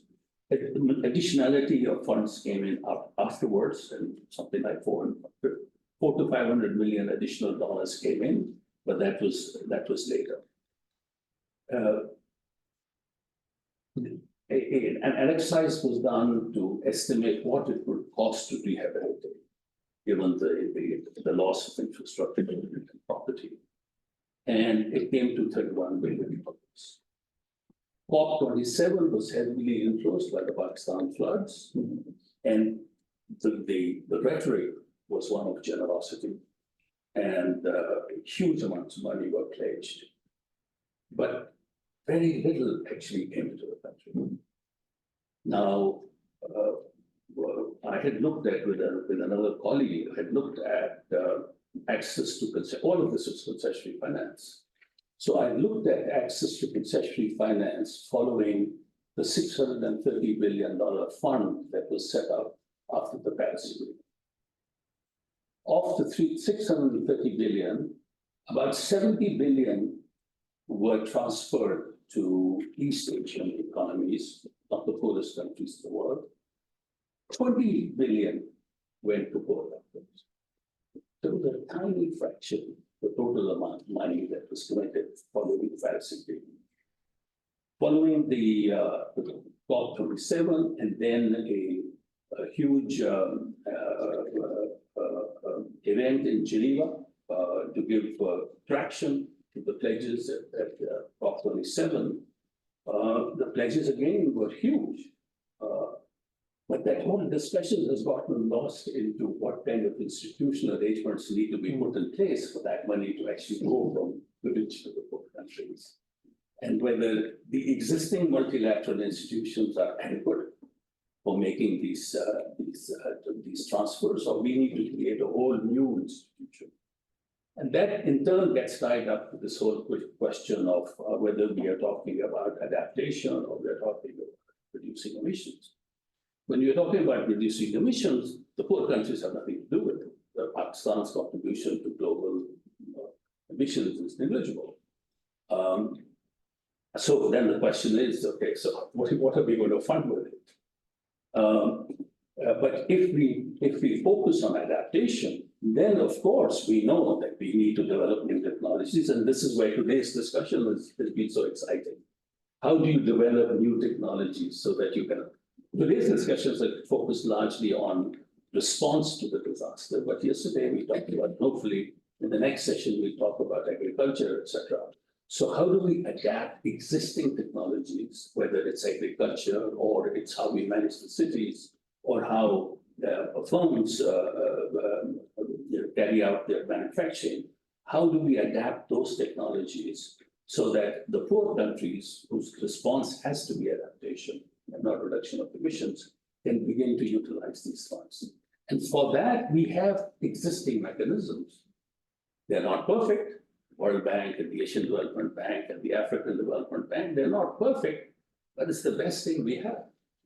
It will cost a lot less to improve those than to create new institutions and thereby postpone intervention for another 5-10 years. Having gone through all this, where do the floods, where have we reached in Pakistan with the floods?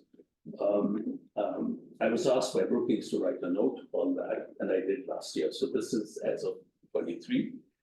I'm sorry I didn't update it. I didn't know I was on the program. He just told me, Shahid told me 10 minutes ago that I'm expected to say. So do please read the Brookings blog. There's a lot of detail there on the Pakistan floods. When I assess and I talk to people, okay, so fortunately in Pakistan, we have a very good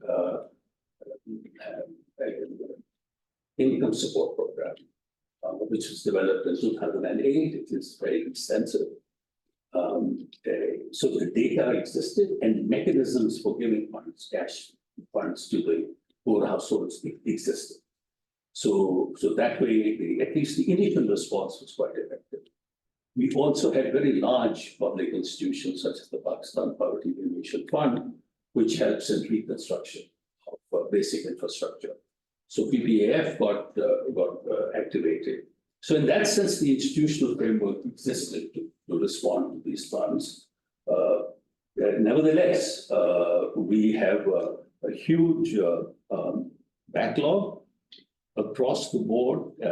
We have the number of houses to be constructed, the number of bridges to be constructed, the number of the kilometers of roads to be constructed. There's been very little progress in that. If you read the blog, you'll get all the detail. So I'm not going to read it out to you. There have been floods associated, epidemics of malaria, which had been controlled at that point. So children are being affected by that. So these are some of the things. I'm very excited about IGC research in which he's involved, which is focused on what happens to households when they move away from the flood-affected areas. Is this a permanent movement away, or will they come back to the flooded areas? And therefore, we need to think about rehabilitation in a different way. So I'm really excited about it. And hopefully next year, there'll be a paper on that. Thank you. Thank you, Ijaz. So I wanted to pick up just a couple of threads throughout the conversation, and then we'll ask for some comment. So sort of two things that have seemed to have come up is that the international community seems to express the desire to help out ex post, but they in practice do not. The second thing is that there are strong fiscal constraints within poorer countries, which probably preclude them doing a lot of ex ante purchasing of insurance. The third thing is that COP27, as far as I understand, makes it plausible that there are now flowing climate finance for adaptation. So to what extent is it possible to make the case that the appropriate person to be buying this insurance is the international community under the adaptation heading? And to what extent is that allowed or under discussion or feasible? The thing is, if you financialize international aid payments in response to humanitarian aid, you solve the unreliability problem. So are we discussing these sorts of things, or is this not where it's going? Do you know? Yeah. Well, what I've been involved is in a discussion among mayors and other local government leaders from the global south to engage with both the UN, but also the World Bank and the IMF. And actually in March this year, we had a meeting in Washington to discuss the ways out, because one of the biggest problems is that first of all, there is very little resources for post events, but even the resources that are available, they cannot be accessed at the right pace according to the needs of local governments. So our proposal was for these multilateral institutions to come up with a new mechanism or to improve the already existing mechanism in order to allow local governments to directly access parts of the resources, especially in the aftermath of the events. Because what is happening is that because of the bureaucratic nature of the existing funds, they are not responding to the needs of local government. So we started that engagement with the World Bank and the IMF, and they didn't say yes, but also they didn't say no. They said, okay, we will start thinking about it. Well, for us, it was a progress, at least to have set up a meeting and a platform to listen to our concern. Because before, we didn't have space in the details. The same happened actually before the COP in Paris in COP 21. Before that, local mayors and other local government officials could not be found at the COP conferences. It was only after the Paris COP conference when we attended, and under the leadership of Mayor Hidalgo, we made a statement that, look, we are part and parcel. We, mayors and local government, we are at the forefront of climate change. If we want to make a movement on this, you need to put us at the table. So if we look back today, we participate in all COPs, and at the Sharm el Sheikh, for the first time, there was the first ministerial platform where mayors were invited to sit and to deal with the parties which are negotiating the deal. So that was an improvement, that was a progress. But on the side of the international financial institution, that dialogue was non-existent. So this year was for the first time that we engaged with them, and we hope that from now onwards, there will be more engagement in that process. That's what I May I make a quick comment on this regard? I think that many of those institutions are decades ago I worked for the World Bank, and doesn't matter, World Bank, International Development, or American Development Bank, and so forth. The way they are structured is to engage with and lend to governments, national governments, central governments, historically. Progressively, there was some change. You know, they start to engage with provinces or states. And I guess the last step were the cities. So this is one. And moreover, they do require normally sovereign guarantees. So there's a tension. There are multiple tensions, and they were fairly obvious, you know, particularly because, well, when resources are scarce, when you don't have that much space for providing sovereign guarantees, what guarantees are you going to provide? You start with the central government. So this is one point. I would like to add the following, and I think we heard this again and again, that for poor countries where markets are relatively thin, and there's a challenge of structuring those markets, and it's important to structure those markets.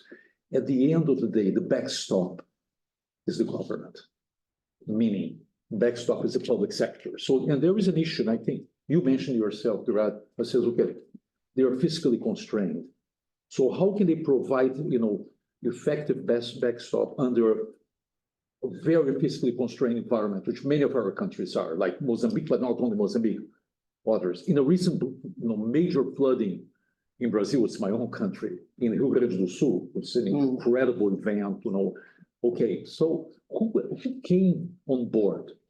The central government did, the federal government did. So they were the effective backstop to provide support. And even though financial markets in Brazil, the insurance markets in Brazil are far, far more deeper, they are as deep as many of the larger upper middle income countries, still at the end of the day, for such a catastrophic event, the government had to step in. And for our countries, which are middle to low income countries, you know, the challenge is greater. So once again, we need far more work. I'm sorry to keep on battling this, but we at the IGC need far more work on the issues of insurance and insurance markets, how to structure them, how are our barriers, because what's called simple answer is that at the end of the day, the government step in. Well, yes, but where are the resources? So. So I really think Pakistan's floods have actually provoked a discussion among the think tanks in Washington on the role of the IMF when the natural disaster strikes a country. The fiscal position which the IMF controls, because to spend $31 billion, you have to create the space, you need to open up the space for that money to be spent.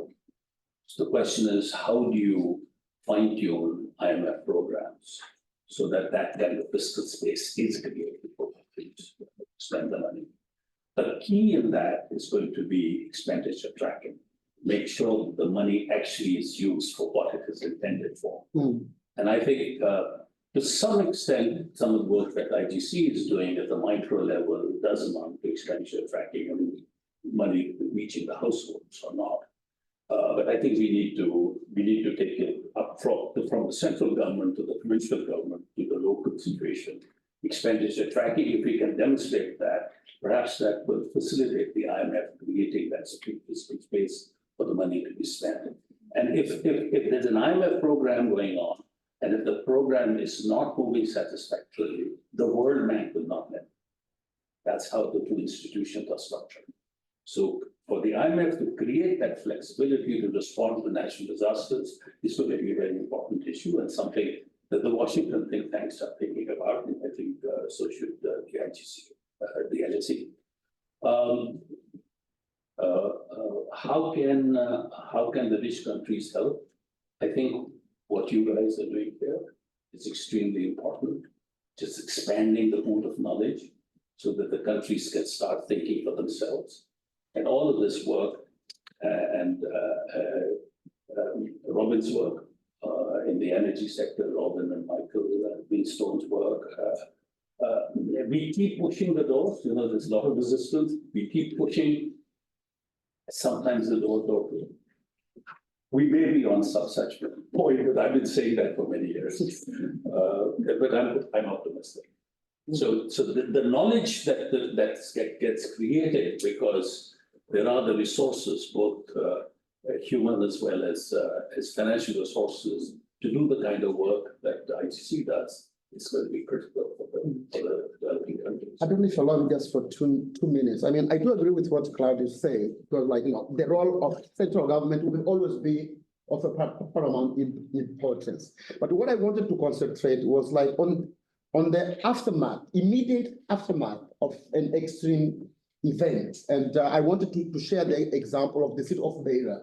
4 years ago, again, the city of Beira was hit by cyclone Idai. And of course, there was an international conference where the international community pledged resources and so on. But up to now, after all those years, only 1/3 was disbursed. So there is a problem between pledges and the disbursement. The second point about Beira was that for the first 7 days after the cyclone, nobody, not the national government, nor the international community, could reach Beira, either by land, by air, by sea, or by rail.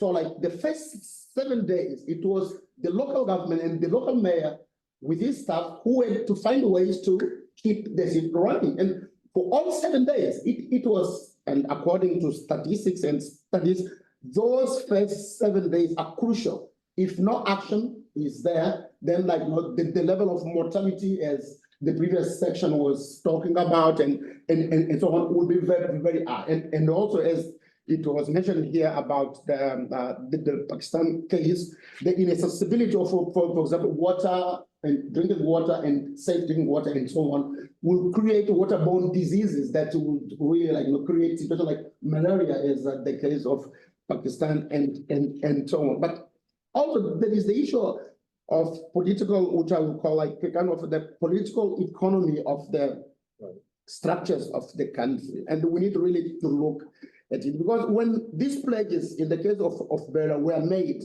the central government created an intermediary institution to manage those funds. Instead of letting it to go straight to the local government, the mayor, who faced the challenge and also knows the project and so on, they created an intermediary institution, which is called GRIPOC, to eventually to manage that those resources that will come. Of course, in some ways, it scared some of the donors, because suddenly there is an animal which nobody knows and with a mandate to manage, of course. So it pushed away parts of the pledged money and so on.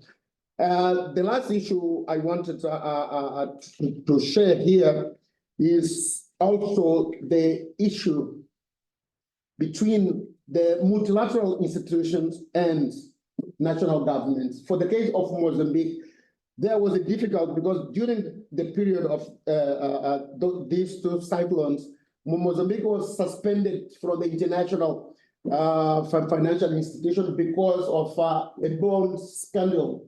That's the government, because when we discovered gas, the government went into the European bond market, borrowed money, and of course, the borrowing matured before the gas came. So there was a scandal which led the Western world and the multilateral institution to suspend Mozambique from accessing resources. Of course, it brought a lot of constraints for the local institutions to get access to any kind of money, be it national and so on. And one of the strategies that the government found to keep running its services was to go to the domestic market to borrow there. Of course, crowding out other institutions, which created other. So there are some political economy issues that needs to be brought into this debate if we want to have the full picture of the challenges that we face.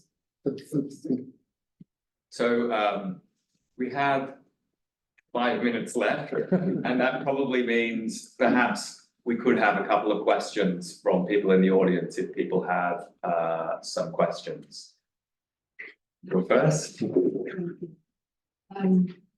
So I'm from Foreign Commonwealth and Development Office, so I look after advocacy from CPO. So thank you so much for such a fruitful discussion and for setting out the really important insights across. I'll try and be quick, across the system and the political economy, really important political economy insights that you brought to us from Mozambique. Very, very well appreciated, certainly by me. And then also the huge structural issues that you brought from Pakistan. I'd particularly like if you could perhaps give us a bit more insight on the point around the huge disappointment where the various COPs commitments are made, and then the disappointing results. Particularly in Pakistan, is there more you can say about whether this is, what is happening? Is it changing political priorities later down the line, or is the commitments being kind of directed into the wrong places? I'd appreciate any insight. Well, the net amount that's come in is negligible compared to the pledges. So we would first have to address that. And that, as I said, got caught up in what are the institutional mechanisms and whether it's for adaptation, for missions, etc. So it got caught up in all of that. So the net transfer of COP27 and the Geneva conference that was held has been very, very small. There would always be a question when large amount of transfers are being made to a country which has not been fiscally prudent. There would be issues about making sure that when the money does come, it is spent where it's supposed to be. And for that, there are tools, there are expenditure tracking techniques that we can use to make sure that the money gets spent. The issue is the money hasn't come in. And it's not just the COP27 and the subsequent. We looked at the earlier Paris Agreement, $630 billion fund, $1 billion fund, and only 20 billion of those were transferred to both countries. Because as yesterday's lecture demonstrated, the reason why we don't have capital market,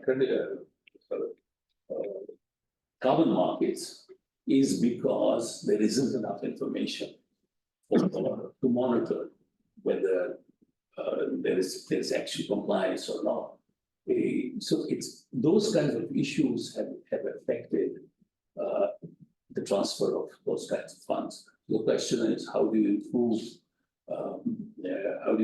monitoring? How do you improve the quality of data so that you can actually get these transfers going? I think developing carbon markets is much further down the way. You first have to establish credible information so that you know what the demand and supply situation on carbon is in those countries. And all of that work remains to be done.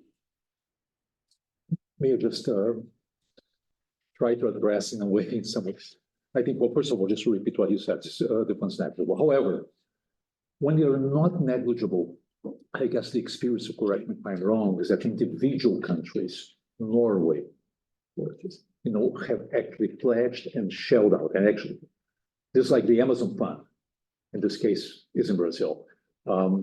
And the reason the Amazon Fund has done quite well is that the governance structure of the Amazon Fund functions quite well as well. Otherwise, the donors will simply say, and they're individual donors, like 3 or 4 countries. So in a sense, global donors, quote unquote, 20, 30 countries, it's just, there's an enormous, I guess, collective action problem related to that. I think that when you have individual countries that commit for reasons A or B, because of because people in those countries believe it's important and so forth, then if you have the proper governance structure, then you can make a difference, as the Amazon Fund is making a difference. At the same time, I guess we in Mozambicans, we feel quite neglected in many ways. You might argue, well, is there an appropriate governance structure? And I think, to use the funds wisely, of course, it's a significant challenge, but the fact is that resources are very thin. Thank you. So I thought 3 questions, but obviously only 1 question. So I'd like to thank all of our wonderful panel members, and I guess they'll be around for a little bit if people have very specific questions they want to come up and ask. But thank you very much to everyone. And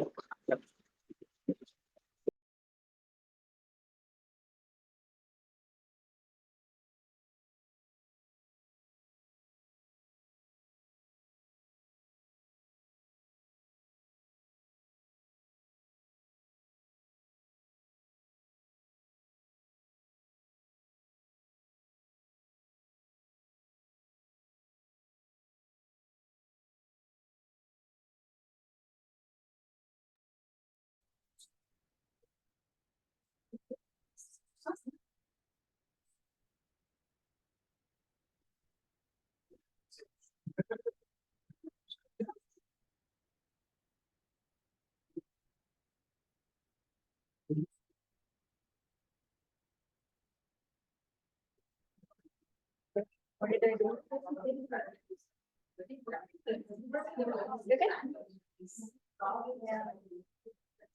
Yeah, I think, let me just.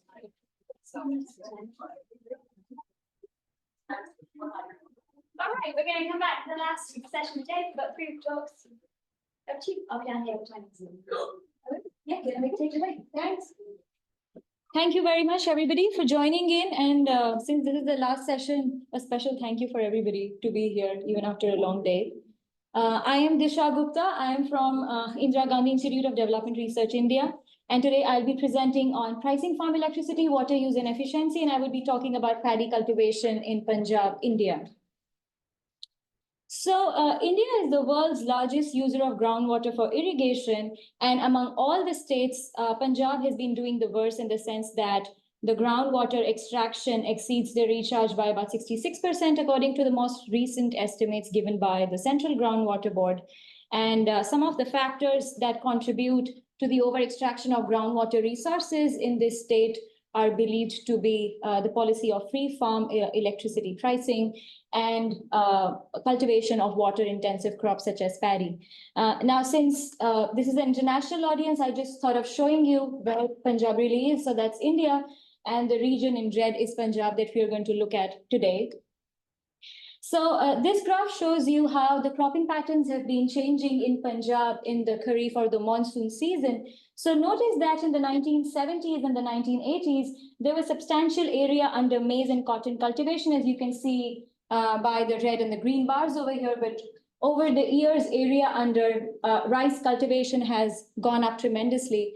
There are several factors that have led to these changing cropping patterns, such as the Green Revolution era, where the high-yielding varieties were introduced. There was also expansion of tube well irrigation, and then there are minimum support price interventions that really save farmers from all the kind of market risk, and of course the free electricity pricing policy. So today I'm going to be focusing in my talk only on the pricing of the farm electricity. So it was in 1997 that the electricity was made absolutely free in the agricultural sector in Punjab. So since farmers do not pay anything for using of this electricity, they do not have an incentive to use these resources efficiently, because they can, extract as much as they want without paying for it. And what has happened over the years is that the average groundwater depths have gone up, and so has the use of electric operated tube wells. Notice that, there were about 100,000 electric operated tube wells in the 1970s, which have gone up to almost about 1.4 million electric operated tube wells. Also, the average groundwater depth have gone up 3 times during this entire time period. So that's the kind of situation that we are in. So, while there are researchers who say that pricing of electricity would be politically infeasible, and also, that would have negative implications, especially for smaller farmers, today my work is an attempt to show you a policy framework wherein I would show you what happens if you really price electricity. And how can you keep farmers' welfare unchanged by giving them cash incentives within the system through the collection that would be done by pricing of electricity?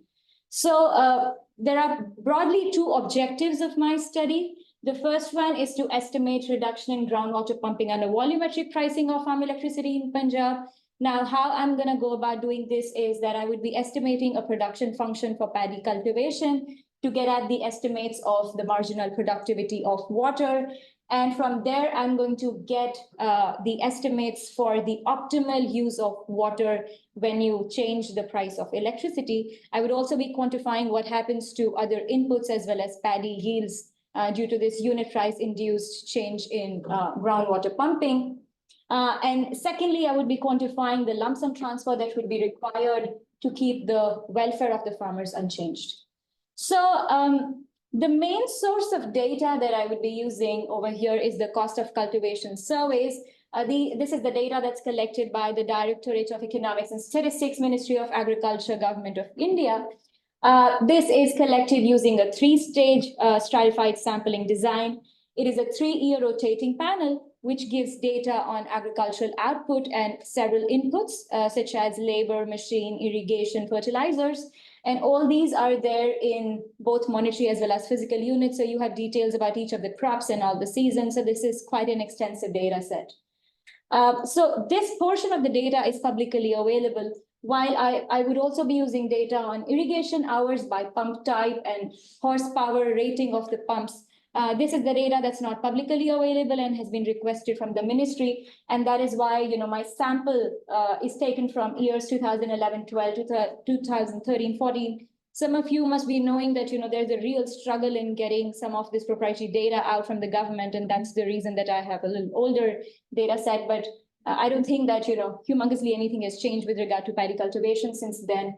My sample consists of 504 parcels, on which 238 farmers are cultivating paddy on at least one of the 3 years that I'm considering. The second data set that I have is from the Central Groundwater Board. This is the data that gives, this is the data on the groundwater depth for the test wells that are implanted for measuring the groundwater depths. And this is recorded for 4 times in a year. And finally, I would be considering the rainfall data from Matsura and Wilmot. This is a GIS graded data set with a resolution 0.5 by 0.5. It gives you the point estimates for the monthly rainfall. So total water use is a major variable that I would be using while I would be estimating my production function. So that's one of the major variables on the right-hand side.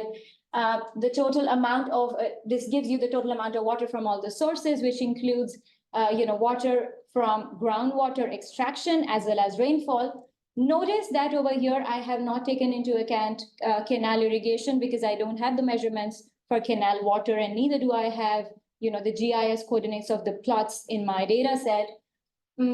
Also, I would like to mention that in Punjab, more than 70% of the irrigation actually happens through groundwater irrigation and not canal irrigation.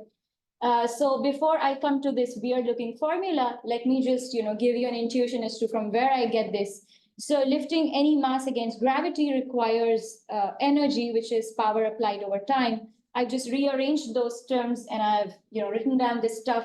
So capital IJT is the mass of groundwater extracted in tehsil on parcel I, tehsil J near T.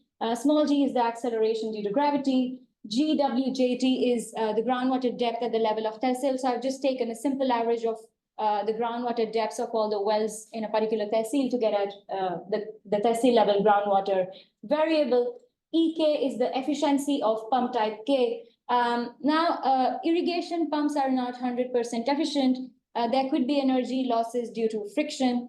And, there are majorly 3 kinds of irrigation pumps in my data set that the farmers are using. The electric submersibles, the electric centrifugals, and diesel pumps. There are technological differences between all these 3 kinds of pumps. And, in the interest of time, I'm not going into details of what are the technological differences. But all I want to say is that, due to these technological differences are such that the diesel pumps are the least efficient, while the electric submersibles are the most efficient.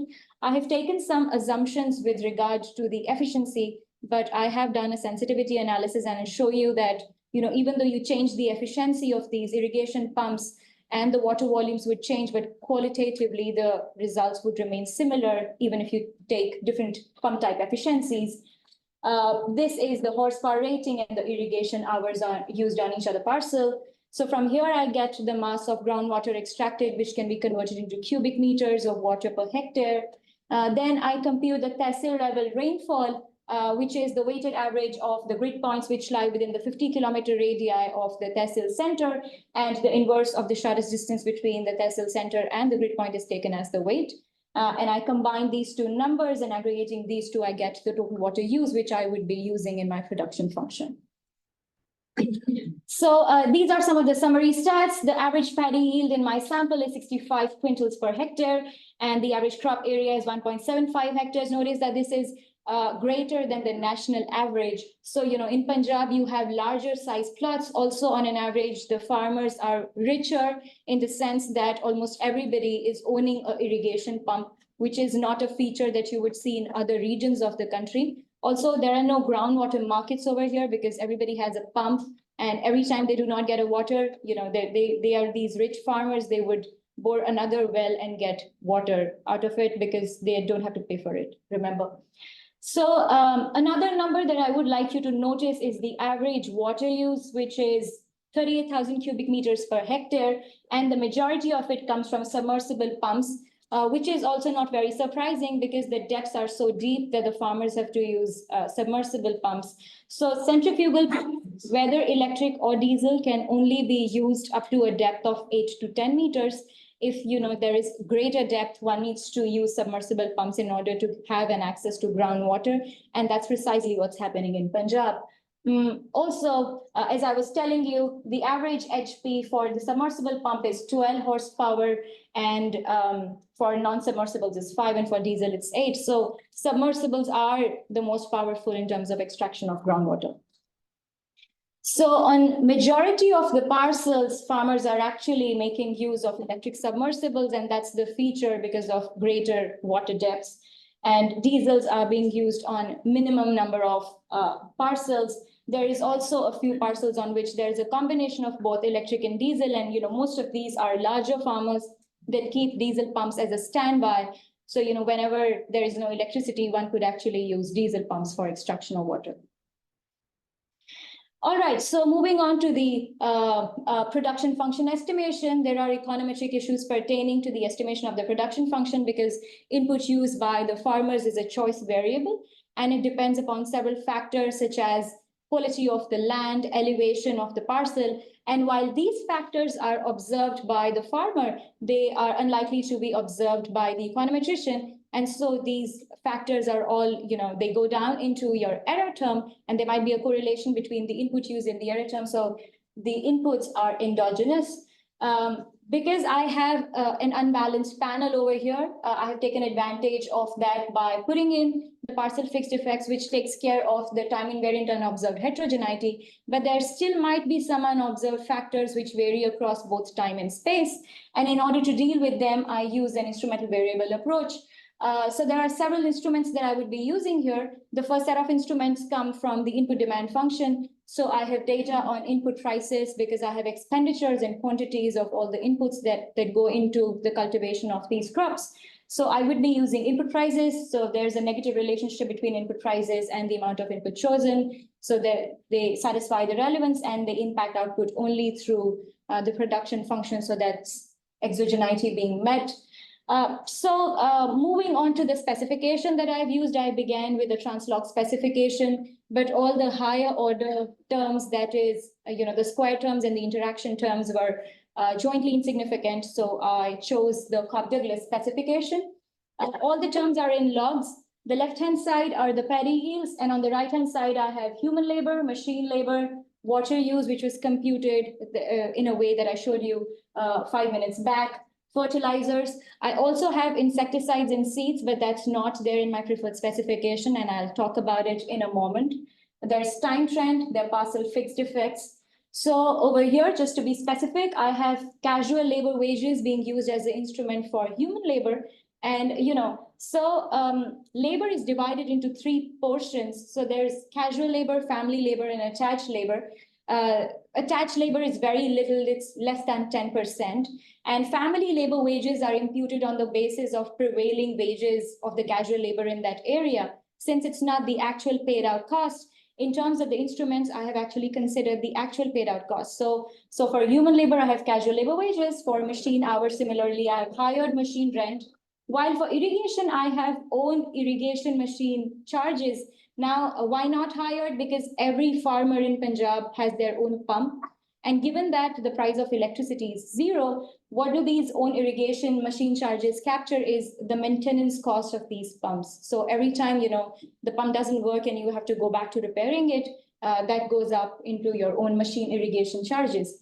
Apart from that, I have also used groundwater depth as another instrument. Again, there would be a negative relationship between water depth and water use, because higher the water depth, higher would be the unit cost of water extraction and lower would be the water extracted. So these are some of the fixed effects regressions without instrumenting. So let me show you the problem that I had while using only fixed effects regression. Each of these columns, I have added several inputs incrementally. So in the first column, you just have water.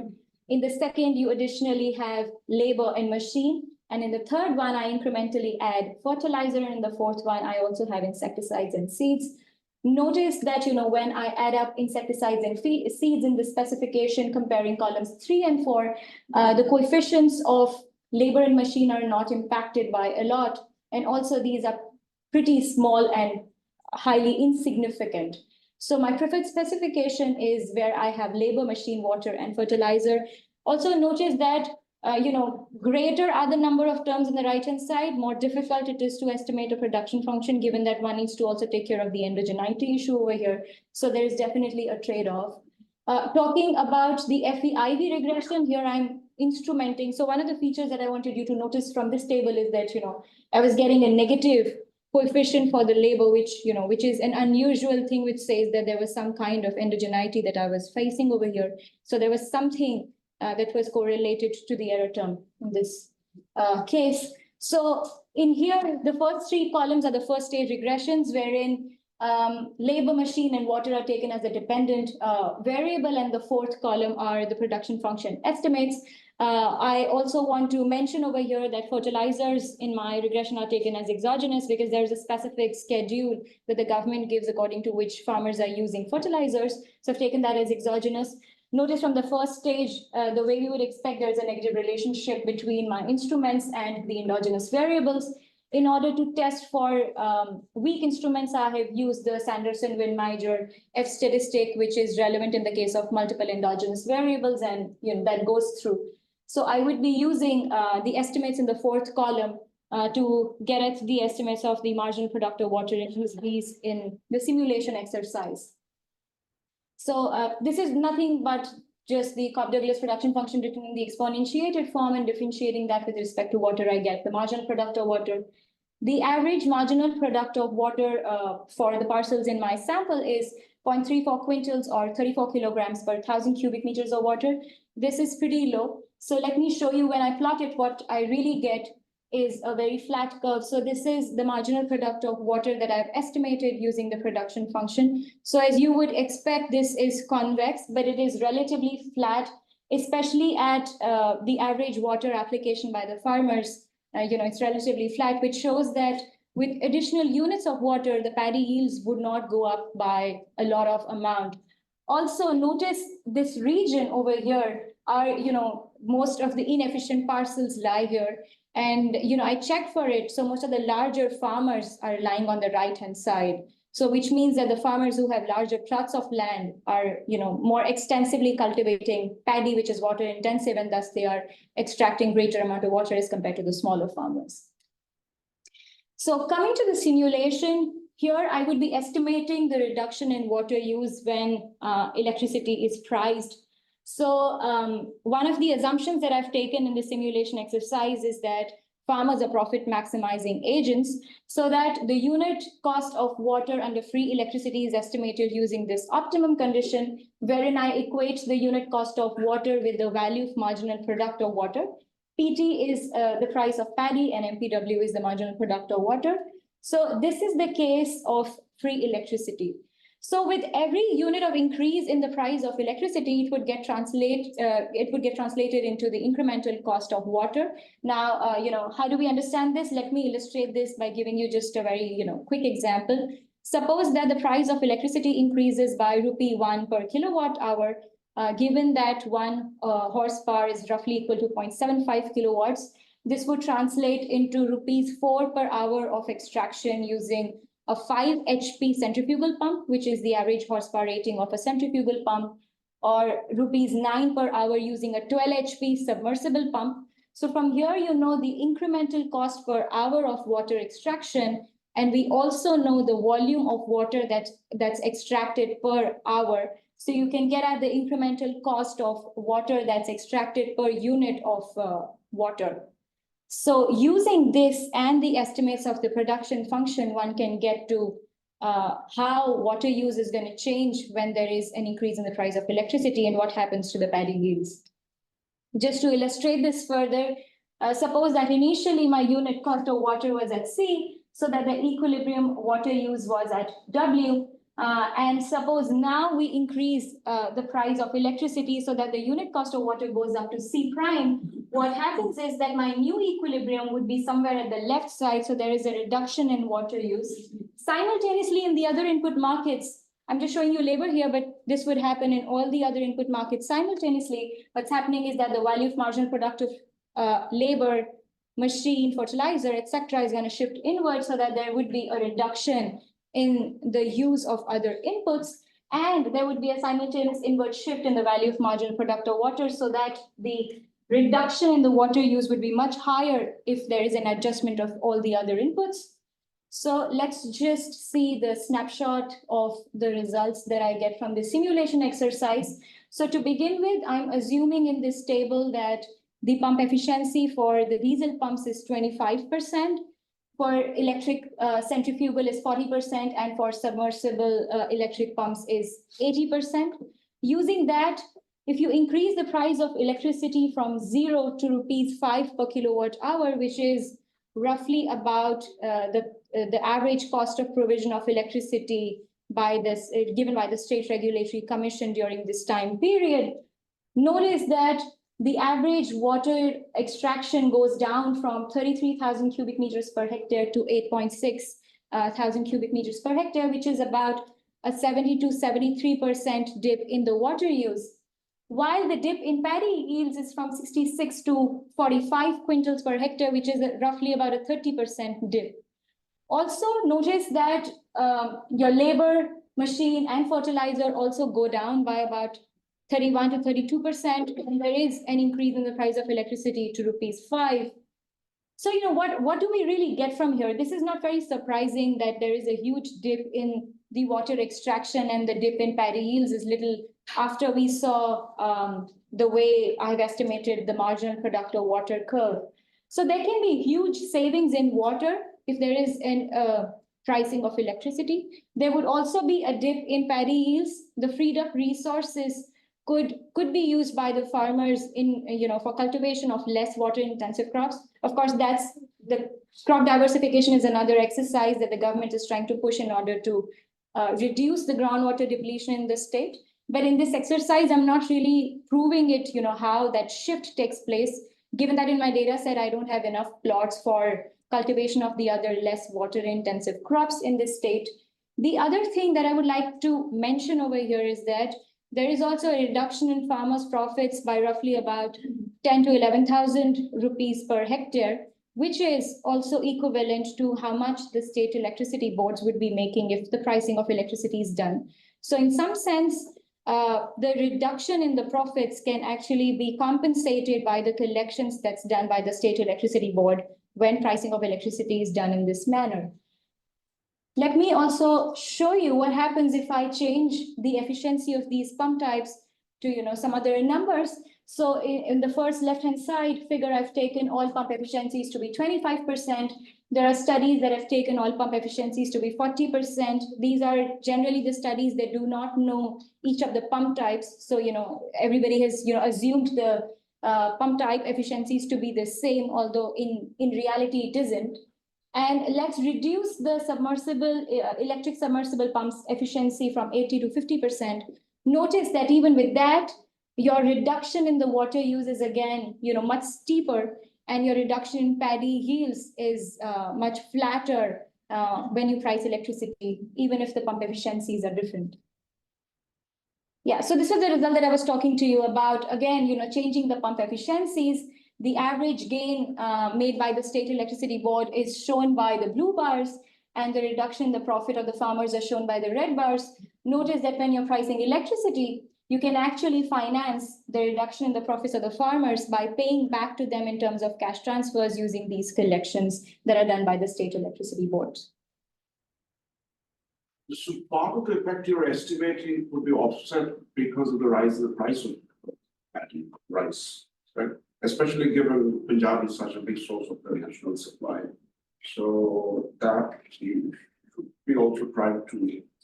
Right. So over here, I don't have the adjustment in the MSP, as you say, right?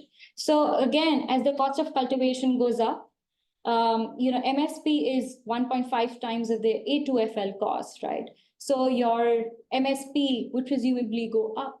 And in that sense, your reduction in the profits would be lower than what I'm showing over here. So in some sense, then there would be even greater amount of collection as compared to the reduction in profit. So the reduction in profit that I'm showing over here is sort of the upper bound of the reduction that you would get. The MSP, calculation over here is a bit tricky because there is a cycle of changes that would, continue happening. So once I change MSP, the cost of cultivation, there would be a second row of change that would happen. So I'm not very sure, but yeah, if you have ideas on how I could incorporate that, I would be very happy. The other quick question is, what's the appropriate price for electricity? So well, that's a very good point. That's a very good point. So, that's the reason that I have taken just ₹5, which was the cost of supply during this time. One could even argue that, let's not price it up to ₹5. Let's price it up to ₹3. That also depends upon, how much water would be used in terms of, cultivation of paddy. Usually the average crop water requirement is about 15,000 cubic meters per hectare. So, and there are places where it goes down below to, I guess, about 9,000 cubic meters per hectare. So depending upon which variety of paddy is being cultivated, whether it is the long variety or the short variety, one could adjust for what would be the pricing. Again, the other thing that possibly I do not show you is by farmer size, whether there could be a difference in the cash incentives, right? So as I showed you that the larger farmers are much more inefficient, it could be that, you could be compensating more to the smaller farmers than the larger farmers in order to reduce the water use in reality. So the numbers that I show you are all averages, although, the computation was actually done at the level of the parcels, but yeah. Yes. So about 15, 16 years earlier, I used to go to Punjab village. And these issues were discussed, both for contamination of groundwater because use of fertilizer, but also because the system had literally fixed the farmers into cropping method, and they were not adverse. Right. The arguments that we would make was that crop diversification will increase farmer incomes considerably, and therefore it will also have better use of inputs, etc. But there was enormous resistance to that. What has changed that they will accept this kind of excellent analysis? Well, that's a very good point. And, before I, talk about this, let me say a few words about the crop diversification, since you mentioned that. Crop diversification is another scheme that is being put up by both Haryana and Punjab government. Haryana government has started the implementation wherein they are paying 7,000 rupees per acre for shifting each acre of area under paddy towards less water intensive crops. And over last 2 years, they've been adjusting this for different crops, like they're paying different price.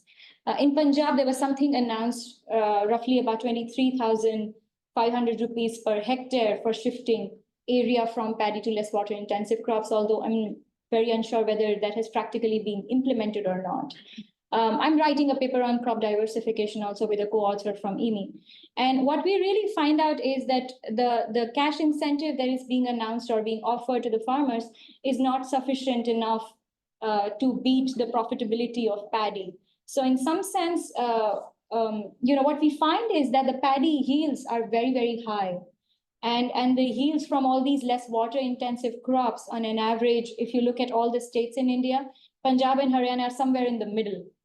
So one of the things that changed these cropping patterns and how, paddy cultivation really came in was that there was also a lot of investment that went into research of, a lot of research was done in order to introduce these high yielding varieties wherein a lot of attention was paid to increasing the yields as well. So, one of the arguments that we make in our paper is it's not sufficient to keep paying money. Of course, if you want to just pay money and offset some of these losses for the farmers, even if these crops are procured at the minimum support prices, the profitability is much lower than the current profits that they make from paddy cultivation. So they are very unlikely to shift.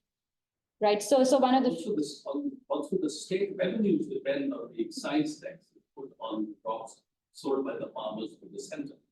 So the state is also locked in with this problem. Precisely.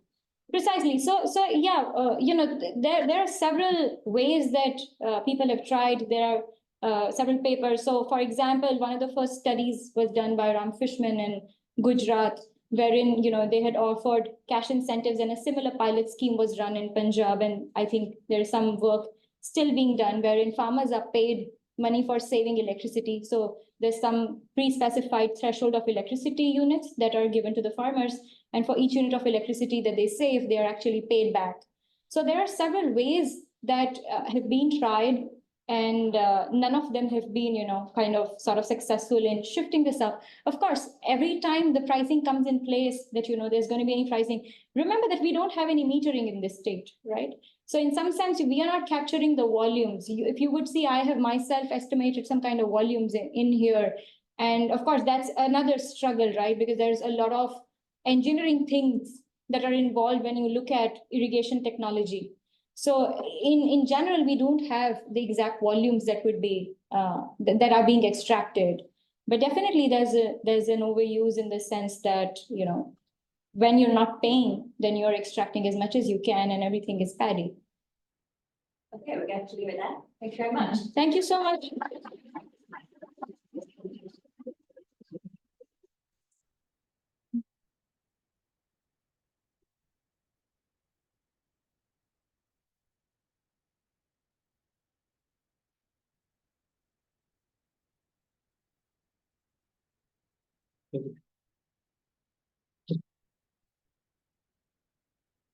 Hi, everyone. My name is Bios. I'm a fourth-year PhD student at Cornell. And today I'll be presenting this paper on the local environmental economic impacts of extracting lithium in Chile.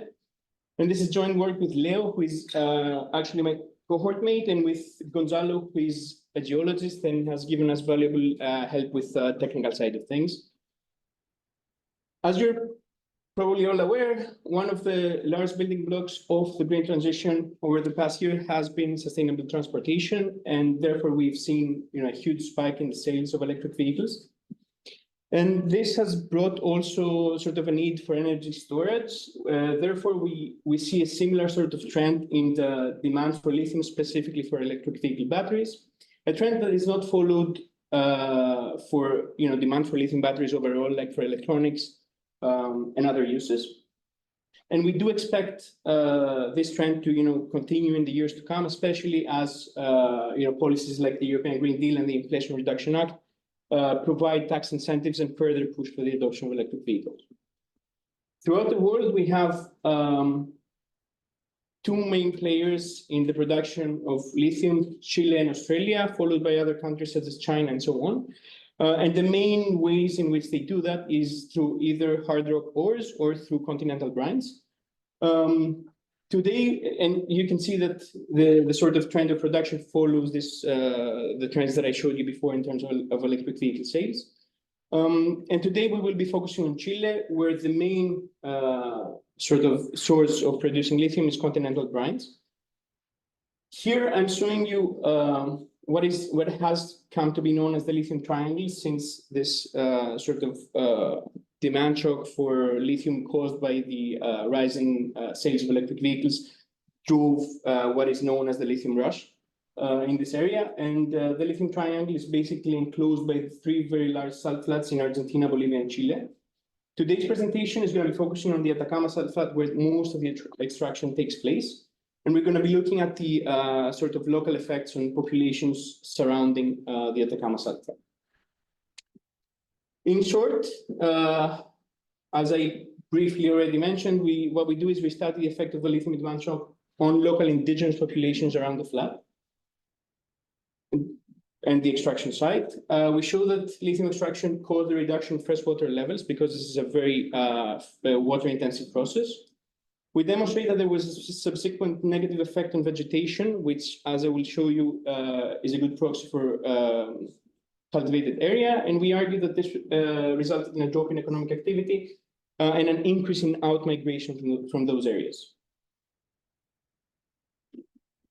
Just as a roadmap for the presentation, I will talk briefly about the Atacama salt flat, a bit about the sort of institutional framework and the populations that reside around the flat.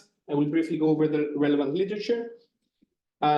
I will explain the process of lithium extraction and what the water depletion mechanisms are, because that's sort of important in order to interpret the results. I will show you the data and the estimates that we have, and then time permitting, I will go over some placebo exercises that we have carried out. So the Atacama salt flat, here you can see it on this image, and you can see some large ponds where water is basically placed in order to evaporate. What happens is we have 2 main companies that sort of exploit lithium. They have lease agreements with the Production Development Corporation, which basically owns the land of the flat, and they pay a lease to Corfo that is basically tied to the final price. So as we have fluctuation in the final price, lease payments also are adjusted appropriately.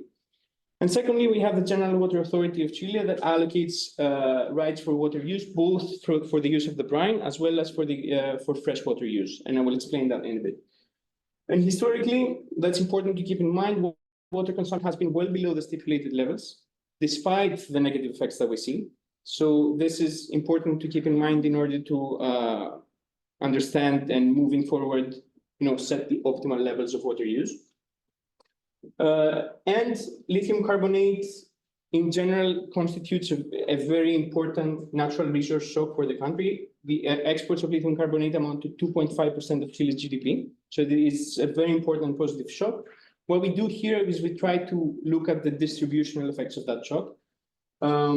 Here you can see some pictures of plots around the flat. We have roughly 15,000 people residing there. More than half of them identify as indigenous and are protected under Chilean law. They mainly rely on subsistence farming and agriculture, and more than 1/3 of them does not have any formal access to water through wells or running water or otherwise. But most importantly, for the analysis that we carry out, we talked to the companies and they shared some data with us.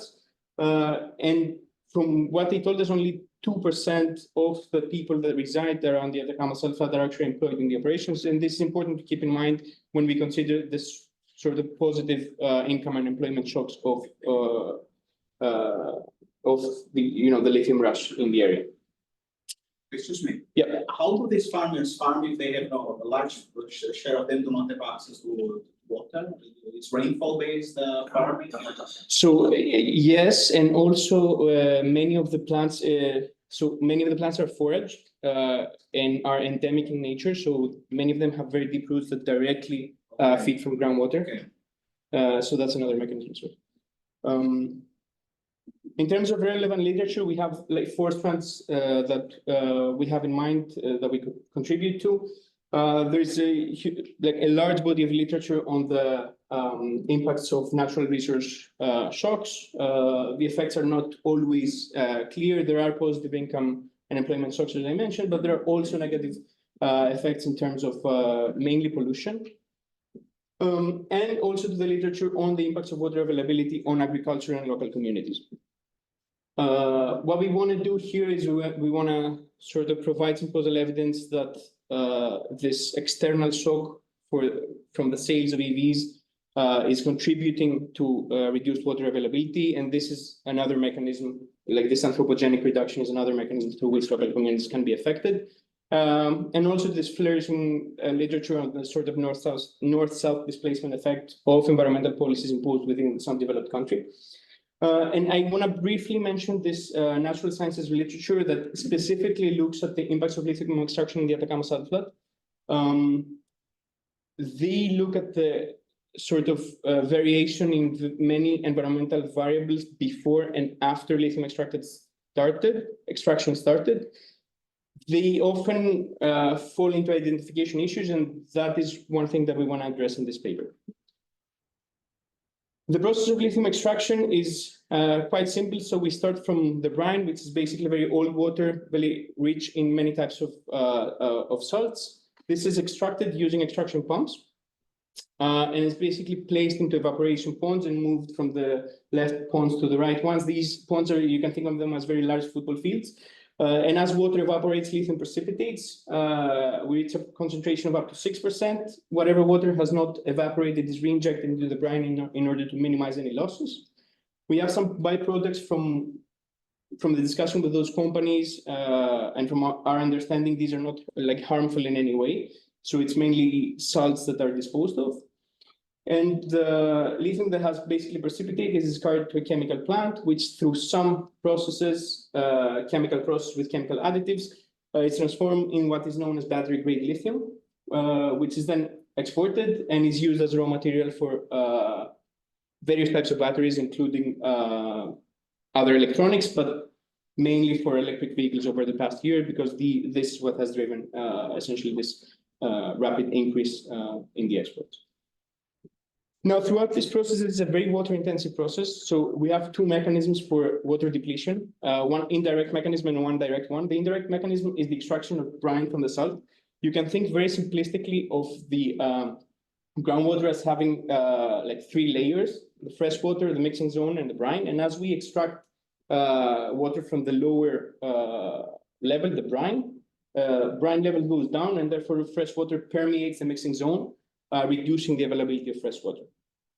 And this information basically on those mechanisms we take from the natural sciences literature that I mentioned, that they outline very clearly. And the direct mechanism is basically the direct utilization of fresh water. This whole process is very intensive in many types of salts. So in order to not to damage the equipment, it needs to be cleaned very often. So there are these 5 extraction wells that are very close to the local communities, and through which water is taken in order to clean the equipment.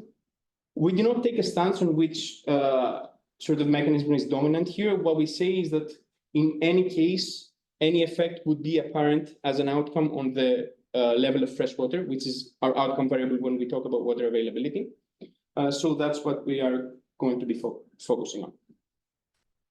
We use 6 different sources of data in order to estimate those effects. Starting with groundwater levels, we use the measurement wells. We use 2 types of measurement wells. One of them is the measurement wells that come from SQM, from the company that extracts the lithium, and they have to report. These are self-reported values. They have to report to the government each year. And we also use wells from the General Water Authority that are further away from the Atacama Subflood, still within the Atacama Desert, so with similar geological conditions, but are not directly affected from lithium extraction. We use the national and agricultural censuses mainly for some descriptives and to cross-check our results, because the problem with these are that we do not have them in granular enough analysis.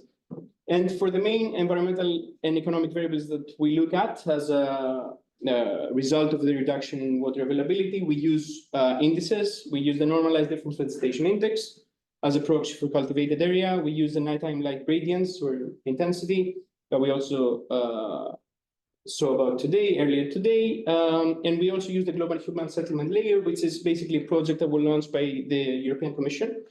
And it's an estimate of the number of people that reside within each 100 by 100 meter pixel.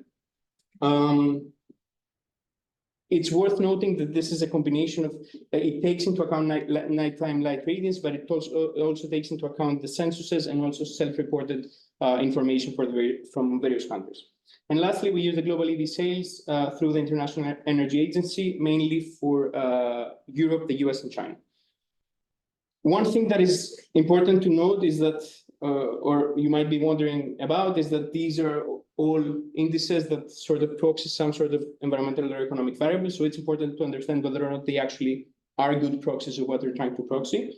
So what I'm going to show you here is the correlation between NDVI and total cultivated area from the agricultural census, and then human settlements and population census from the population census of Chile. They do correlate well. One thing to note is that here we have 9 bins because these are for the 9 communities that I showed you before in red dots around the Atacama Sandflat. This is for 20, for the 9 communities plus 11 natural reserves, so 20 bins in total. Because both the communities and the natural reserves have vegetation, but not both of them have populations. Unfortunately, we do not have some sort of some way to validate the nighttime light radiance at such a fine level, like a locality level. But we rely on past literature that has shown, for example, in countries like Colombia, that it's a good proxy of even subnational GDP with in areas with even less than 5,000 people. So our first results on the groundwater levels. We are going to use a different approach. So the first thing that we try to do is find the cutoff of when this sort of increase in the production of lithium started. This is the production of raw lithium from the Atacama Sandflat as taken from the annual reports of the company. There is quite a bit of variation, possibly because of the global crisis and so on before the spike in electric vehicles. So what we did is we ran a sequential test for unknown break times and time series. With 95% confidence, we got that the earliest breaking point is in 2014. We can discuss whether or not this is valid, and we can also, consider a year before, a year after. In the estimates that I will show you today, we use 2014 as the cutoff, and I'm showing you here how the average increase differs between the 2 periods, before and after 2014. As I mentioned, we will use a different approach. We have the water level for well I in year T. Dummy taking a value of 1 if the well is located around the Atacama Sandflat. So if it's one of those wells that are self-reported by the company, and 0 otherwise if it's further out. We control for well and year fixed effects, and we cluster our standard errors at the well level. One thing I want to note is that in the specification that I'm showing you today, we will run constrained regression. So we're not omitting one specific time period. We're imposing that the 3 periods before 2014 average to 0 to be more flexible, but both ways the results remain robust. So here what I'm showing you is the effect on groundwater levels. It's important to note that the static level is essentially the difference between the earth level and the water level. What we do here is we multiply this by -1 to make the results more intuitive. Essentially, a reduction in the static level is a positive thing because it means that we have an increase in the availability of water. But when multiplying this by -1, a decrease is essentially a negative outcome. And lastly, I want to point out we have up to a 15% reduction in the groundwater levels compared to the baseline. But this trend is reversed after that. What happened in 2017 is that there was a big legal battle between the company and one of the local communities. As a result, one of the wells had to close down. Therefore, that might be, this whole legal battle might be explaining the reversal in the trend. There could be a change in the reporting behavior, or there could be an increase in the in the efficiency, so in the units of water that they use per unit of output. We tried understanding what happened with them, but it's not yet really clear to us, like what this reversal in trend really means. But with that in mind, we proceed to estimate the effects on our other three outcomes: vegetation, economic activity, and migration. Here, what we do is we use a reduced form estimation, where our outcomes is on a pixel level of each locality of the 20 localities that I mentioned before in year T. And what we do is we create a measure of exposure to lithium extraction, which is essentially the ratio between the demand for electric vehicles in Europe, the US, and China in each year, divided by the minimum distance from the center of each pixel to the closest extraction well. We measure this in standard deviations, and it was also for us in the beginning, it was a bit hard to interpret. So just to put things in perspective, an increase in one standard deviation of this measure of exposure of its pixel is equivalent to an increase of 700,000 units of electric vehicles in sales, or fixing the number of sales of electric vehicles to 1 million is like going from 12 kilometers around far away from the wells to 5 kilometers, so covering a distance of 7 kilometers closer to the wells. We control for longitude, latitude, and elevation, interacted by time fixed effects. We control for pixel fixed effects, and we cluster at the pixel level. And before going into the results, I just want to make clear what sort of the identifying assumptions of this approach are. First of all, in terms of the time varying component, we consider that this is exogenous, so it's any demand for electric vehicles in Europe, the US, and China is essentially exogenous to any environmental conditions and outcomes that we look at in the Atacama salt flood. And in terms of the spatial component, after we control for longitude, latitude, and elevation, and control for pixel fixed effects, essentially we're comparing pixels that are very close to each other. So any changes over time in our outcome variables cannot be explained by any other sort of environmental, like extreme weather phenomena or anything like that. Our first set of results, so what we do is we sequentially add the controls that I talked about in our preferred specification, number 4. We find a 0.2% reduction in NDVI, which we use as a proxy for cultivated area. This is from a baseline of 0.076. NDVI takes values from -1 to 1, so it's worth keeping in mind that these are very arid areas, so any effects that we see here is putting additional strain to farmers. And we are adjusting for spatial correlation. We use a kernel of 500 meters up to 1.2 kilometers, and the results remain robust. Additionally, what we do is in our baseline specification, we use a radius of 50 kilometers around the extraction points. What we do is we split this in bins. We use the 40 to 50 kilometer bin as our baseline, and we estimate the effect for each of the bins. And we see that as we move closer to the extraction points, we see a more negative effect on NDVI. And we additionally do the same estimation by percentile of baseline NDVI. So we look at the distribution of NDVI at the beginning of the period, and we see that those areas that were greener at baseline are the ones that were most negatively affected, essentially. One thing that we do, exactly because, as I mentioned before, we're using indices as a sense check, we go back to the agricultural census and we look, the two periods that mostly coincide with the time period that we're looking at between 2013 and 2020 are these periods. And we see that there was a significant reduction in both forests and forestry. And as I mentioned before, both of them are, the main plants that trigger this are alfalfa and tamarugo, which are both endemic species that have already adjusted to the to the arid conditions of the desert. And especially tamarugo is directly getting water from groundwater, so it does not live through irrigation, which basically is in line with the mechanism that we have in mind here.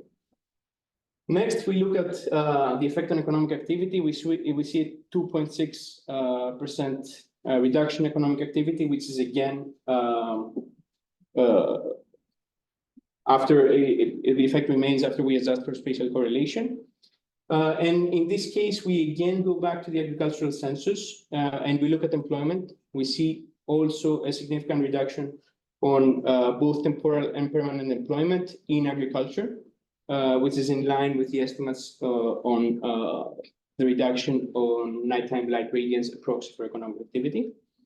And lastly, we look at the effect on human populations. We find a 1.5% decrease from a baseline of 0.162. This you can interpret, as I mentioned before, as 0.162 people per 100 by 100 meter pixel. This is a very sparsely populated area. And this is again robust for adjusting for spatial correlation. The check that we do in this case is that we go back to the population census and we see how many people from Atacama Sulfate living elsewhere, how that increased between the periods 2002 and 2017 that we have the census available for. And we see that relative to the population of the Atacama Sulfate, which itself increased during that period, the share of people living elsewhere almost doubled. Now, one thing that we have been thinking about is that in our time varying component, we use electric vehicle sales, which is basically a continuously increasing variable. Therefore, we feel that it's important to demonstrate that if we use a different sort of time varying component in our reduced form estimates, or if we estimate the same specification for another sulfate that has not been under the influence of lithium extraction, the results do not persist. The first thing that we do is we use lithium imports by the main important countries during the period before the period that we consider in our baseline specification, so 2000, 2010, as our shift component. We see no significant coefficient on vegetation or nighttime light radiance, economic activity. And in human settlements, we see a coefficient which is significant, smaller in size, but is not robust to adjusting for spatial correlation at 1.2 kilometers. Next, we pick the second largest sulfate, both in terms of area and in terms of population, the Pintado sulfate. And we run the exact same specification, both for groundwater levels as well as for NDVI, nighttime light radiance, and human settlements. We see no effect on groundwater levels, especially after a cutoff period. And for the other three environmental variables, again, we see no effect on vegetation, nighttime light radiance, and the negative coefficient on human settlements is not robust to adjusting for spatial correlation. In summary, what we do in this paper is we estimate the local effects of the global push for EVs on the local indigenous populations around the Atacama Sulfate.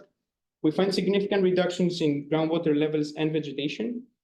We argue that this led to a reduction in economic activity and out-migration from those areas. And essentially, what we aim to do is highlight the distributional impacts of a very positive natural resource shock for the Chilean economy, and provide a word of caution moving forward, especially as other Andean sulfides are now being exploited, on how we can mitigate and potentially eliminate those impacts on local populations. A last thing that I want to point out is that this is not a story of labor reallocation. People might move somewhere else and eventually be better off. We're talking about indigenous populations that have been residing in this area for thousands of years. So, yeah. Thank you very much.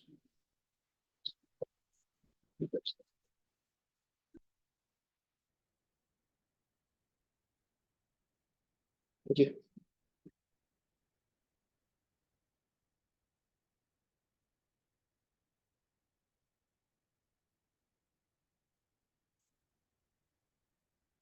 I thought that was the fourth for some reason. Oh, no. Okay, great. No, we were the last. It's 30 minutes, right? Pardon? 30 minutes, right? Okay. Okay, great. So thanks everyone for sticking and being around after a very intense day. It's great to be here in my favorite week of the year, and I'm Bruno Conte. I'm based at the Universitat Pompeu Fabra in Barcelona, and today I'm going to be talking about climate migration. Okay, and why do I study this? Mainly, there are two reasons that I'm interested in this topic, and in this region is that most of sub-Saharan African countries, still of nowadays, are low-income rural economies that heavily still depend on subsistence agriculture, which therefore make them obviously economically vulnerable to future changes in the climate. But on top of that, those countries are expected to experience a very large population increase in the coming decades.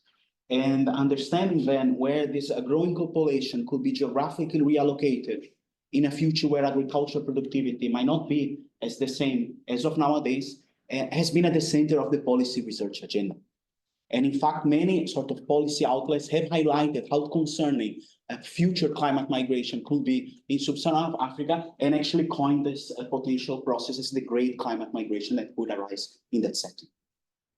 Some of those studies focusing only on internal migration, a subset of sub-Saharan Africa country, already highlights that the internal climate migration in that continent could be the order of dozens, if not close to hundreds of millions of individuals in the coming decades. Okay, and why this project is to dig deeper and more carefully into this issue, and I do so by answering the two following research questions. Okay? The first one is very descriptive, somehow positive. I understand how and quantify by how much can climate change as a shock to agricultural productivity lead to migration in sub-Saharan Africa, both within and between countries across the continent. Okay, but second, more on a normative, from a normative perspective, I understand that or investigate the economic mechanisms behind this climate shock migration relationship. And with it, I design and evaluate the efficiency of policies that policymakers could put in place in the future, so to mitigate the climate change effects that I'm going to find, most notably welfare effects of this adaptation process. Okay, these are the questions that I'm interested in answering in this project. And how do I do them? I'm going to take a sort of, I call it hybrid theory and empirics approach. I'm going to combine a rich and very granular and unique set of data in many dimensions, covering the entire sub-Saharan African continent, with a model, with a theory, a spatial general equilibrium model, whose main intuition is that it is going to be able to explain how the geography of the economy, the spatial distribution of economic activity, sector output, population, and many others, could be reshuffled as a consequence of a climate shock thought of as agricultural productivity. And important, a characteristic of this sort of climate shock, this damage function I'm going to be thinking about in this project, is that it is going to be thought of, allowed to be heterogeneous across space, obviously, different locations potentially differently affected by changes in the climate, but very importantly also different along the crop dimension. I'm going to capture this idea a la Costino, Donaldson, and Smith, this idea that crops are different, that can be more or less resilient to future changes in the climate. And I'm going to accommodate my model to be able to better, I'm going to fit my model, tailor my model, so to accommodate this sort of multi-dimensional type of climate shock. And then I'm going to learn how these multi-dimensional changes in future agricultural productivities are going to take place in reality from data by climatologists and agronomists, specialists from FIU. And then by using this data by these agronomists, specialists from FIU in my model, I will learn how the spatial distribution of population in sub-Saharan Africa will look like in the future by the end of this century in a scenario with climate change. Then my counterfactual, the main counterfactual experiment I'm going to be doing is to compare this with the result of other simulations in which I assume that climate change does not take place by then. And by comparing these two, I'm going to pin down where climate migration could take place and how large these migration flows could be. Okay, this is kind of the exercise that is going to be under the hood what I do in this project. Okay, there are going to be several mechanisms behind these migration responses to climate change. I'm going to walk you through them as I present the results, but I anticipate a little bit here that they're going to depend very much on the extent to which economic agents can trade goods across space, and also workers can migrate from affected locations, the degree of spatial frictions, migration and trade frictions in the economy. And that's going to inspire me to conduct a policy experiment around this dimension to see precisely how those affected climate change welfare effects that I'm going to see on the baseline simulations and exercise that I do. This is what I do to kind of answer the questions I'm interested in. And what do I find with it? Just an outlook of them. First, very on aggregate and descriptive. If I aggregate up all of the migration flows from the very granular to the sub-Saharan African continental level, I find that aggregate migration flows will be in an order of 20 million individuals by the end of this century. And the welfare losses here measured by changes in real GDP per capita in percentage terms, it will be of about 2%. So the first thing that someone looks at it and says, Bruno, that's not actually too large, okay? But as I'm going to discuss here on this second point, this number is actually hiding an immense inequality and heterogeneity in these results, okay? And also these effects are going to very much determine, as I said, by the degree of spatial frictions in the economy. Okay, so in terms of distributional effects, as I was saying, just thinking about population, or better, in terms of spatial heterogeneity, we're going to be on a spatial setting. So the empirical framework we're going to be thinking and working with, it is going to be geographical small grid cells, thousands of them covering the sub-Saharan African country. And the bottom and top deciles of the grid cell level population changes, it's of about minus 300 and 300,000 individuals. Obviously, some locations experience out-migration is obviously being hosted by some other locations. But I guess what is most interesting and related to what I said is that if you aggregate results from the grid cell to the country level and check, for instance, the welfare effects at the country level, you see the bottom and top deciles of that are of about minus 14 and 3%. And some countries experience losses larger than 30% reduction in real GDP per capita. So again, this is a very skewed distribution of welfare consequences of climate change that this aggregate number hides. A very large number of locations and countries worse off, and just a few handful location of countries that are better off hosting large migration flows, but overall, a big chunk of sub-Saharan Africa is worse off in this setting. And that's what my experiments are going to play a lot with, as we're going to see. Why do you present the results differently, like the GDP losses, and then the distributional effect, you present the welfare loss instead of the GDP loss? I mean, I wonder how is the range for the distributional range for GDP losses that adds up to 2%. I mean, this is a sort of weighted average, right? So it adds up to 2% because there's a lot of migration into the countries that are somehow better off, right? The total range, I do not know. I know one range on the left side. It's the country that experienced the larger losses. It's of about 30% the loss. But on the other side, I cannot recall from the back of my mind. So the worst one is 30%? Exactly. There's also a lot of sort of heterogeneity in my results that illustrate the importance adaptation mechanisms behind the framework that I think how agents are going to adapt to this climate shock. Okay, we're going to be thinking about producers that they're going to, like, either farmers or firms that are going to produce goods, both crops and a non-agricultural good from a non-agricultural urban sector. Okay, and we will see that the capacity of these producers to shift production across these sectors, both like farmers that are able to switch the production of the crop they produce to another one, or eventually even factors locally moving out of agriculture, namely local structural change responding as a response to climate change. This, of course, attenuates both out migrations from affected locations and the welfare consequences in those locations. And the extent to which agents are going to be able to do this depends very much on the degree of spatial frictions, trade frictions in the economy. Okay? But the importance of these margins, of the spatial frictions present in the economy illustrates, as I said, or inspires me to do an experiment that how then can policymakers reduce the degree of spatial frictions in the economy and how that will play with the climate change effects that we see. Okay? And to do a sort of experiment that can be as realistic as possible, I'm going to use this framework that I construct as a sort of laboratory to answer the sort of what if question. What if then climate change unfolds throughout this century, but policymakers in sub-Saharan Africa relax national migration and trade policies to the levels present at the European Union. Okay, and by doing so, I obviously find that reduction frictions makes everyone better off on average. But I actually, I've at least discovered, to my knowledge, a previously undocumented thing, there are some trade-offs associated to policies implemented but alone. Okay, I will find that migration policy by its own will be able to attenuate aggregate welfare losses of climate change, but on distributional aspects, it's not going to be capable to address this inequality very much. And the reason that is going to allow more people, not everyone, but more people to migrate from the very affected locations, but those left behind are going to remain as worse off as before.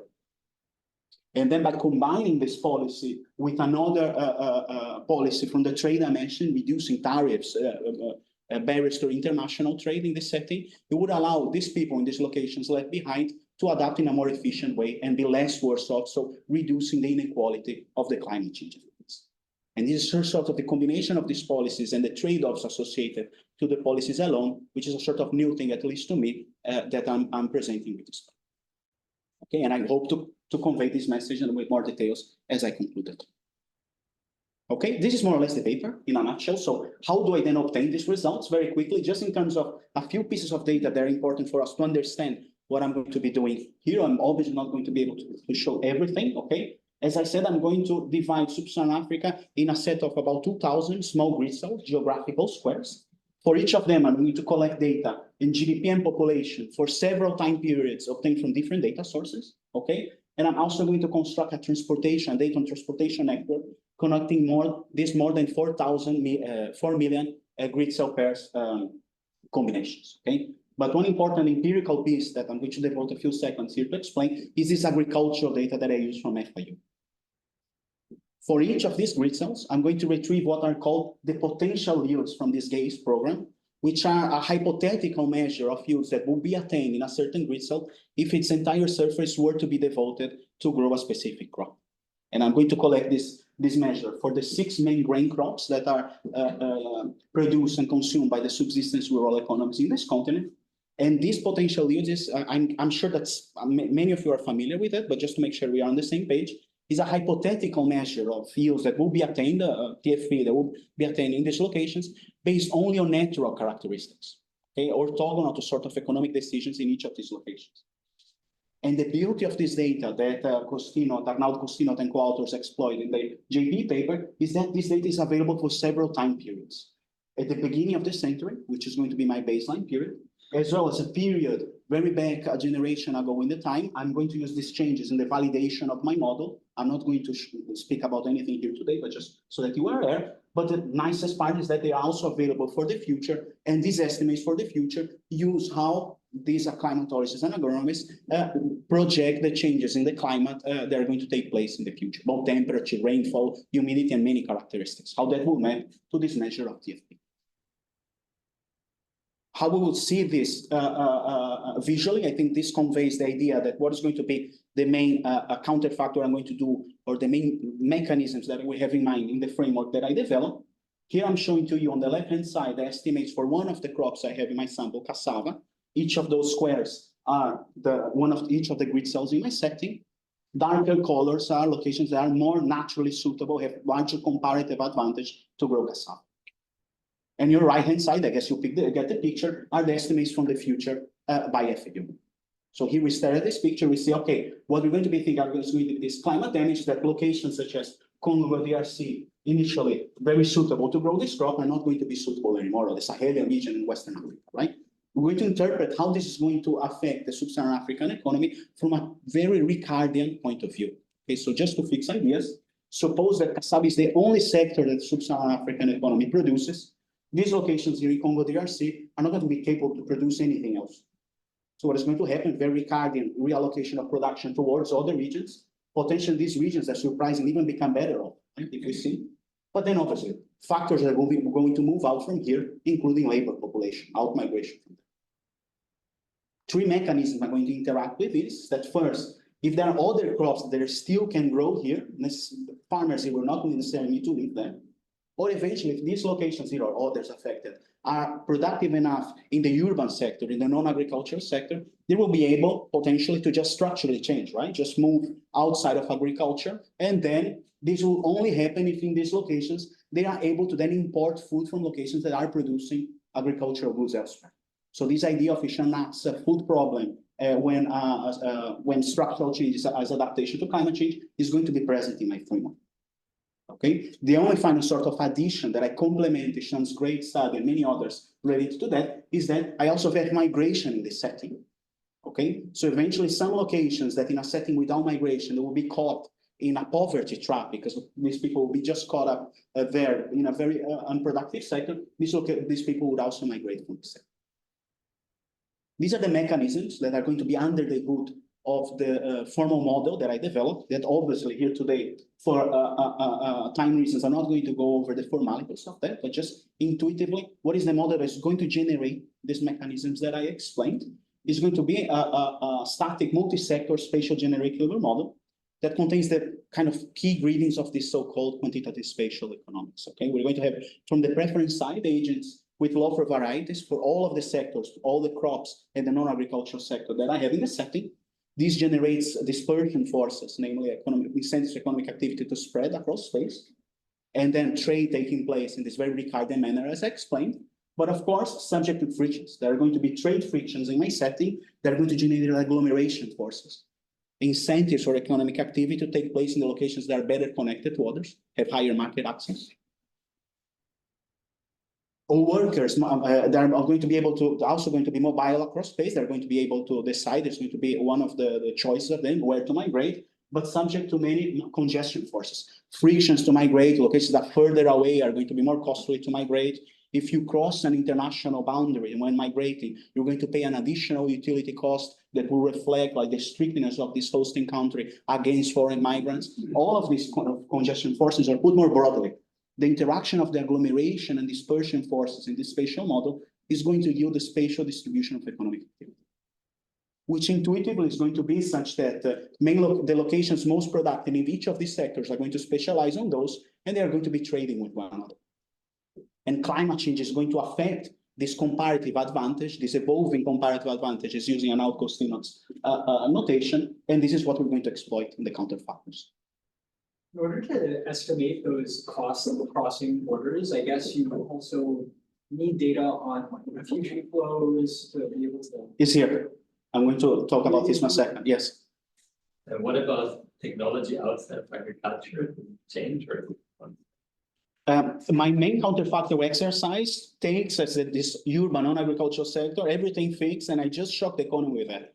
I have some other extension in which I either allow for there to be productivity growth in this sector and or also to incorporate from Jose Luis' work a damage function in this non-agricultural sector. So to see how the results, but this baseline is really, I want to isolate one shot, right? This shot on the agriculture and see how the results, what then climate migration would be in that sector.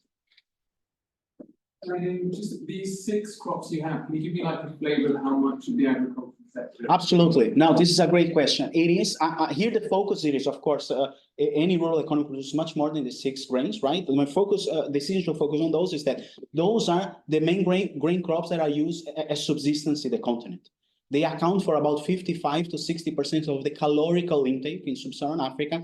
And in terms of physical production, in the beginning of the century, around 2000s, it was about 80% of physical production in the continent. Okay, so that's the reason for focusing on that. But as Alan raised, of course, to quantify many of these spatial freaks in the model, not necessarily migration, but also the trade, I have to combine this framework with many data sources, whose idea is just to make sure that the model replicates sub-Saharan African economy by the end of the century. Okay.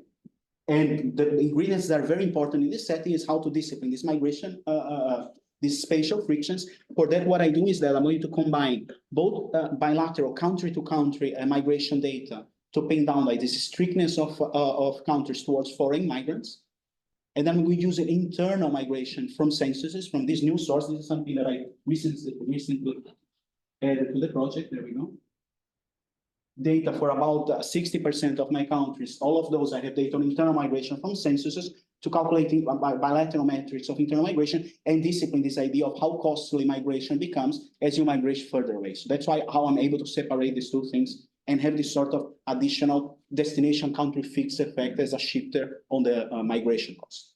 I guess the point is just that I can see the trade flows data is well measured, or probably well measured, but then I could see sort of temporary migration, refugee flows. I see. No, I use sort of a long-term migration in the sense this is census data where you can then identify people that they say it's from icons. They say whether you were born somewhere that is differently from the location where you live, and that's how then you classify that they migrate. It's an interpretation question, so it's not an absolutely.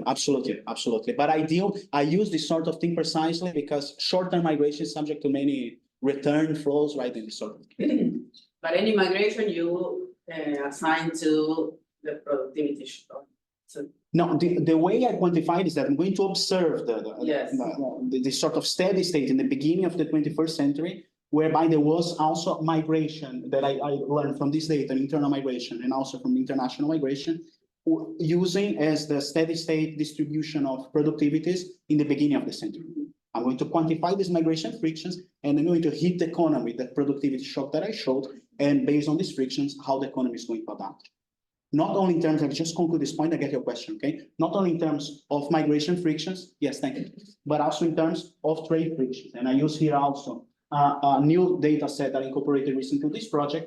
I use data on crop prices to pin down this role between geographical distance and trade costs. And then I use international trade data, bilateral, by country, to pin down this additional cost of international trade. And just one comment here, especially for people working in international trade, is that in this literature, mostly people estimate this trade frictions from spatial wedges in prices, okay?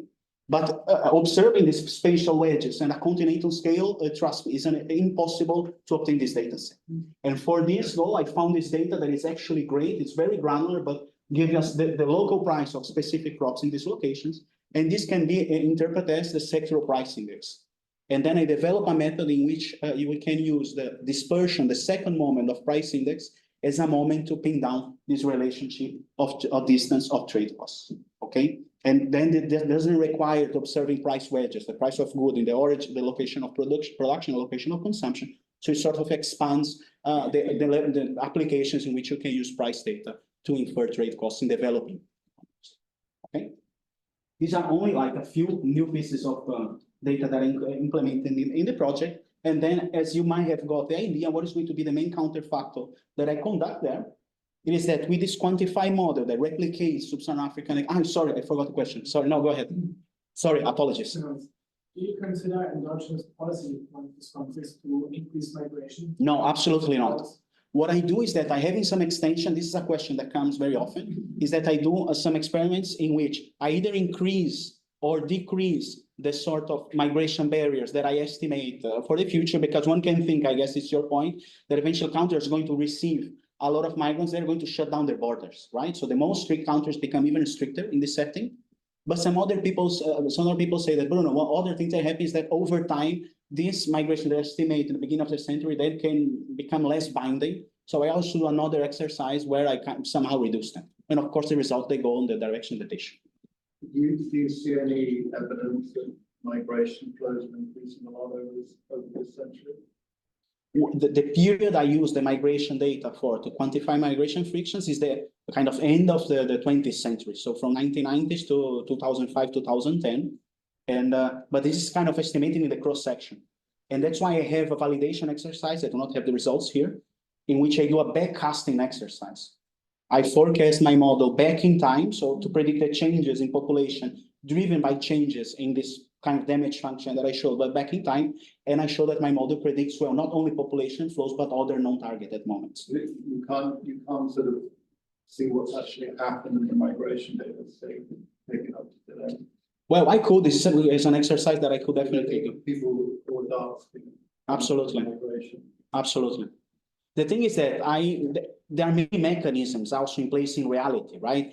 People in political economy here, I'm sure we're going to be thinking about conflicts, but there are many other things. So with this sort of spatial models, sometimes we cannot explain everything, and then the performance with data, sometimes they are not great because of that. That's why this validation exercise, in my opinion, is very valid, because it reassures that it is reasonable what I estimate for the future. Okay, but in the final 6 minutes, Paul, I'm counting with it. Okay, don't worry. This counterfactual exercise, I guess you got a picture what it is going to be. What I'm going to do is that I'm going to solve for the spatial equilibrium of the economy by the end of the century, in which first I'm going to shock the economy that is going to increase its population compared to the beginning of the century, right? There is population increase. This is going to be an exogenous thing that I'm going to get from demographers. And then, as I said, I'm going to shock the economy, either with the climate change. This is going to give me the spatial equilibrium in that scenario, and another one in which climate change is not going to happen. The difference of the two is going to give me the climate change effects at a very granular and aggregated up to the continental level. The main results, what I find, first at the aggregate level, the results I spoke in the beginning, we have a climate migrants in the order of 20 million individuals and welfare losses of about -2% approximately. Okay? There's also another result that I didn't discuss with respect to sectoral reallocation in the economy. If we measure structural change as a change in employment in non-agriculture in this urban sector, we see actually that the food problem takes place here. There's more people working in agriculture right now, just because on average, Sub-Saharan Africa is less productive in agriculture, so more people are working such that they can attain produce subsistence agriculture. Okay, what is more interesting in my results, I have like a distribution such as location or country level, but they are more easily shown in a map. So I have a three set of maps here that shows the outcomes here, changes in population, climate migration, red colors, locations that experience outflows of people, blue colors, locations that are hosting these climate migrants, at the country and at the grid select, at the most granular. There are many things one can see here, and if you know the institutional setting, eventually you say, Bruno, I think someone migrating here is not realistic or not. So we should interpret this map with some sort of care, okay? In my opinion, conveys three messages, okay? The first one is that the most obvious locations we saw, such as Congo or Sahel, they're experiencing a lot of outflows of people, okay? The results at the grid cell level show that there's also a lot of migration within countries. A lot of people migrate to the south or even to the capitals. The capital of Senegal experiences a very large, I have a table in the paper, so you see that most of the capitals experience a very large inflow of people, okay? But another thing that happens is that, for instance, heavily affected location, which is the Sahel, the western side of Africa, people are not able to migrate from there to locations that are either better off, like the east side of Africa, or South Africa, the most productive country. Why? Because it's just too costly to migrate there, okay? So they migrate to nearby countries, but as you see, these countries are not better off either. So they are caught here on a poverty trap. They're going to be working more in agriculture, as we see here. In terms of sectoral changes here, red colors are countries or grid cells that they have more people working in agriculture. They're all pretty much working a little bit more in agriculture because they are caught on this migration trap because of migration frictions, okay? And finally, if we see like in terms of inequality of welfare consequences of climate change, you see that pretty much all of this map is red. Just a handful of countries here on the eastern side of Africa that become benefited by these changes in the climate. They sort of become a new agricultural hub in the continent and produce more for local consumption, export to nearby countries. Okay? But even, again, the results, I like them because I also speak about heterogeneity within country, like surprisingly, Sub-Saharan Africa is not, it's a little bit worse off, but if you zoom in, the locations that are super productive are hosting people and they are better off. Okay, so it's just, I'm able to talk about both country level and within country heterogeneity results. In the last 3 minutes, then I just speak what is the policy experiment, okay? That the goal is to say, we see these results. Bruno, great. What we could do about it? If the IGC people, they ask me as policymakers, right? So as there is a lot of importance that I show in the paper with the mechanisms I have, but even from other papers that are around that illustrate the importance of spatial frictions in attenuating this welfare consequences of climate change, I conduct these policy experiments such that Sub-Saharan Africa mimics the European Union in terms of national migration and trade policy, okay? And the experiment I'm going to do is that I'm going to then collect all of this spatial data set that I obtained for Sub-Saharan Africa, and I'm going to quantify my model for the European Union to pin down this distribution of parameters, this sort of destination country fixed effects that capture how strict are countries towards foreign migrants or this additional cost of trade if the trade is international, okay? So it's something that requires a lot of data and computational thing, but what I like about this exercise, it is that it adds to recent work, even other studies that I contributed myself, in which we do this sort of experiments, but somehow on stylized experiments. We shut down migration completely, or we reduce trade costs by 50%. Here is a little bit more realistic, what I do, okay? I have some details here that I'm going to skip for interest of time, but it has some sort of more realistic, it's more tangible compared to the, in terms of how to interpret it, okay?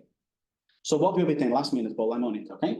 So we have the baseline results. If we compare to just introducing migration policy alone, what happens? First thing, in terms of migration, obviously, migration increases by about 50%, okay? And aggregate welfare losses somehow decreases by about 40%. So we look at this and say, great, this is excellent. Consistent with Garrett's paper in Indonesia, right? You reduce migration frictions, increase aggregate productivity. But if we look at distributional effects of it, it's almost as unequal as before. Why? Because it's not everyone on the western side of Africa that is able to migrate to South Africa or Tanzania, so on and so forth. They are caught trapped there. And then if we combine this migration policy with the trade policy, the two of them combined, we see that, okay, on aggregate, the numbers is more or less the same, right? It's between them, but we are able to shrink a lot the inequality of the welfare effects of climate change. Okay, and this is the main message of the paper. There's a lot of mechanism, structural change behind why this distribution shrinks, but by combining two policies, what policymakers could do is just to help Sub-Saharan Africa to adapt to trade migration and structural change in a less unequal manner.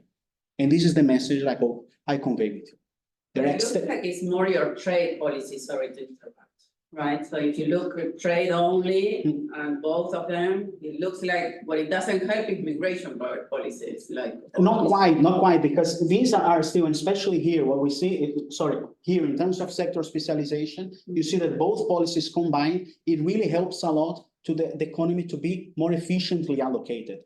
Namely, people from locations that are heavily affected, they either migrate to locations that are really better off, but if they remain back there, what they do is that they specialize in the non-agriculture, they structurally change. So it's the combination of two that allow factors to be more better allocated, namely to structural change, and that's how that addresses the welfare effects on those lifespan.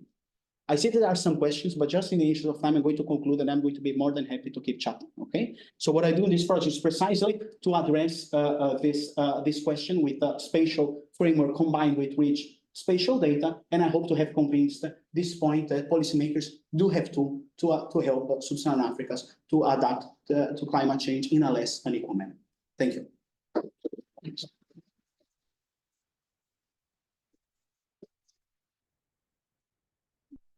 Speakers, the great news is that it doesn't end. So we have a public lecture this evening, which is unfortunately one of the most difficult to find rooms at the LSE, but if you ask anybody from LSE, we'll be able to put you in. It's in the old theatre. If you just, there's one door you go in, you'll never find it. There's another door you'll find, which is all about innovative solutions to climate change. It's going to be great. Otherwise, I'll see you there, or I'll see you back here tomorrow. Thank you. Thank you so much. Oh, no. I love